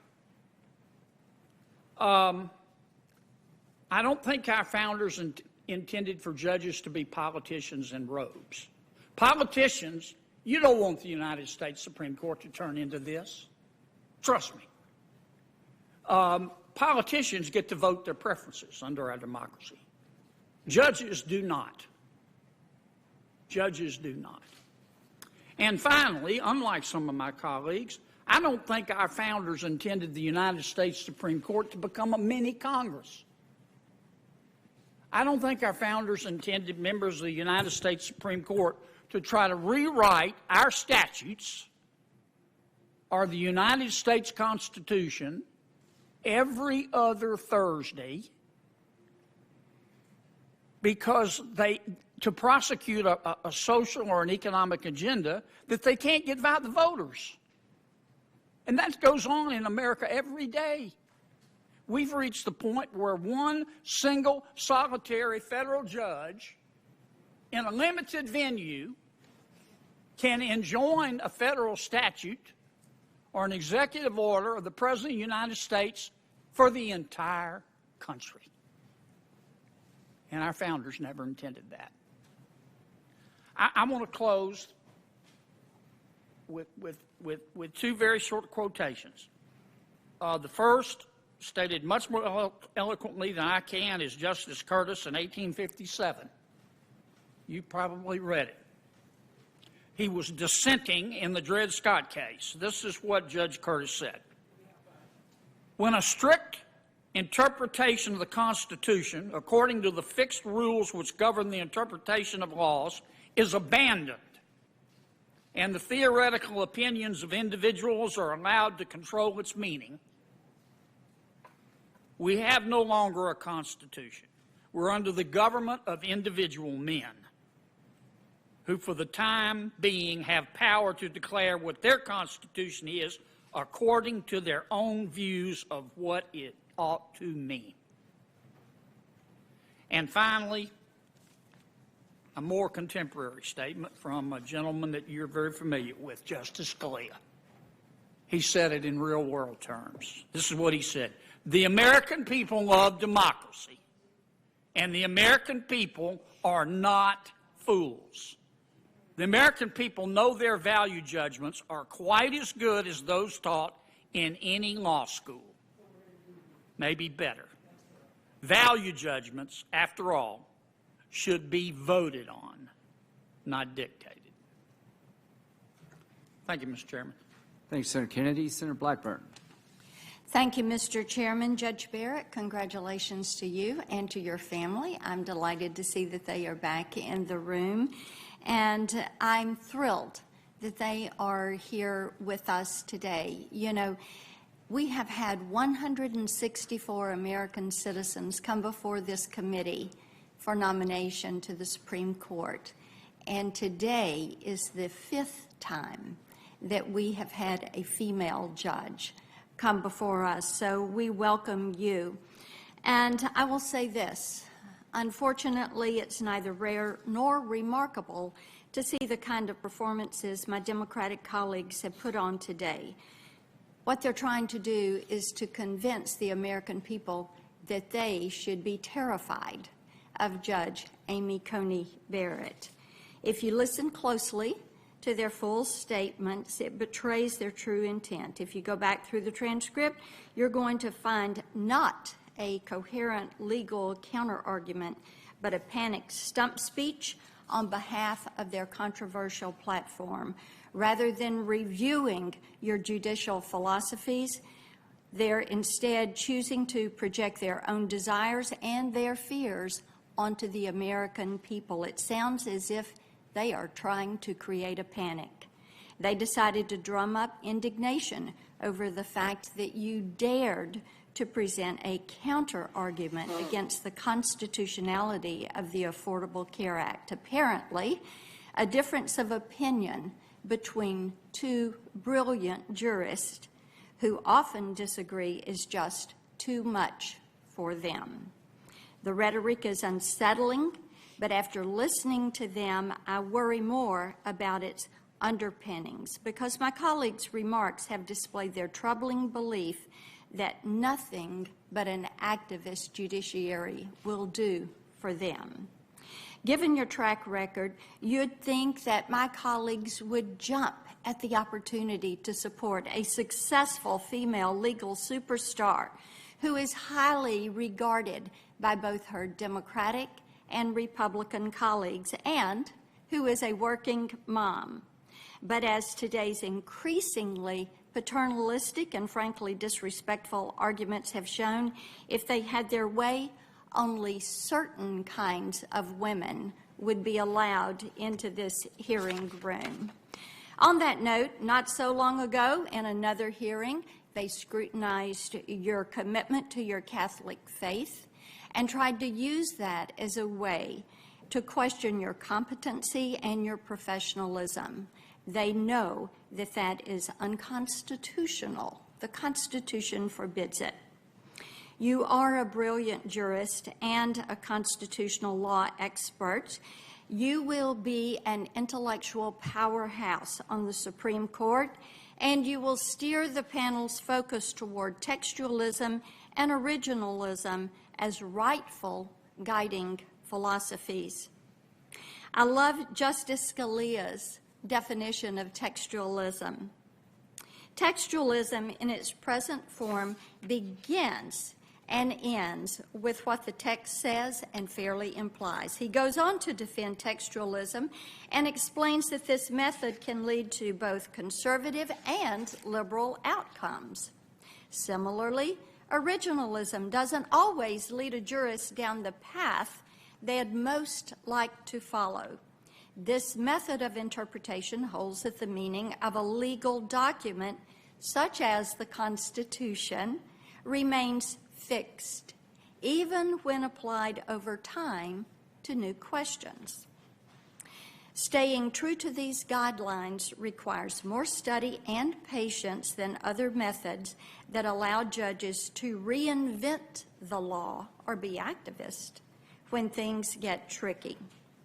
Since taking the bench, I appreciate that you have written over 1 900 opinions and have participated in over 900 appeals where you have applied this complex reasoning. Thank you for that.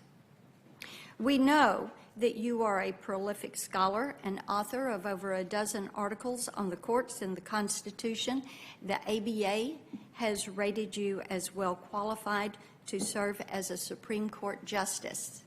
I appreciate that many times you've probably done this with the child in your arms, on your hip, or somewhere in tow, maybe waiting for a ball game to begin. You have done all of this as you have been a friend, a mentor, a wife, and a mom. These are impressive qualifications by any standard. So it is no surprise that you are fielding attacks from other angles. Many of my colleagues have wasted a lot of their time complaining that the process, in an effort to delay and obstruct a legitimate, constitutionally sound confirmation hearing. Let's not forget, it was the Democrats who took an axe to process in 2018 when they dropped last-minute, unsubstantiated sexual assault allegations against Justice Kavanaugh. We still don't have the full story about their level and manner of coordination with activists and mainstream media outlets, but what we do know is that they turned that confirmation into a circus. And on that note, it is hard to take seriously their complaints about moving too quickly. We've heard about the timeline for Justice O'Connor, 33 days, Justice Ginsburg, 43 days. And just a word on Justice Ginsburg, whose seat we are filling. She was indeed a role model for many because she fought to open more doors for women in the law and beyond, and I sincerely hope that I am as effective an advocate in the Senate as she was on the court. We know from studying American history that women have had to always fight for a seat at the table. This goes back to Abigail Adams, who urged her husband, John, to please remember the ladies in their fight for independence. And we know it took 150 years for women to get that right to vote, but the Constitution allowed for that amendment process. Unfortunately, what we see today is that radical activists would like nothing more than to take a hatchet to process. Their favorite play is confronting the American people with the supposed illegitimacy of the Constitution. They argue that our founders' flaws, and yes, they were flawed. All humans are. That the flaws invalidate the principles that bind this country together. This betrays a dangerously naive understanding of the point and purpose of our founding legal document. The timeless principles contained in that document were written to protect individual rights, absolutely. These principles, of course, include the separation of powers and federalism in our government, a system of checks and balances that prevents encroachment by one branch or another. If Congress acts beyond the scope of its legislative authority or the president grows too power hungry, the judiciary has the authority to rein that branch back in. And if the vast bureaucracy dares to overregulate, states and their citizens have the right to stand up and challenge that overreach as being beyond the scope of federal power. Together, the separation of powers and federalism have protected our republic from falling into the hands of tyrants. But keep in mind that the founders despised the tyranny of British rule just as much as they despised the whims of the mob. Flash forward to today, when American exceptionalism is under bitter attack from yet another mob. While most Americans take pride in our heritage, a vocal minority finds fault at every turn. They demand to know, Can we still call the Constitution a relevant, valid source of law, even if no women or people of color participated in the drafting? Are the principles in that document still capable of curbing abuses of power and safeguarding freedom? Can we have faith that the future of democracy remains strong despite a summer of looting and violence in the streets? The answer to each is yes. And over the next few days, I expect that you, Judge Barrett, will explain why. So many families are watching today, and we're all going to be listening. Thank you for appearing before us. We look forward to your answers. Thanks, Senator Blackburn. I have two letters I'd like to submit for the record. One from the architect of the Capitol, showing that the room is CDC compliant. We'll introduce that. And we do have the ABA rating regarding Judge Barrett. I'll introduce it in the record, but it's fairly short, so I'll just read it if that's okay. The American Bar Association Standing Committee on the Federal Judiciary has completed its evaluation of the professional qualifications of Judge Amy Coney Barrett, who has been nominated by the President to be an Associate Justice of the Supreme Court of the United States.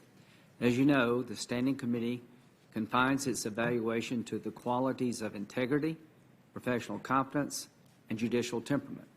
A substantial majority of the Standing Committee determined that Judge Barrett is well qualified, and a minority is of the opinion that she is qualified to serve on the Supreme Court of the United States. The majority rating represents the Standing Committee's official rating. Enter that into the record. Now we have a... Mr. Chairman. Yes. Could you explain what CDC compliant means? Means that the room is set up, social distancing regarding the virus, that the architect of the Capitol measured the space. And as to me, I was tested a week ago Friday, had brief contact with Senator Lee. I was negative. I've been told by Senator Moynihan and a physician in South Carolina, there's no requirement to test me. I feel fine. My exposure is not such that I should be quarantined or tested. Anybody that wants to get tested, they can. And I made a decision to try to make the room as safe as possible, but to come to work. Well, millions of Americans are going to work today. Somebody may have tested positive in a restaurant, a military unit, a fire department, or police department.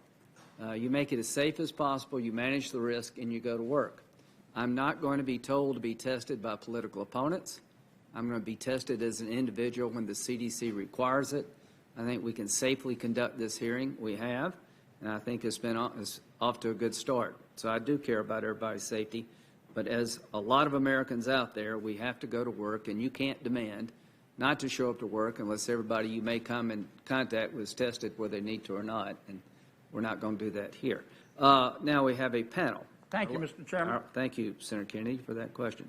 We have three people, our two colleagues from Indiana, Senator Todd Young and Senator Mike Braun. I know Louisiana adopts our judge here, but she is living now in Indiana. And the third is Professor Patricia O'Hara, who I'd like to briefly introduce. Professor O'Hara is Professor Emerita, I hope I got that right, of law at Notre Dame Law School. She has served on the faculty for 40 years. She first arrived in Notre Dame in 1971 as a first-year law student. She graduated summa cum laude and first in her class in 1974. Described as the heart and soul of Notre Dame for over 40 years by current Notre Dame Law Dean G. Marcus Cole, Professor O'Hara's career at Notre Dame was that of a trailblazer. She was the first woman to graduate first in her class from Notre Dame, the first woman appointed by the Board of Trustees to serve as an officer of the university as Vice President for Student Affairs, and the first woman to serve as Dean of the Law School. So with that, we'll start with Senator Todd. I think all these individuals are remote. Senator Todd? Todd Young? Well, thank you, Chairman Graham, Ranking Member Feinstein, and members of the committee. Today, I join you in the shadow of Monument Circle in Indianapolis, Indiana. I am honored to appear before you to introduce Judge Amy Coney Barrett, a remarkable Hoosier poised to make her mark on our country. She truly is an American original. In 2017, when there was an opening on the U.S. Court of Appeals for the Seventh Circuit, my office began looking for an extraordinary American who would uphold the rule of law. In response, we received dozens of applications from many of the finest legal minds in the state of Indiana.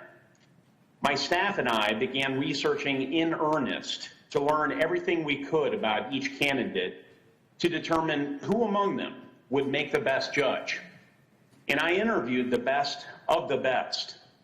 One of those was a constitutional law professor from the University of Notre Dame by the name of Amy Coney Barrett. I first met with then Professor Barrett in the spring of 2017, and it was abundantly clear that she was a star. A brilliant legal scholar, she was and is held in the highest regard by her peers in the legal world. Her integrity and character are unimpeachable. She's a model of collegiality and fairness. And simply, she possessed all of the necessary qualities to be a great appellate court judge then and to be a great Supreme Court justice now. My colleague, former Senator Joe Donnelly, and I approved of her nomination, and a hearing was set. Unfortunately, some resorted to attacks on Judge Barrett's religious convictions. I can tell you that in Indiana and much of the country, faith is viewed as an asset in a public servant, not a liability. As Notre Dame President Father Jenkins reminded us then, being a person of faith doesn't interfere with one's ability to apply the law. Thankfully, Judge Barrett's qualifications outshone personal attacks, and she was confirmed by a bipartisan majority to the U.S. Court of Appeals for the Seventh Circuit. As a member of that court, Judge Barrett's proven that she is a rather brilliant jurist who interprets the Constitution as written and carefully weighs the facts of a given case. She's heard more than 600 cases on the Seventh Circuit and authored nearly 100 opinions. And I should note, she is the first woman from Indiana ever to serve on that esteemed court. During that Seventh Circuit interview back in 2017, it was obvious that Judge Barrett loved the law and the Constitution. Her love for her family, her husband Jesse, and their 7 children was also clear. If confirmed, Judge Barrett will be the 5th woman and the first mother of school-aged children to serve as a Supreme Court justice. Now, being a parent doesn't qualify one to sit on the Supreme Court, but it does give us Hoosiers yet another reason to be proud of Amy Coney Barrett and the trail she's blazed leading her to this moment. Education, faith, family, community, equal justice under the law. These are all values that Midwesterners hold dear. Indeed, they are values that Americans hold dear. And they are all values embodied by Judge Barrett.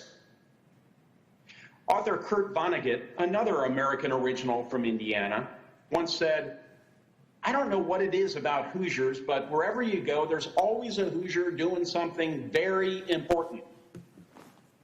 Where Amy Coney Barrett has gone, she has always been doing something very important. From raising a family, to educating the next generation of scholars, to administering justice on the Court of Appeals. It's my hope that this body will confirm Judge Barrett in a bipartisan fashion so that we will soon find another Hoosier doing something very important on the Supreme Court of the United States. Thank you, Mr. Chairman. Thank you very much, Senator Young. Senator Braun, were we able to connect with him? We're having some technical problems. We're good? Senator Braun. Okay, we're good. Mike, Tell Jason. can you hear me? I can hear you. All right, floor is yours. Chairman Graham? Yeah. Hey, Chairman Graham, Ranking Member Feinstein, it's an honor for me to join Senator Young and Professor Emerita O'Hara to introduce a fellow Hoosier who makes our state proud. I'm doing this from my hometown, Jasper, Indiana, at City Hall, literally, and we're on Main Street, and figuratively, from a place, town, state that represents a broad cross-section of our country. In 2013, Justice Antonin Scalia wrote that the federal judiciary is hardly a cross-section of America. Today, it's still easy to see what he meant. When confirmed, Amy Coney Barrett would become the only justice of the Supreme Court who spent the majority of her professional life in Middle America, not on the East Coast. When confirmed, she will be the only sitting justice who did not receive her law degree from Harvard or Yale. Yet her Notre Dame law credentials are also from a first-rate university. When confirmed, she will be only the second current justice to join the court from west of the nation's capital. When this vacancy arose, I was the first to voice my support for a nominee from the Midwest because I believe we need more judges who understand those Midwestern values that guide our lives: faith, family, community, and respect for the law. Amy Coney Barrett is that quintessential Midwesterner, hardworking, generous, humble. She's a top-flight law scholar who's just as comfortable at the Saturday morning tailgate as she is in the ivory tower, a legal titan who drives a minivan. I immediately supported Judge Barrett's nomination, not only because she is a highly qualified jurist, but because she's proven both on and off the bench that she has the decency and fundamental respect for our country and its Constitution to serve honorably. And now I'd like to say a word about faith. Much will certainly be made in the coming days of Judge Barrett's Catholic faith and how she practices it. It's a faith that I and many Americans share. Our founders anticipated this question, and as they so often do, got it right. Liberals and conservatives alike are bound by the Constitution's firm edict that no religious test should ever be required as a qualification to any office or public trust under the United States. I believe hostility toward Judge Barrett's religious beliefs today could set a dangerous precedent of hostility toward other religious beliefs tomorrow. Judge Barrett has been clear in her public life where she falls on the question of faith and the law. As she concluded in a 1998 essay, we're sure to hear cherry-picked over the next few weeks, judges cannot, nor should they try to, align our legal system with the church's moral teaching whenever the two diverge. Faith is very important to most Americans, and I agree that faith should be a key word in Judge Barrett's confirmation. But I believe the most important question of faith should be, is she willing to faithfully interpret the Constitution? Judge Barrett's record shows that she will. Throughout her nearly 100 written opinions on the appellate court, Judge Barrett has proven that she is a strong constitutional originalist who will not cut the American people out of their own government by treating the Supreme Court as a third chamber of Congress. On the bench, her qualifications are beyond question. Off the bench, she exemplifies the generosity and character Hoosiers are known for, and she has lived a life rooted in those heartland values I mentioned before: faith, family, community, and respect for the law. Hoosiers should be proud to have Amy Coney Barrett serving and representing our state currently, and I believe she will make all Americans proud as a justice of the Supreme Court. Thank you. Thank you, Senator. Professor O'Hara.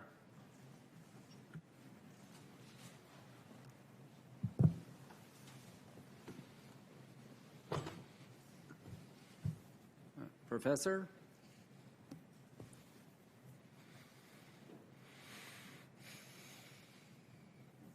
Pop that up.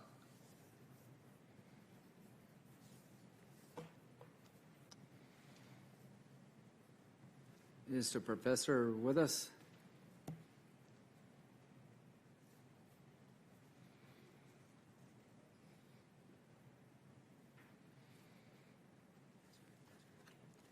Professor, could you count to 10, please? Could you speak?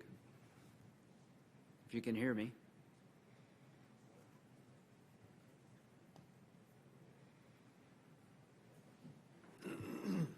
Professor O'Hara, if you can speak up. If you hear me, please speak up.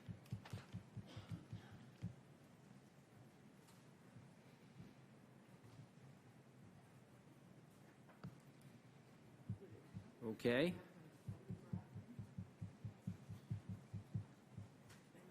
I don't know, she must be in the 3G part of Indiana. Photograph him so he Can see if we're in contact with her at all.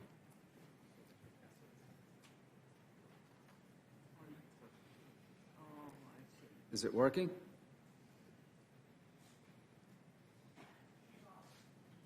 Professor, could you speak up, please?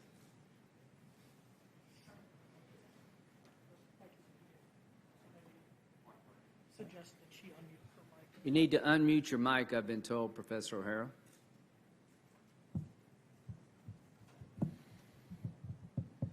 How does she do that? she's tapped it. Unless you're sending code. Put a quarter in it, I don't know.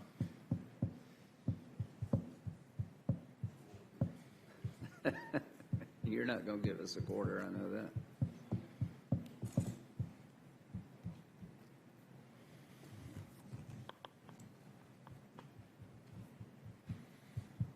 Can she hear us? Well, I'm afraid we have technical difficulties, and I guess what we'll do now, if you can fix them in the next 30 seconds, let me know. If not, Judge Barrett, we will hear from you. Any progress with Professor O'Hara? Okay, Judge, if you don't mind, you can take your mask off, please.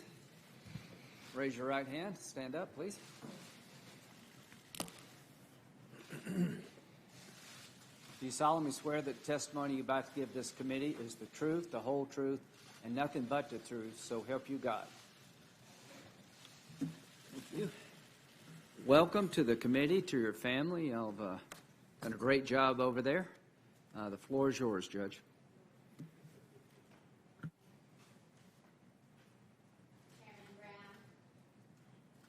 not sure this is on. Ranking Member Feinstein and members of the committee, I'm honored and humbled to appear before you today as a nominee for Associate Justice of the Supreme Court. I thank the President for entrusting me with this profound responsibility, as well as for the graciousness that he and the First Lady have shown my family throughout this process. I thank Senator Young for introducing me, as he did at my hearing, to serve on the Seventh Circuit. And I also thank Senator Braun for his support. And while she could not be with us via the satellite, I am also grateful to former Dean Patty O'Hara of the Notre Dame Law School. She hired me as a professor nearly 20 years ago, and she has been a mentor, colleague, and friend ever since. I thank the members of this committee and your other colleagues in the Senate who've taken the time to meet with me since my nomination. It's been a privilege to meet you.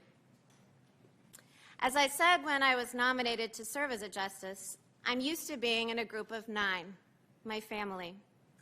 Nothing is more important to me, and I'm very proud to have them behind me. My husband, Jesse, and I have been married for 21 years. He has been a selfless and wonderful partner every step of the way. I once asked my sister, "Why do you think marriage is hard? People are always saying that. I think it's easy." And she looked at me and said, "Well, maybe you should ask Jesse if he agrees with that." I decided not to take her advice because I know that I am far luckier in love than I deserve. Jesse and I are parents to 7 wonderful children. Our oldest daughter, Emma, is a sophomore in college who just might follow her parents into a career in the law. Next is Vivian, who came to us from Haiti. When Vivian arrived, she was so weak that we were told she might never talk or walk normally, but now she deadlifts as much as the male athletes in our gym, and I assure you she has no trouble talking. Tess is 16, and while she shares her parents' love for the liberal arts, she also has a math gene that seems to have skipped her parents' generation.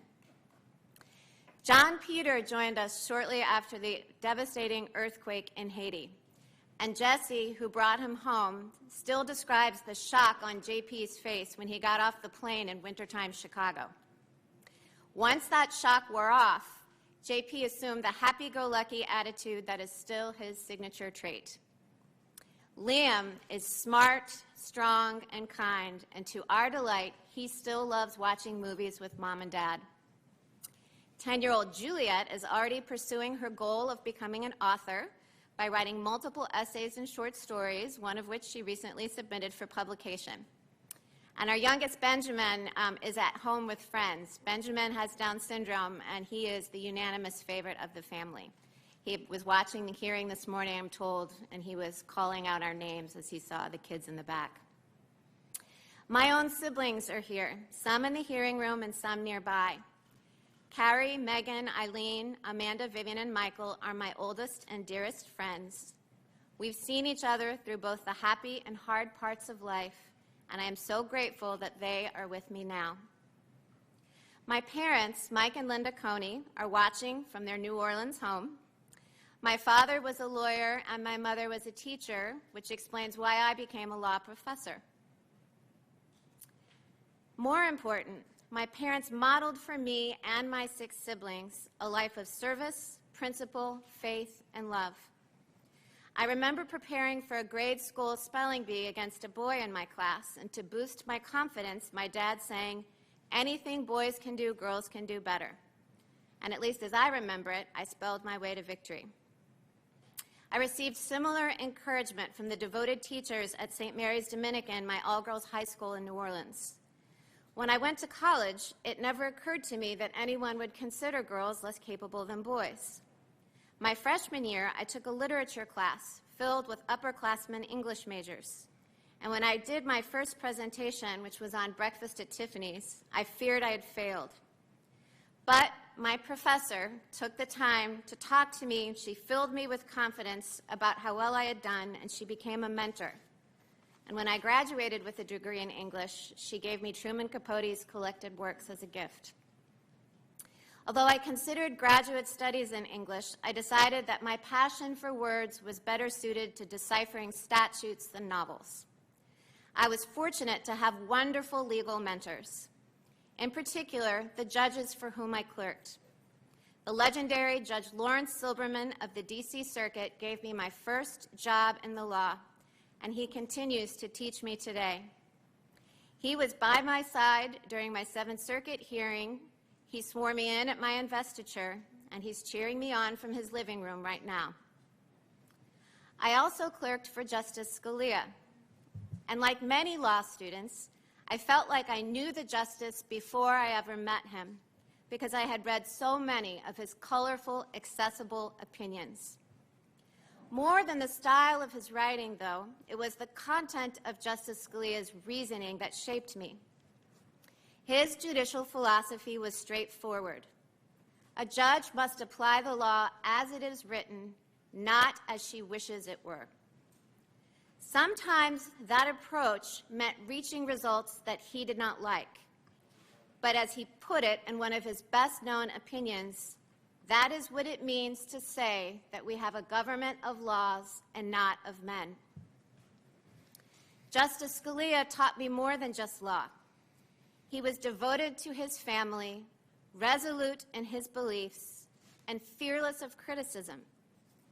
And as I embarked on my own legal career, I resolved to maintain that same perspective. There's a tendency in our profession to treat the practice of law as all-consuming while losing sight of everything else.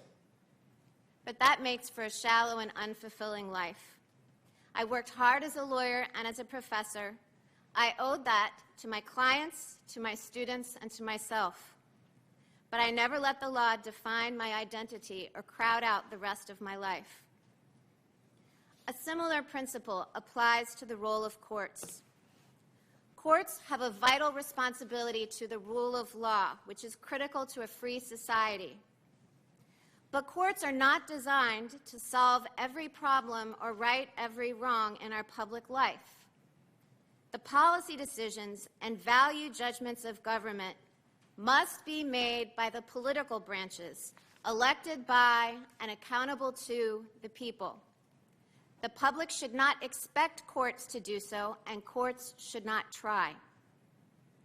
That is the approach that I have strived to follow as a judge on the Seventh Circuit. In every case, I have carefully considered the arguments presented by the parties, discussed the issues with my colleagues on the court, and done my utmost to reach the result required by the law, whatever my own preferences might be. I try to remain mindful that while my court decides thousands of cases a year, each case is the most important one to the litigants involved. After all, cases are not like statutes, which are often named for their authors. Cases are named for the parties who stand to gain or lose in the real world, often through their liberty or livelihood. When I write an opinion resolving a case, I read every word from the perspective of the losing party. I ask myself how I would view the decision if one of my children was the party that I was ruling against. Even though I would not like the result, would I understand that the decision was fairly reasoned and grounded in law? That is the standard that I set for myself in every case, and it is the standard that I will follow so long as I am a judge on any court. When the President offered me this nomination, I was deeply honored. But it was not a position I had sought out, and I thought carefully before accepting. The confirmation process and the work of serving on the court, if confirmed, requires sacrifices, particularly from my family. I chose to accept the nomination because I believe deeply in the rule of law and the place of the Supreme Court in our nation. I believe Americans of all backgrounds deserve an independent Supreme Court that interprets our Constitution and laws as they are written. And I believe I can serve my country by playing that role. I come before this committee with humility about the responsibility that I have been asked to undertake, and with appreciation for those who have come before me. I was 9 years old when Sandra Day O'Connor became the first woman to sit in this seat. She was a model of grace and dignity throughout her distinguished tenure on the court. When I was 21 years old and just beginning my career, Ruth Bader Ginsburg sat in this seat. She told the committee, "What has become of me could only happen in America." I have been nominated to fill Justice Ginsburg's seat, but no one will ever take her place. I will be forever grateful for the path she marked and the life she led. If confirmed, it would be the honor of a lifetime to serve alongside the Chief Justice and 7 Associate Justices. I admire them all and would consider each a valued colleague. And I might bring a few new perspectives to the bench. As the President noted when he announced my nomination, I would be the first mother of school-aged children to serve on the court. And I know that it would make Senators Young and Braun happy to know that I would be the first justice to join the court from the 7th Circuit in 45 years. I would be the only sitting justice who didn't attend school at Harvard or Yale, but I am confident that Notre Dame could hold its own, and maybe I could even teach them a thing or two about football. As a final note, Mr. Chairman, I would like to thank the many Americans from all walks of life who have reached out with messages of support over the course of my nomination.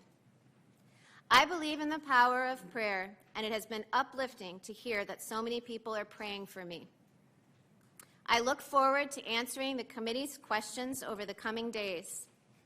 And if I am fortunate enough to be confirmed, I pledge to faithfully and impartially discharge my duties to the American people as an Associate Justice of the Supreme Court. Thank you. Thank you very much, Judge Barrett. Let's try Professor O'Hara. Any luck with her? I'm here, Chairman Graham. Thank you. I apologize for the problem. The floor is yours. That's very kind of you. It's anticlimactic because you've already heard from the most important person from whom you need to hear. But it's very kind of you to take the time. I have known Judge Amy Coney Barrett for just shy of 20 years, and I want to thank you, the ranking member, Senator Feinstein, the distinguished members of the Judiciary Committee, Senator Young and Senator Braun, for the opportunity to speak about her here today. I first came to meet her when, as Dean of the Law School, together with my colleagues, we recruited her to the faculty in 2002. I was aware of her reputation as a law student, but I had not taught her. So I can well remember that in the initial interview, from my standpoint, I was not thinking of her so much as a Notre Dame alum, but rather as a candidate in whom many law schools would have an interest.